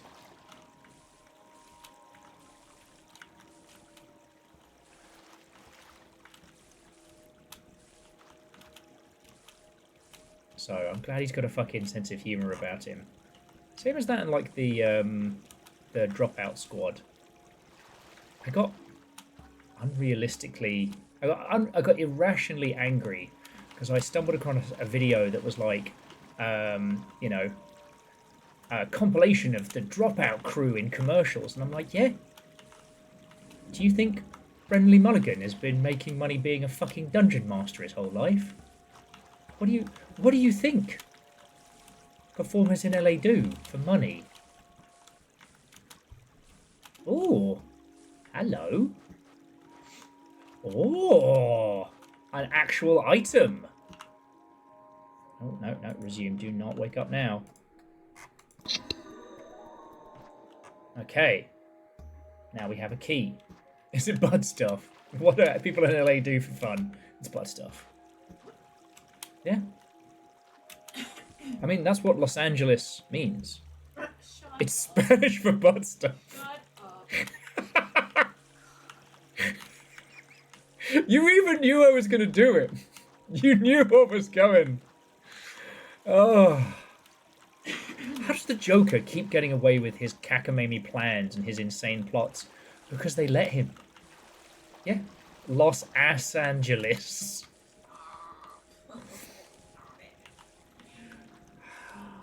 The Grant O'Brien try not to laugh. I save it for very rare occasions, but it still cracks me up. And coming to us next is a reporter named after the number of times Grant gave oral sex at a sex party. No. Followed by Brendan Lee Mulligan saying, "Hi, my name is 50."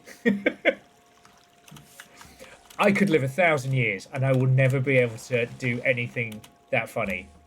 The Brendan Lee Mulligan delivery, not the other thing.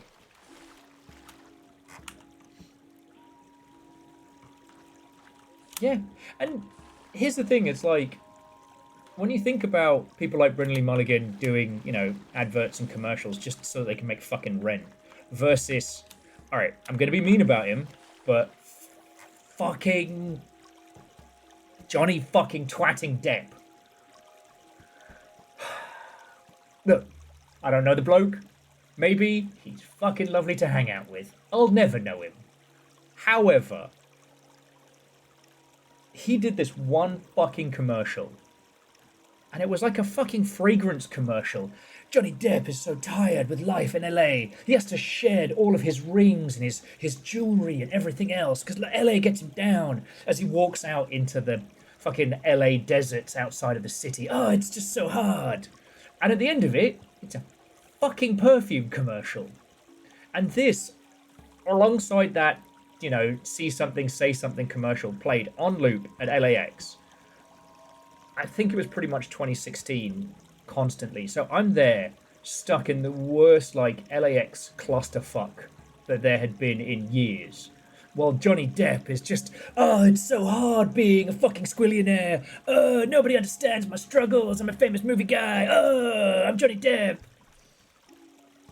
Fuck off. You don't even need the money.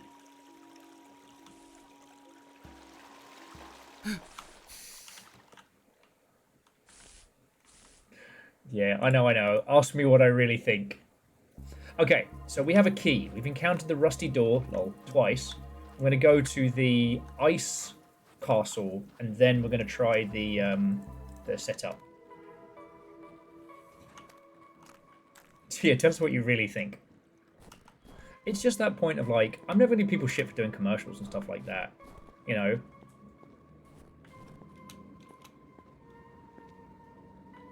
But once you reach a level of affluence, it's like, what are you endorsing?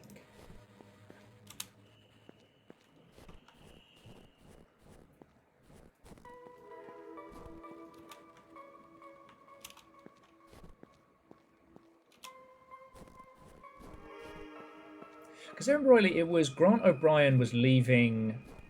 Was it the remnants of College Humor or the beginning of Dropout? I think he came on back.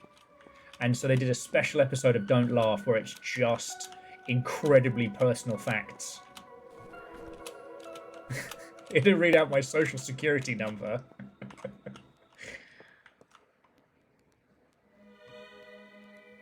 If I ever do a commercial, I'm giving you shit. I've done loads!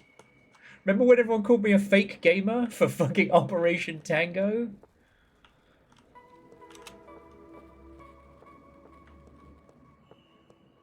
Anyway, I mean, Baron, you can do that, but my goal is to blow up and then act like I don't know nobody. Fuck, I went the wrong way. I was too busy being a little turd. Alright, where's the door? Oh. Okay. Sorry, we were supposed to go down into the basement. Because now we have a key.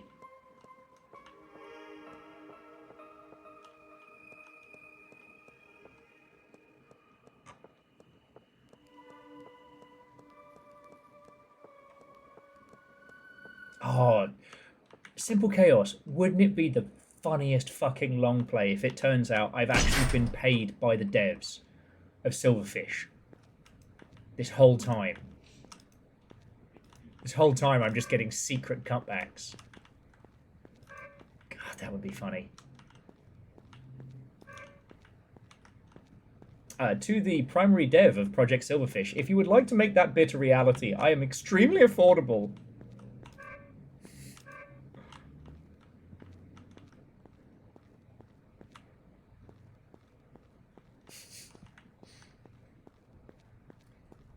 Look, friends. Ooh.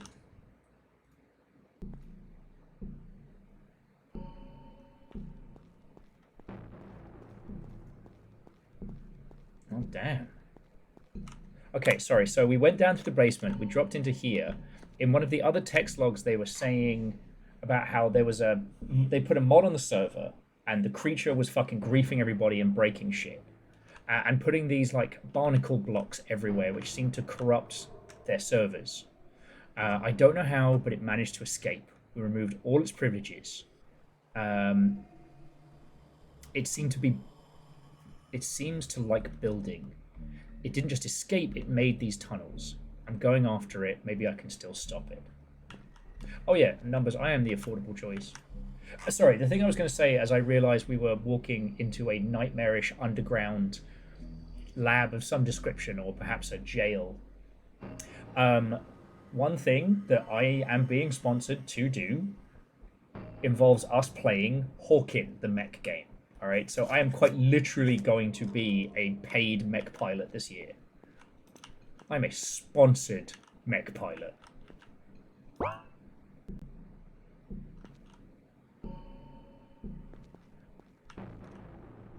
Wait, so this thing built redstone switches into its creation. That's worrying.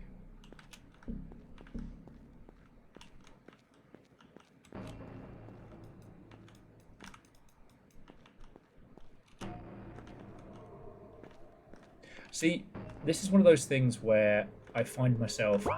Oh, okay, so that turns the light on for a bit of time. I'm always in two minds about whether or not to help your player or confuse them. Because if we'd been told what to do, we probably would have gotten to this point sooner. But it would have ever so slightly negated the reveal. And now, because we spent so much time, like, clawing at the sides, it feels like we fucking earned this. On it, he says, getting spun round immediately.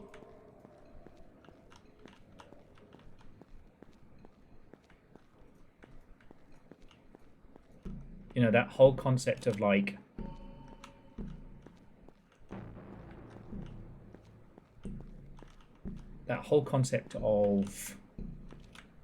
you know, reward to payoff being based on the amount of time put in. Oh, no, so Cephalid Gideon, not Hawken Reborn. Hawken Reborn is a PvE title that, alongside, unfortunately, Gundam Battle Operation 2, is one of the most hated games on Steam. Alright. It likes building. It likes building mazes. Yeah, it's not good. Look, I'll have some more info for you all soon. Like, expect me to be fucking yelling about this, because...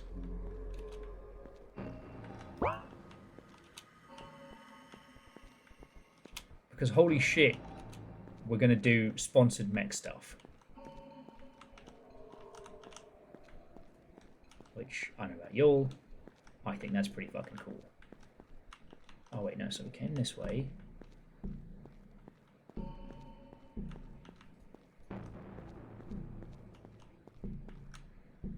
Check this row first.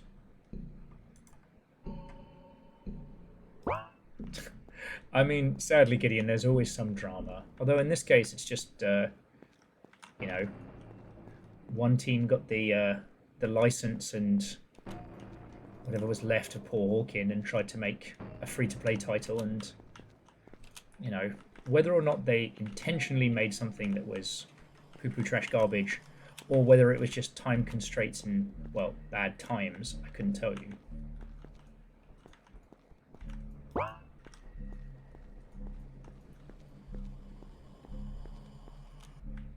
It was not good.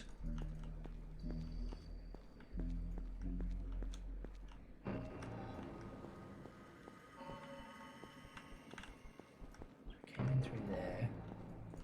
I'd like to thank the video game Descent for breaking my tiny brain as a youngling so hard that I can now pretty much navigate my way through near invisible mazes.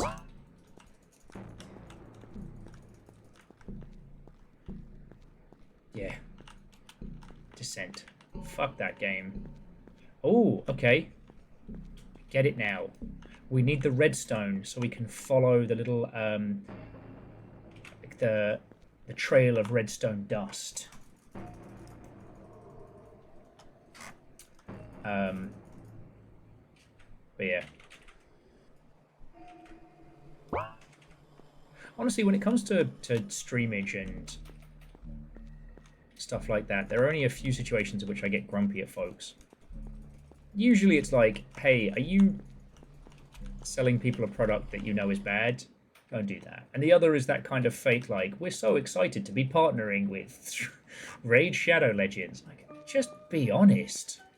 We're really fucking ambivalent to be hanging out with Raid Shadow Legends, but they paid us a piss load, and that's going to keep me from dying of scurvy, so thanks, Raid Shadow Legends. What was it? Joe Cat saying, like, yeah, I'll do a Raid Shadow Legends advert, but I don't want money. I want a date with the Amazonian orc. And they didn't even fucking work with him. Oh. Anyway, hi, my name's Will. Welcome to my first video. I'm going to be starting a YouTube Minecraft. It's called Twat with a Block. Don't show this to your kids. Okay, so to those of you who date the masculine sort, Which of these two phrases would cause you to run away faster? I'm starting a Minecraft channel, or I'm starting a podcast. Which is worse? They're the same thing. Shh! Don't spoil the answer!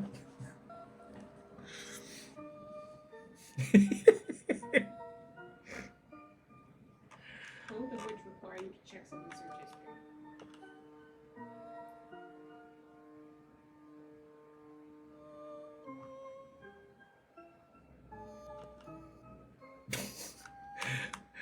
Avenger has the correct answer, which is it's a trick question. The true answer is starting a Limp Bizkit cover band. Okay, this one, guys, I got onto the server, but somehow none of you here. Did you move the spawn? I'm just gonna keep playing until one of you gets back to me. That hurts because I've had that. I had some friends. The first time I tried to play 7 Days to Die. Oh, you gotta come in, you gotta come in. And I spawned in, and they were on the server, but no one would talk to me. And then we got Blood Moon killed. Moose says, I'd have to ask what kind of podcast. It matters. Does it matter? Or is it just the signs of madness? Alright, I want to explore this little, like, overworld a bit. But I think we should head down here.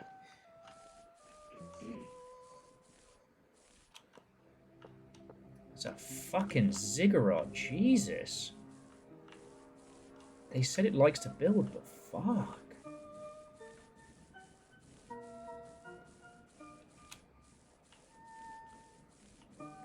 It's a Minecraft podcast. Fucking hell. Ooh. Alright, that's another piece of a fragment of the puzzle. A fragment of the map.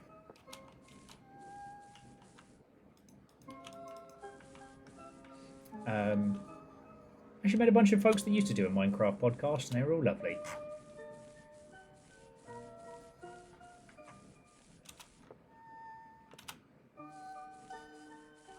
Baron, you can't call someone your sauerkraut.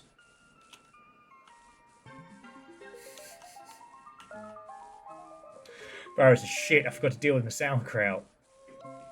Well, maybe they wouldn't be so sour if you pay them more attention.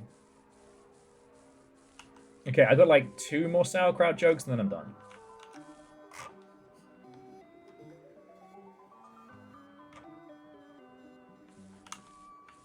Does the podcast have a clever name?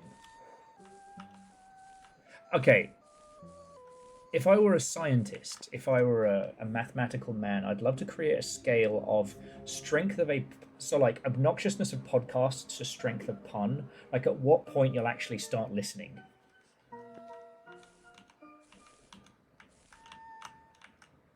The last true dyed-in-the-wool podcast that I was listening to was Who Shat on the Floor, a true crime podcast. Okay, now we're making some headway. Now we have...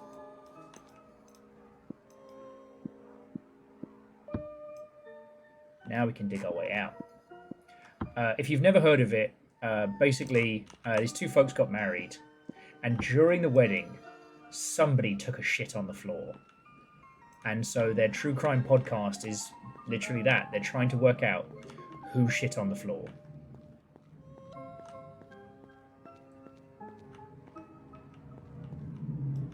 Minecraft is a Metroidvania. But by that logic, isn't Myst a Metroidvania? I'm going to get jump scared at some point now that we've been making headway, and I'm going to cry.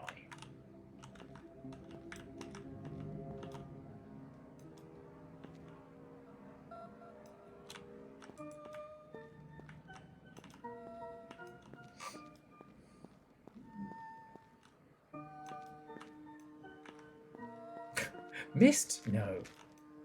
Myst is an indulgence. Touché. But yeah, that was the last actual podcast I listened to, Who Shat on the Floor. Because you're like, oh, well, 1, that's gross. 2, why would anyone care about that? Because it was on a boat. Which means, aside from staff, every person there was somebody they invited and somebody they knew. Now, was it someone got so drunk? Was it a protest poo? These are the questions. It did mean, however, that when I started watching Only Murderers in the Building, and they keep talking about, the success of True Crime Podcast, and my brain just keeps going, yeah, but who shit on the floor? Ah, did you work that out?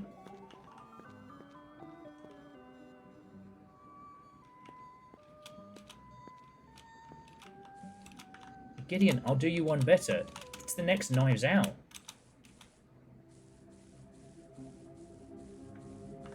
Oh.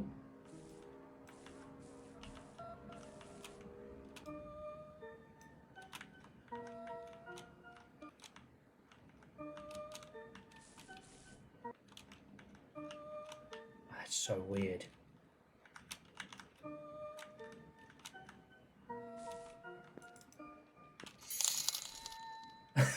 Sorry for not giving news more often. Love you. No! Look, Ansel, I also have to apologise because you said, hey, message me back and we'll work out a cool thing. And then life kicked the fuck out of me, and it wasn't until I was going back through my contacts earlier in the year I was like, ah, shit, we need to do cool kid shit. Thank you so much for throwing that in. I hope you're doing good. I'd love to tell you I've shut up about the Black Watchman, but I'm still going on about it. We're on Blueprints at the moment, which if I find out you worked on Blueprints, I will not be surprised, but I will also screech like a tiny pterodactyl. So look, thank you so much for the $50. This year has been kicking the crap out of everybody, so that's a crap load of food money over here. So thank you. All right. Now, if you're doing a flying visit, just please accept my thanks, and I shan't keep you. If you want to have a hangout and a natter, I mean, this game is fascinating. It's haunted Minecraft server puzzly Yumi-Niki nonsense. However, yes, we were talking about the seminal true crime podcast, Who Shit on the Floor.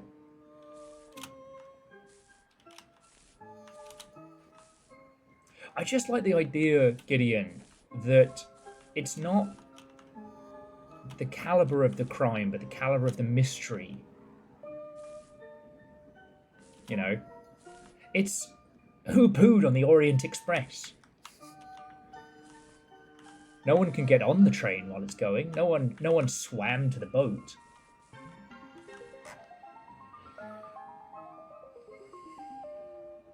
Yeah. Oh, and sorry, jumping back to the previous podcasting point. Don't worry, I'm not starting a podcast. I just need to say that. I'm also not actually starting a Minecraft YouTube channel, so you can unlike and unsubscribe. Yeah. And if you didn't, then, I don't know, take a like and a subscription away from someone else as a punishment. They should have stopped me. Alright, but we can now wake up. And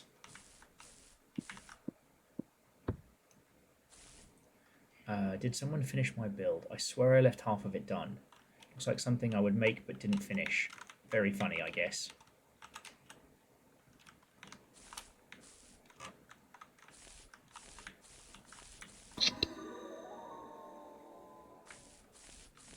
Okay.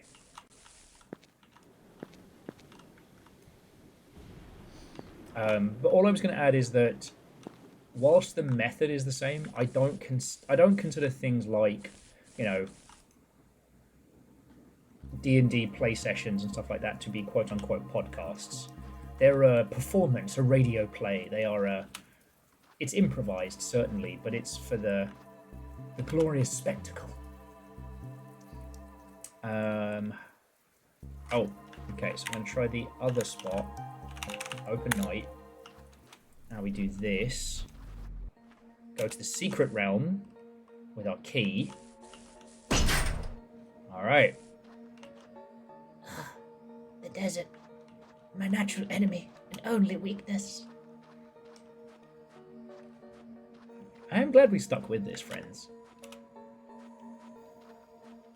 Like, with the speed at which we're going through, there is no way we're finishing this tonight. Alright? But Leah says you shouldn't be here alone. Fucksticks.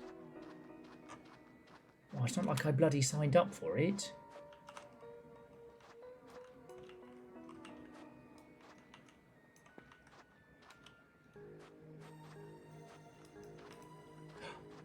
TJ Coyle, spot on. Yeah, with the water texture and the plinth straight up. Oh! Oh, I don't like that.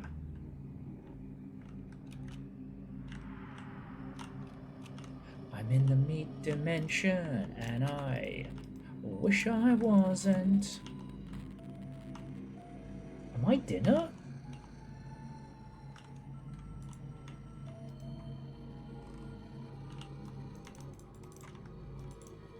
Can't do anything to the inside of this whale fall.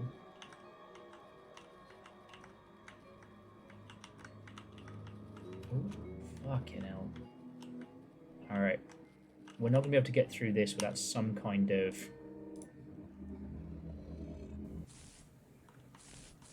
I don't know, without some kind of light. So let's see if there's anywhere else. Oh, Leah says, I'm glad you changed your mind. Oh, from not going to that other place. Okay. So we have the hammer.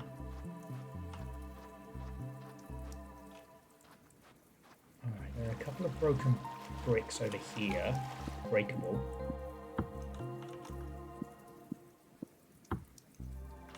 Here we go. Okay. If you're reading this, meet me at the hub. If you forget how to get there, just type /open hub on the console.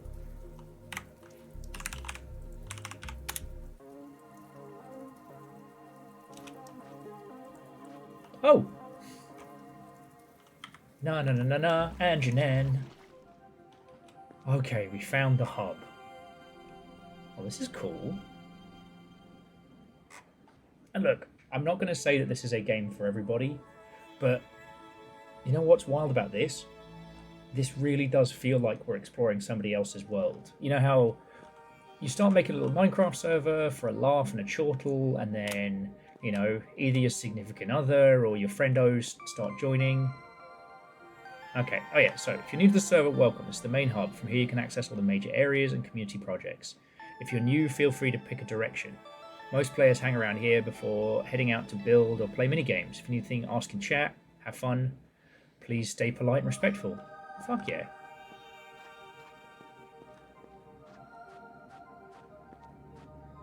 Oh, cute little fountain. I definitely made fountains exactly like this in servers of yore. Almost a weird nostalgia. The benches using the fucking door, the window frames.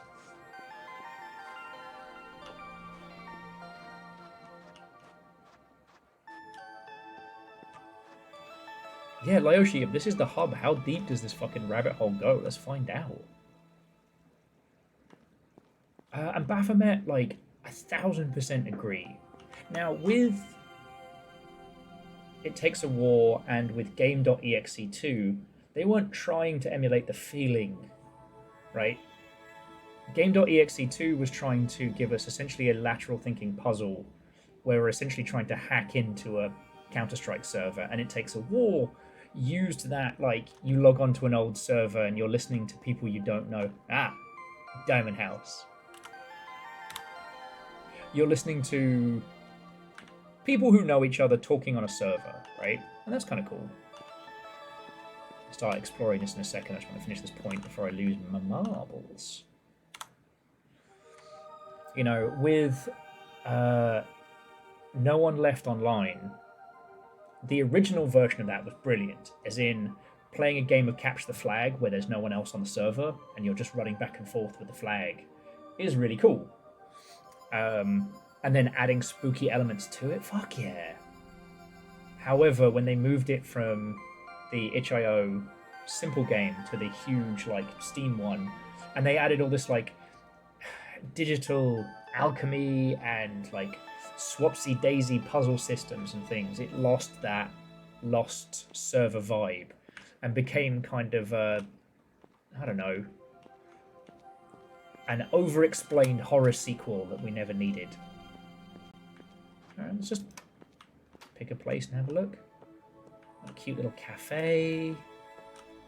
Fuck, is this making anyone else actually want to sit down and play Minecraft, though?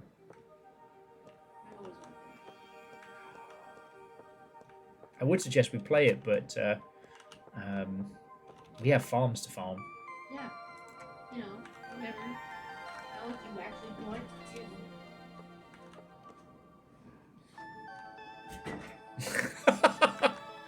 Go ahead. Welcome to Diamond Lava. This will be us when Mr. the Twitch Willy Wonka's on. Willy Wonka's in here and gives us all of Twitch.television. This is going to be what our house looks like. Okay, Diamond walls. Okay, fine. Everything but my room, because my room is going to be ceiling to floor, every single wall covered in a bookshelf. And a secret room. Behind the Which is bookshelf. also a bookshelf. A secret bookshelf room that leads into more bookshelves.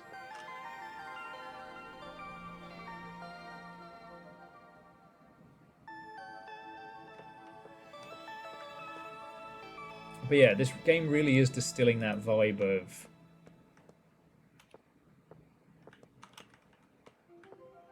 Oh, here we go. One of the players made a discovery. Strange things happen on Door Island at night. Someone needs to investigate properly. There is something wrong with the doors. So maybe there was another way we could have found the command to get to the hub world.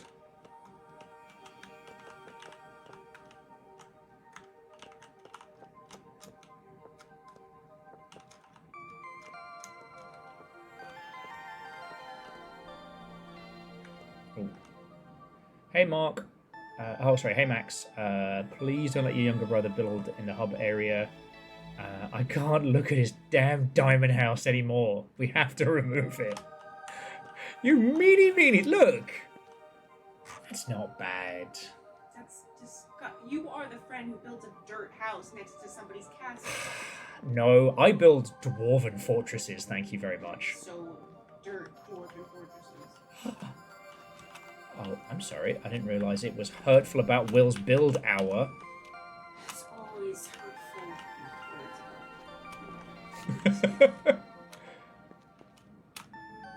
Look, I know we can't go loopy bananas, but... It's warm in here, and I know I'm wearing a hoodie, but...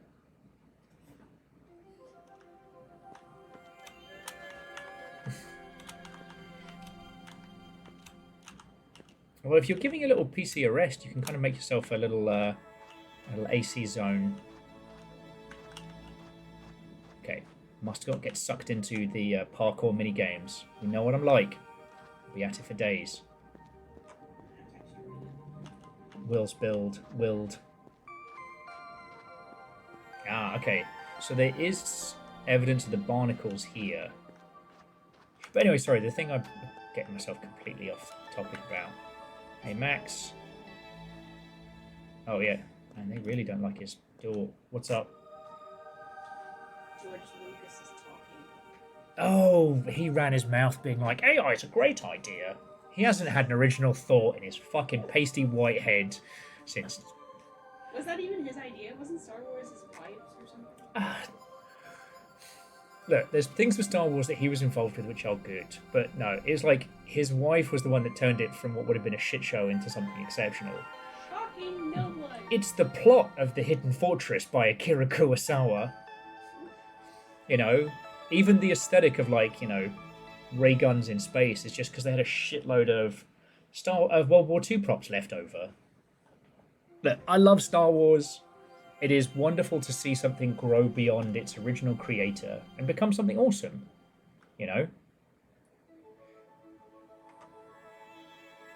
Like, George Lucas didn't come up with Yoda. And one of the things that's fucking funny is that, and whether this is true or not, I haven't been able to confirm, but the popular theory, or the popular myth is that he wanted to get Toshiro Mifune to play Obi-Wan Kenobi. And the film company was like, no, they will sue you You can't take the guy who's famous from being in the film. You are ripping off. Oh, okay. I guess we'll get Sir Alec Guinness, who was like, I don't give a shit. I need a paycheck. Ah, I can tell you about the man who only cares about a fucking paycheck. It's me. Oh, hang on. So we had the... Oh! Okay, so this is like a recording house of all the things we found. Welcome to the server. There's the one about the... Hey, Mark, don't let your brother build. Did someone finish my build? I have left it half done. And then up here, those black blocks are in my world too. I tried to contain them. Someone mentioned the new command, overnight. I can't get out of the map. Are you in the hub? Pretend you didn't see me. Alright. Crusty crab pizza. Here's the pizza. Continue spawn. If you're reading this, yeah, meet me at hub. Thank you for letting us keep the mob trapped in your world.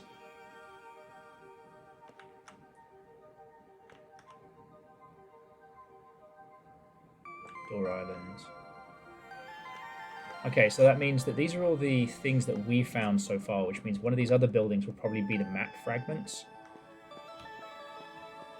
No, Alf, you're all fine, mate.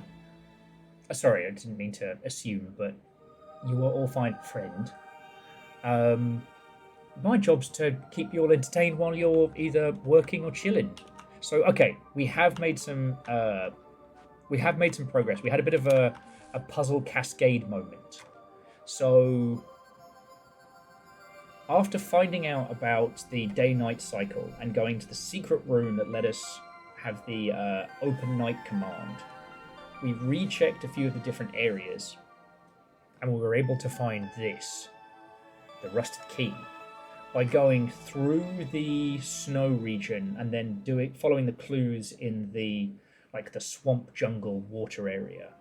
Now we have the key. The key has opened up a couple of doors to whatever the thing is that they were trying to contain within the server.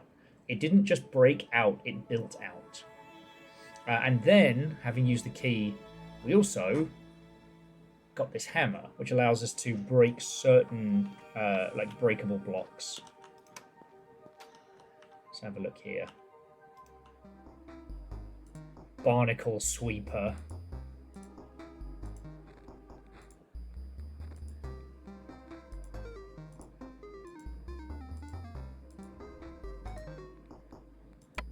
Ah, killed us all. But yeah, so using that, we were able to dig up a command. Oh. We were able to dig up literally a command that was buried in the ground called Open Hub, which is how we've been able to get into here.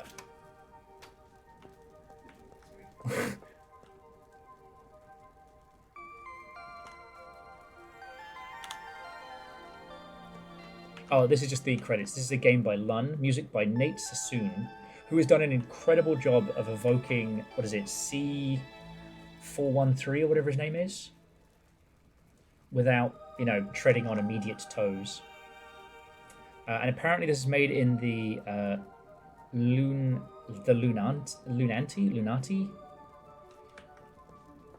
C418, yes. I think I met him very briefly once. I remember.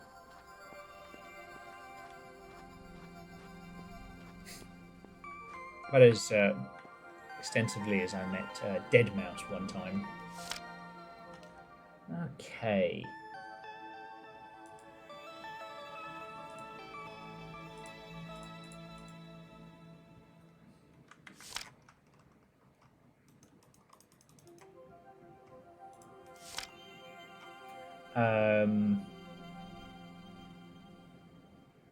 C418? No. I mean, he wasn't wearing a mask at the time. No, I was royally hungover at that same Minecraft convention, and I was queuing for Starbucks, and the bloke in the line in front of me had this massive Space Invader tattoo on his neck. And I was like, oh, that's fucking cool. And so I showed him the Space Invader tattoo I have on my leg. And he was like, oh, that's pretty cool. And we were just like, oh, you in for Minecraft? And he's like, yeah, what about you? Yeah. You know, me and my mates. I think I blathered on about, like, you know, how surprised I was that there were so many kids there, and I was not expecting it. I was expecting it to be more of like a hardcore, like, nerd convention, you know? Because, like, the fuck did I do? It wasn't like I was watching YouTubers. Not those bastards. Yeah. Though, what was weird is that talked to the guy for like 10 minutes. He would not have been out of place in any, local friendly card game shop. But the lass he was hanging out with was very LA. Or, well, perhaps it would be better to say very Miami. And I was just like, this is weird. I don't know, maybe they work together.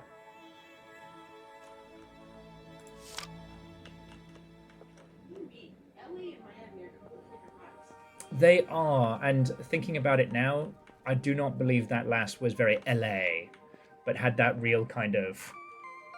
What do you mean? What do you mean by that? My hungover brain said, this person looks expensive. Okay, that's fair. Miami's expensive. Ooh, speaking of expensive, check out this fucking living room. Damn it. This is fucking cool. We really need to expand the server. The current areas feel a bit small with how many players we have now. More builds, more paths, even a few new zones. Because I haven't really looked in it. Like, with a modern Minecraft server, can you do multiple, like, regions and maps within maps? Building contest announced. Next will run through to February 4th. God, okay, this is what I thought we were going to be discovering earlier, but I'm glad that they didn't jam this down our throat immediately. Building contest participants will be Max, Sarah, Thomas, Leah, Daniel, and Chris. So Max's little brother used to be on the server. Leah's the only person who's here, so we could ask, who's Max? Pretend you didn't see me. Alright, alright. Leah's warned us a few times that there's something here. The admin is not a person. Yo, so Falcon, this is a kind of, I wouldn't call it a horror game. It's just a little, an unsettling puzzle game where you explore a dead Minecraft server, and it's fucking good. It's called Barnacle. And it really has you just, like, wandering through people's builds. Now, it took us a while to get to this point, and I'll keep solutions to puzzles to a bare minimum. But yeah, now that we're here, we're finding some cool shit. Alright.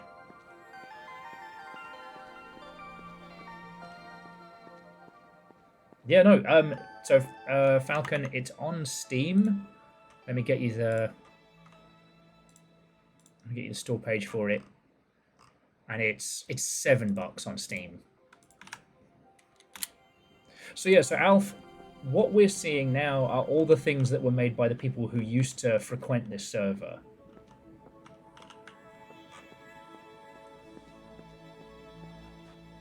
You know, we've got this cute little restaurant. You know, this is Max's brother, and he made himself a little diamond house with a gold couch and a little lava stove, and everybody else is shitting on it. And to which I say to Max's little brother, don't listen to him. Shine bright like a diamond. Alright? Shine bright like a diamond.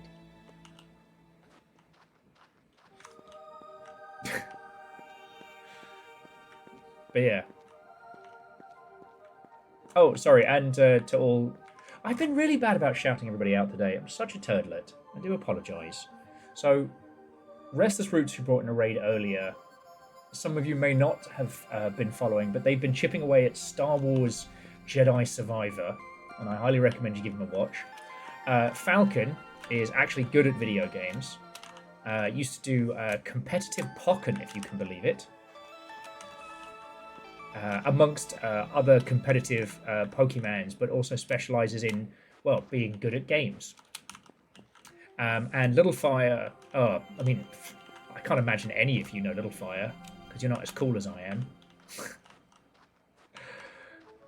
But I should have done shout-out commands for everybody, especially because, like, you know, there's a lot of you here who don't know Jess. So I've been a terrible boyfriend today. I was doing a lot of consulting stuff before we got started, plus the fire alarm wake up. My brain's been crispy today.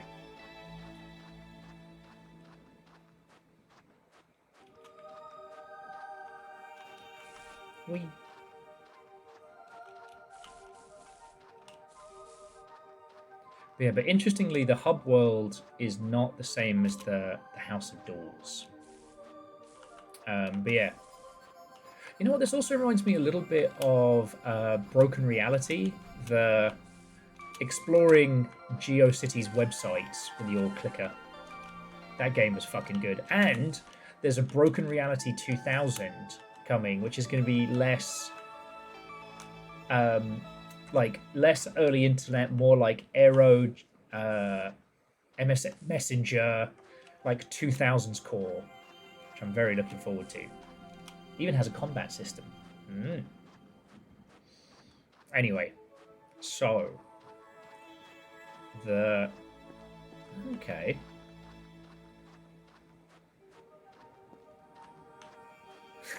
In case you can't remember your axes, that's kind of cool.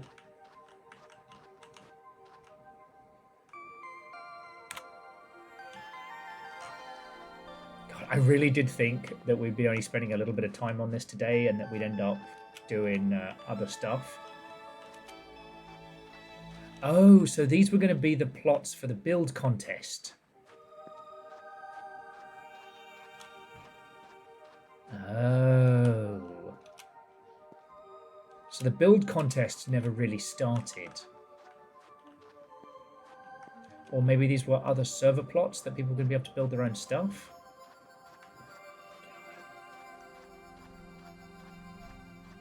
One thing I've always been fascinated with is like level design in a post-Minecraft world. Because like level design philosophies, a lot of the people who still talk about, you know, designing your levels in 3D games, you know, they got their start in Quake. Oh, Alf, you know. Not only did we play Hypnospace Outlaw, we went hard on it. We heard the secret Zalavir rap in Hypnospace Outlaw. That game's fucking brilliant. I think we're supposed to be getting a sequel at some point. I hope so. Oh, they cancelled the sequel? Fuck, I forgot that. Fuck. We can test that there was a build of the mug store. And if you claim there is, we will happily send you there. Mug store, business fish is there too. He knows what's up.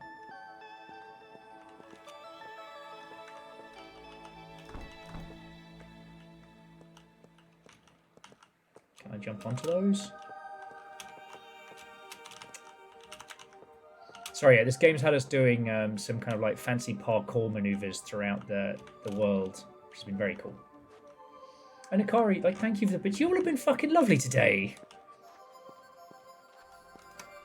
I was so worried after Rain World yesterday, and you lot are being fucking great. Thank you. Okay. Okay, so where else did we see blocks that needed breaking?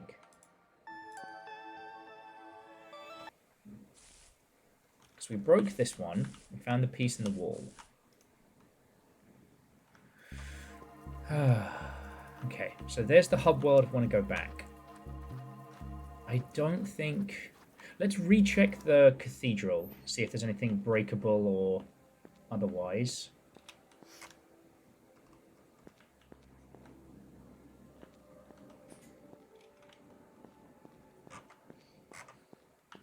But yeah, I'm always fascinated with like game design techniques and things like that.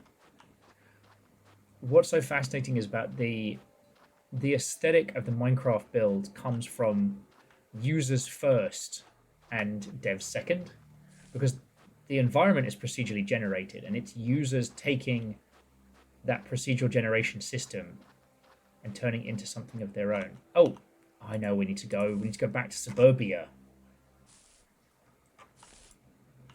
That's where we need to go. Flea market just got finished. Fucking brilliant.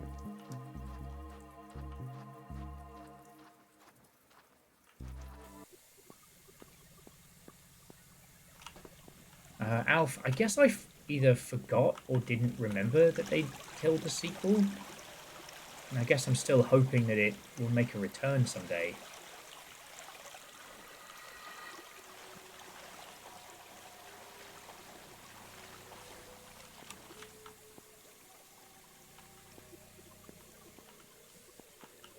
I would say much like the Baha Men, but as we know, the legend will never die.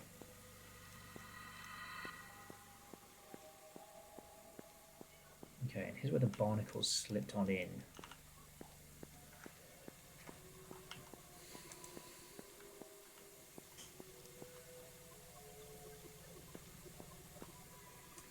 I mean, Alf, if that sounds about right, but if the most likely cause is game got expensive, couldn't find publisher. If no one wants to pay for a game, unfortunately, it doesn't get made. Shit.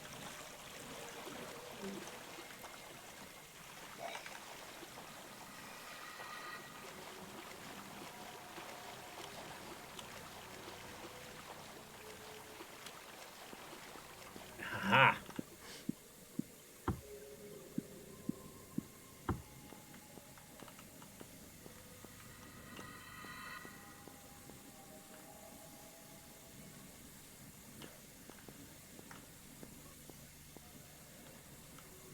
I have fucked up.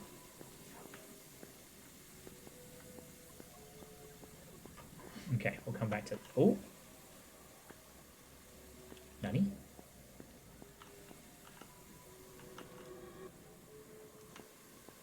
Okay. I need a fucking light source.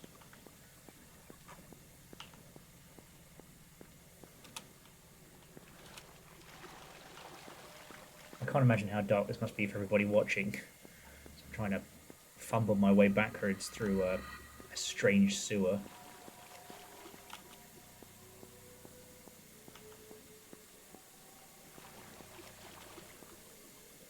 Okay, well this is where we wanted to go.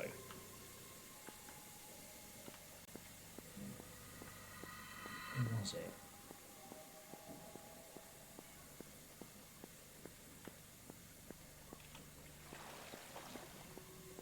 I don't think we found any other, like, spooky locked doors.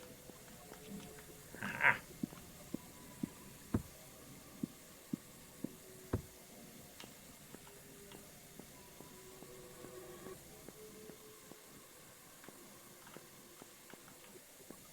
Yeah, so those are probably dark mazes that we have to navigate. Okay.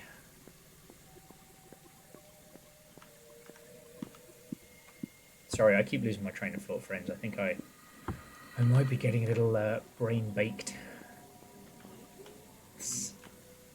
You know, you could lie. You could just say, "Wow, Will, you're doing so good. You're doing such a great job, Will."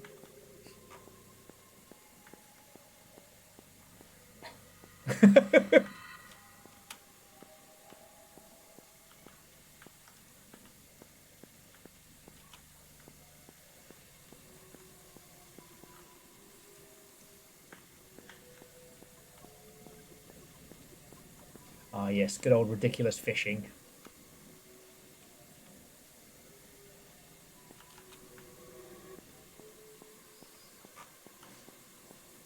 Not the only shotgun fishing game as well.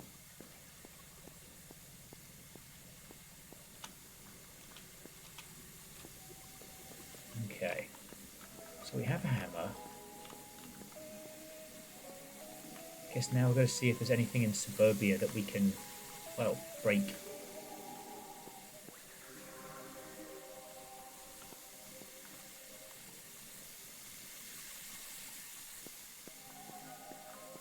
I don't remember remember seeing anything.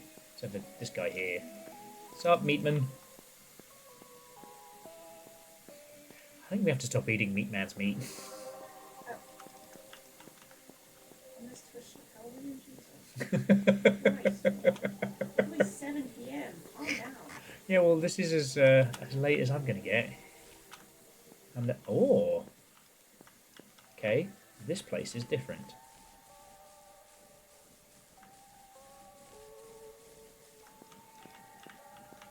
All right.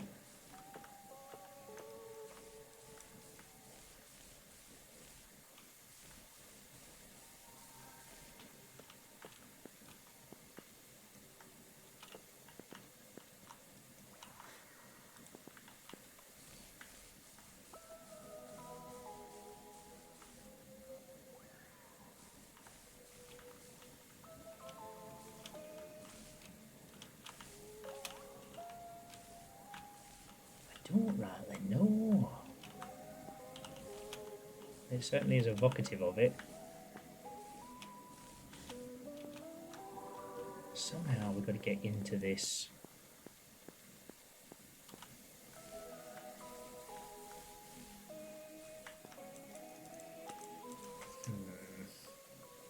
Hmm.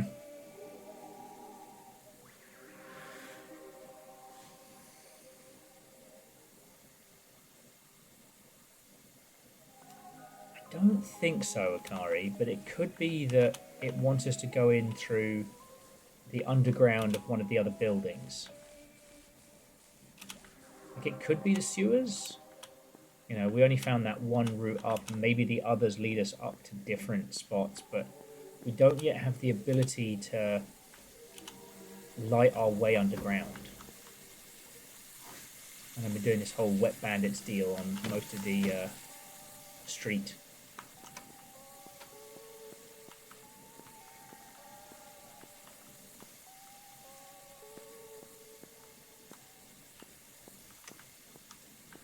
Hoping, because it could be we need an axe or a tool that gets us through wood. But again, it's what's making this game kind of pop. It doesn't quite feel like Myst in that sense of like I'm smashing my head against nothing. It's kind of letting me explore and look around and, you know, make a metaphorical rod for my own back. If I wanted to, we could probably find that the ladder straight up now.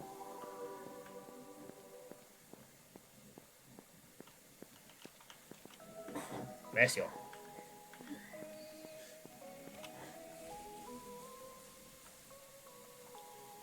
Yeah. Sorry, Falcon was just mentioning that after 20 years, you can now finally sit on cushions in Minecraft. They will be implementing that. The thing is, I feel for them. You know, that kind of... That's one of those legacy bugs that haunts you for your development for years to come. When someone asks, wait a second, why can't we just sit on furniture? Oh, Dave, mate, you don't even know. You don't even know. Why can't you sit on furniture? Because it's all broken, Dave. It's all extremely broken. There was never supposed to be a place to sit. Oh man, these looping streets.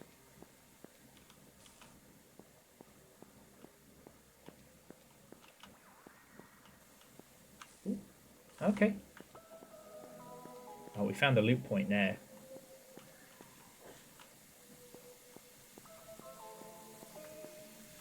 It's because it's not furniture, it blocks.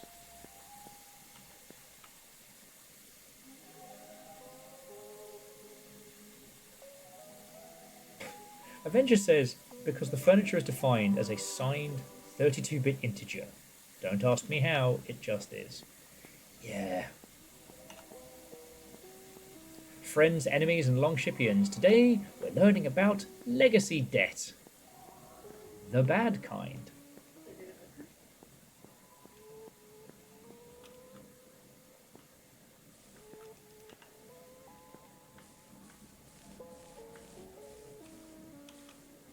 damn it, I couldn't think of a good joke. Oh, shit. Okay, so because we explored far enough, we should be able to go upstairs and steal that page. Ah. If you're still out there, I've been watching the nights. There are things you don't see in the day. Openings, marks, changes. I don't think it's random. It feels like it's trying to show me something. I know you think digging down is the way out, but I think I don't think it's getting us anywhere. It feels like we're just going deeper into this place. But if you still believe it, keep trying. I'm going to keep watching the nights. And they're not wrong. Oh! There's nowhere to go from... Alright. Fuck off, meat man. Meat man, don't eat me.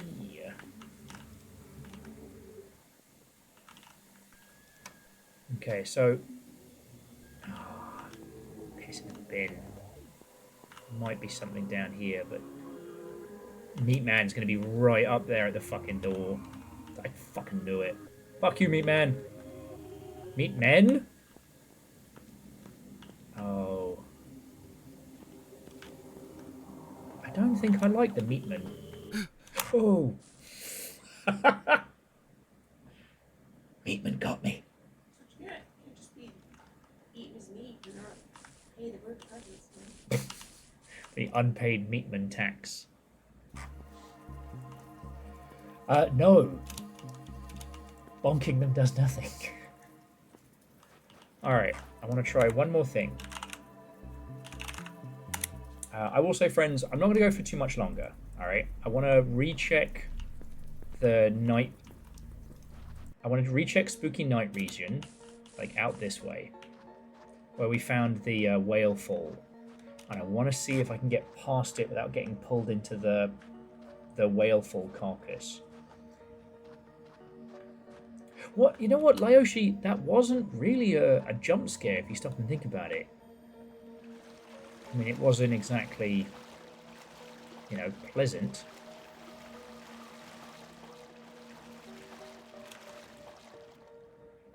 Please don't come any further.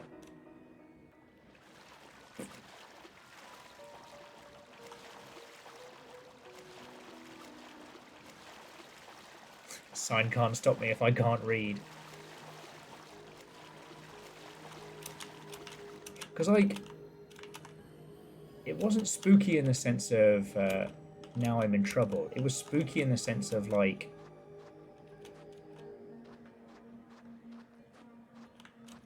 that gasp, that really caught me off.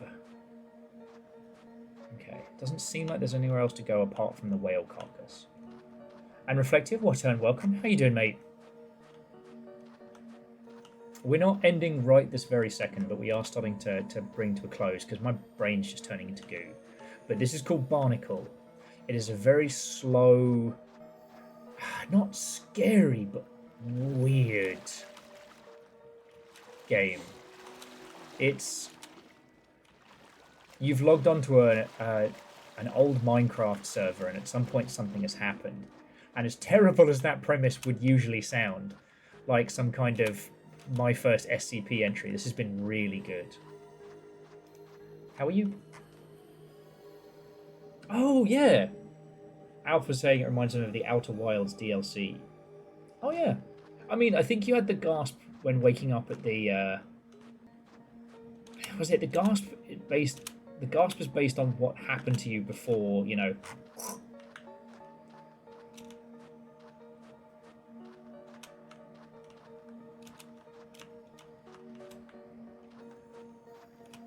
I really want to come back to this. I mean, friends, maybe we need to put this on the grand list of games to chip away at. The only reason I want to bring this to a close now is because, one, my ability to converse is dropping out of my head, and I got woken up by fire alarms and nonsense earlier, but also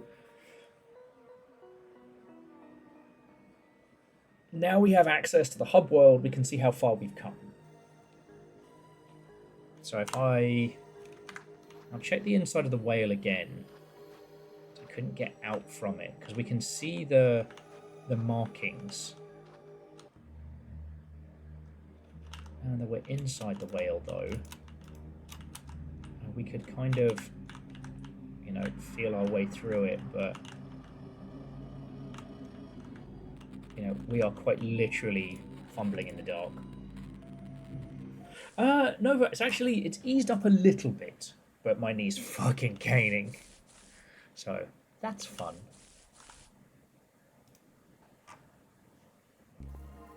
So yeah, friends, if you have any thoughts or feels about this,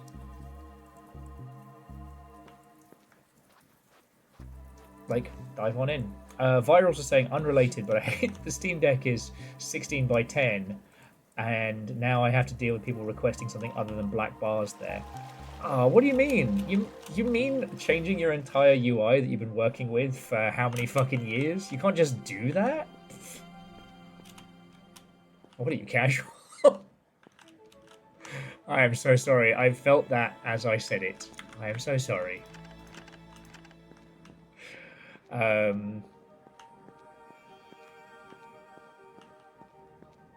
Yeah, I mean, Nova, it's not actually from the squats. It's just from... And I didn't even, like... I just cracked my kneecap on the fucking door. The fucking cabinet in the bathroom, I mean. I still don't entirely understand how you managed to hurt yourself that badly. Well, because I was doing my I teethers. told you to stop dancing on the fucking bathroom counter. When the mood strikes, I shake that ass. I do not shake it for anyone. I do not shake it for money. I know you don't. Do it in the bathroom alone and hurt yourself. Nova, what ass?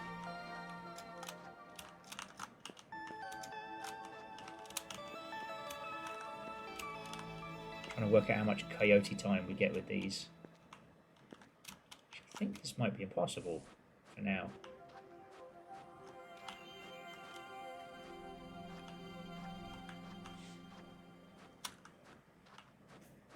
Oh,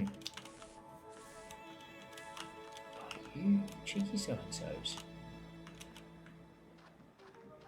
Anyway, if I start doing the little parkour challenge, I will be lost there for hours. So,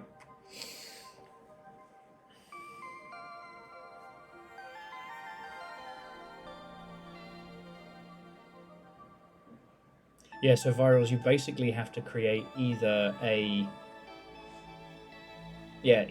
something along the sides.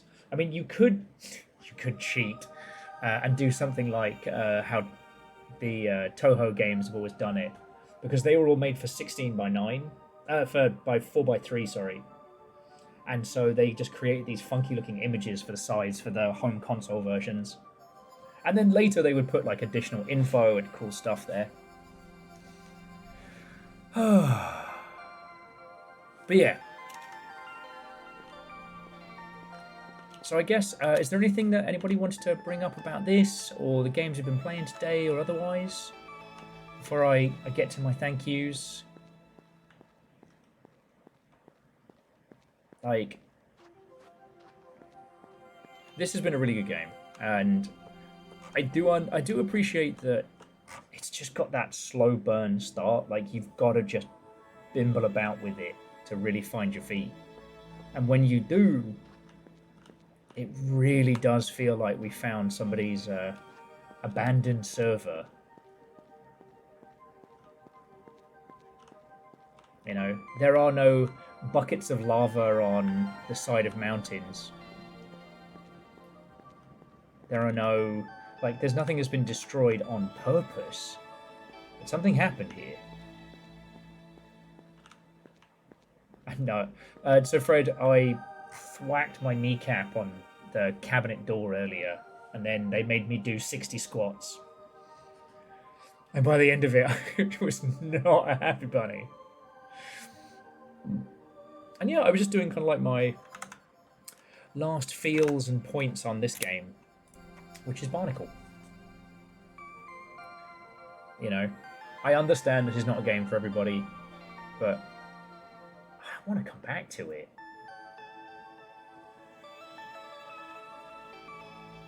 Hey, sleepyhead.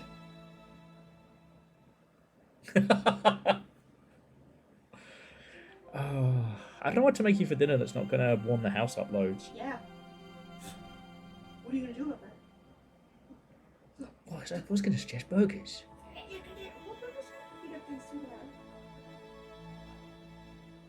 I guess because it's if we just make burgers and don't do any like fries or anything, because it's just the griddle. Yeah.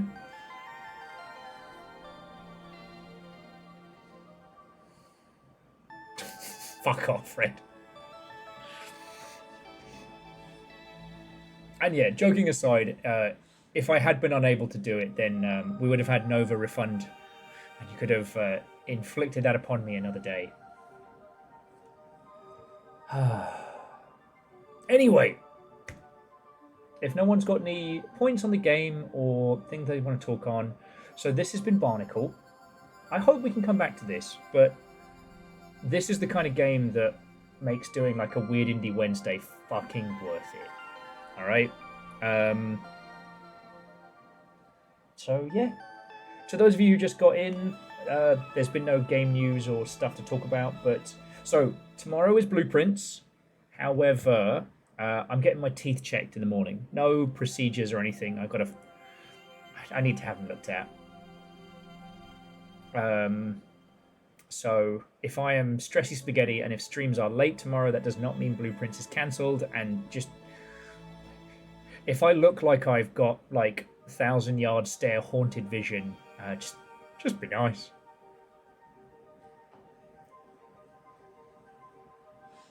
And maybe I will have a soaking tub. People ask me, Akari, where's Will? I just stare at them with glowing green eyes and say, there is no free will. No free will. Free will. A Fully shopping district. Where's your will? That's an excellent question. It's 7:26 p.m. Where's your will? Yelling at someone about indie games. The PC's actually been broken for like a month. I'm just yelling at the wall. Screeching about Project Silverfish!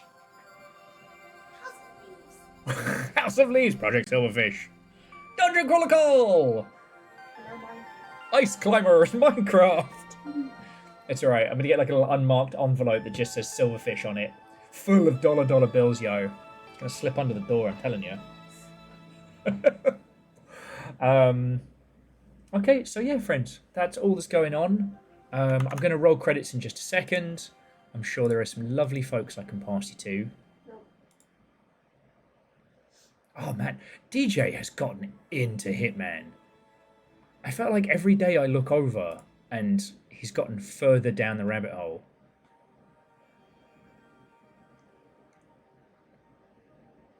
So yeah, you can go be Dan Jones's Last problem. minute stuck in traffic bit. Aw, well, Bacon, thank you all the same. And hey, we've got Blueprints tomorrow, and then oh, that was the other thing, just very, very quickly. So Friday is definitely going to be Project Silverfish.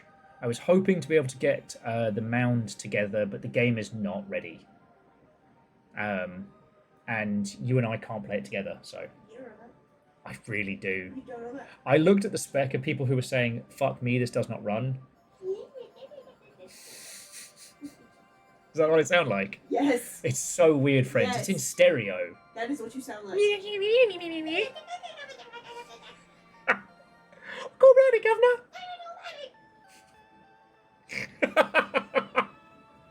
No one knows how funny we are. It is a crime. Okay. But yeah, so tomorrow there will be Project Silverfish, which involves me talking incessantly and maybe, hopefully, touch wood, going to some of the new areas. So, yeah, that'll be Friday, Blueprints tomorrow, and Feed the Pit on Saturday. Yeah.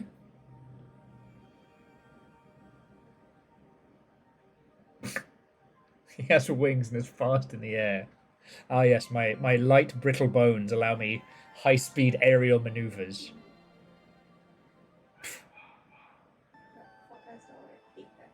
He apparently hates me.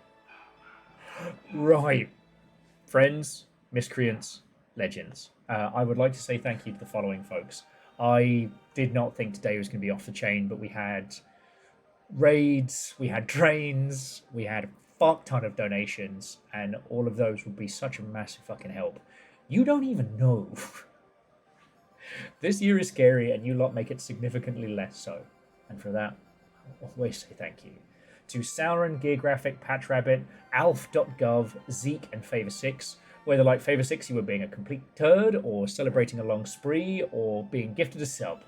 All of you, thank you. Andorf and Ansel, like seriously, thank you. Alright? To Ereman, Wolfcrad, Akari, J-Post, Puns, Professor Upsidasium. Shit, I didn't see them sneak in. Vanderbeest, Vershi, Simple Chaos, Geographic, Bacon Avenger, and a very doubtful guest.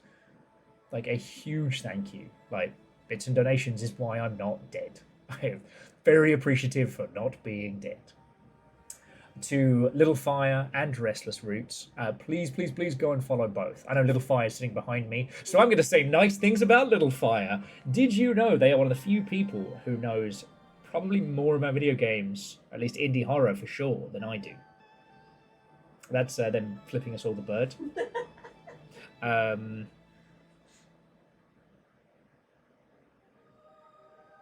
So yeah.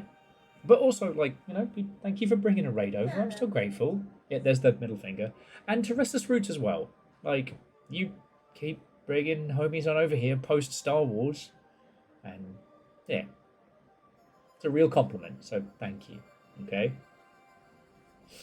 Oh, and last but by no means least, to the best fucking mods anyone has ever had. No, seriously. I have the best mods, and that is scientifically proven. So, Nova, Caffeine, Tal, Moose, thank you all, alright? So, I'm going to pass you over to Hero to the People, Dan Jones. DJ's on Hitman at the moment. And it looks like he's just doing story missions. I wonder if he's done the...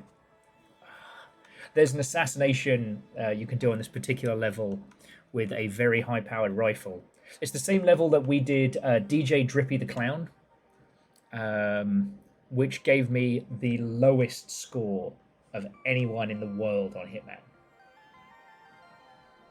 I am number one. I am the number one bottom of Hitman World of Assassinations. I'll show you. I'll show you the rankings. I don't need to see how you became the number one bottom. Thanks. As Will plays, how many out-of-pocket things can I say before Little Fire actually beats me to death with a shoe? Right. So go say hi to DJ. If you haven't met Dan Jones before, then I'm glad that I get to introduce you. But whatever you do, have a fucking great rest of your night, alright? That's it from me. Boof! Right, so... Let's go Minecraft.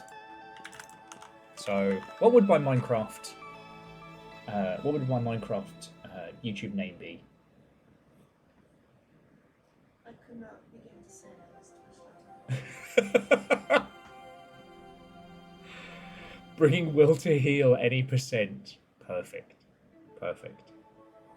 Alright, well, before I get myself banned and demonetized, I'm going to pass you all over to DJ. Have a great night. To be continued.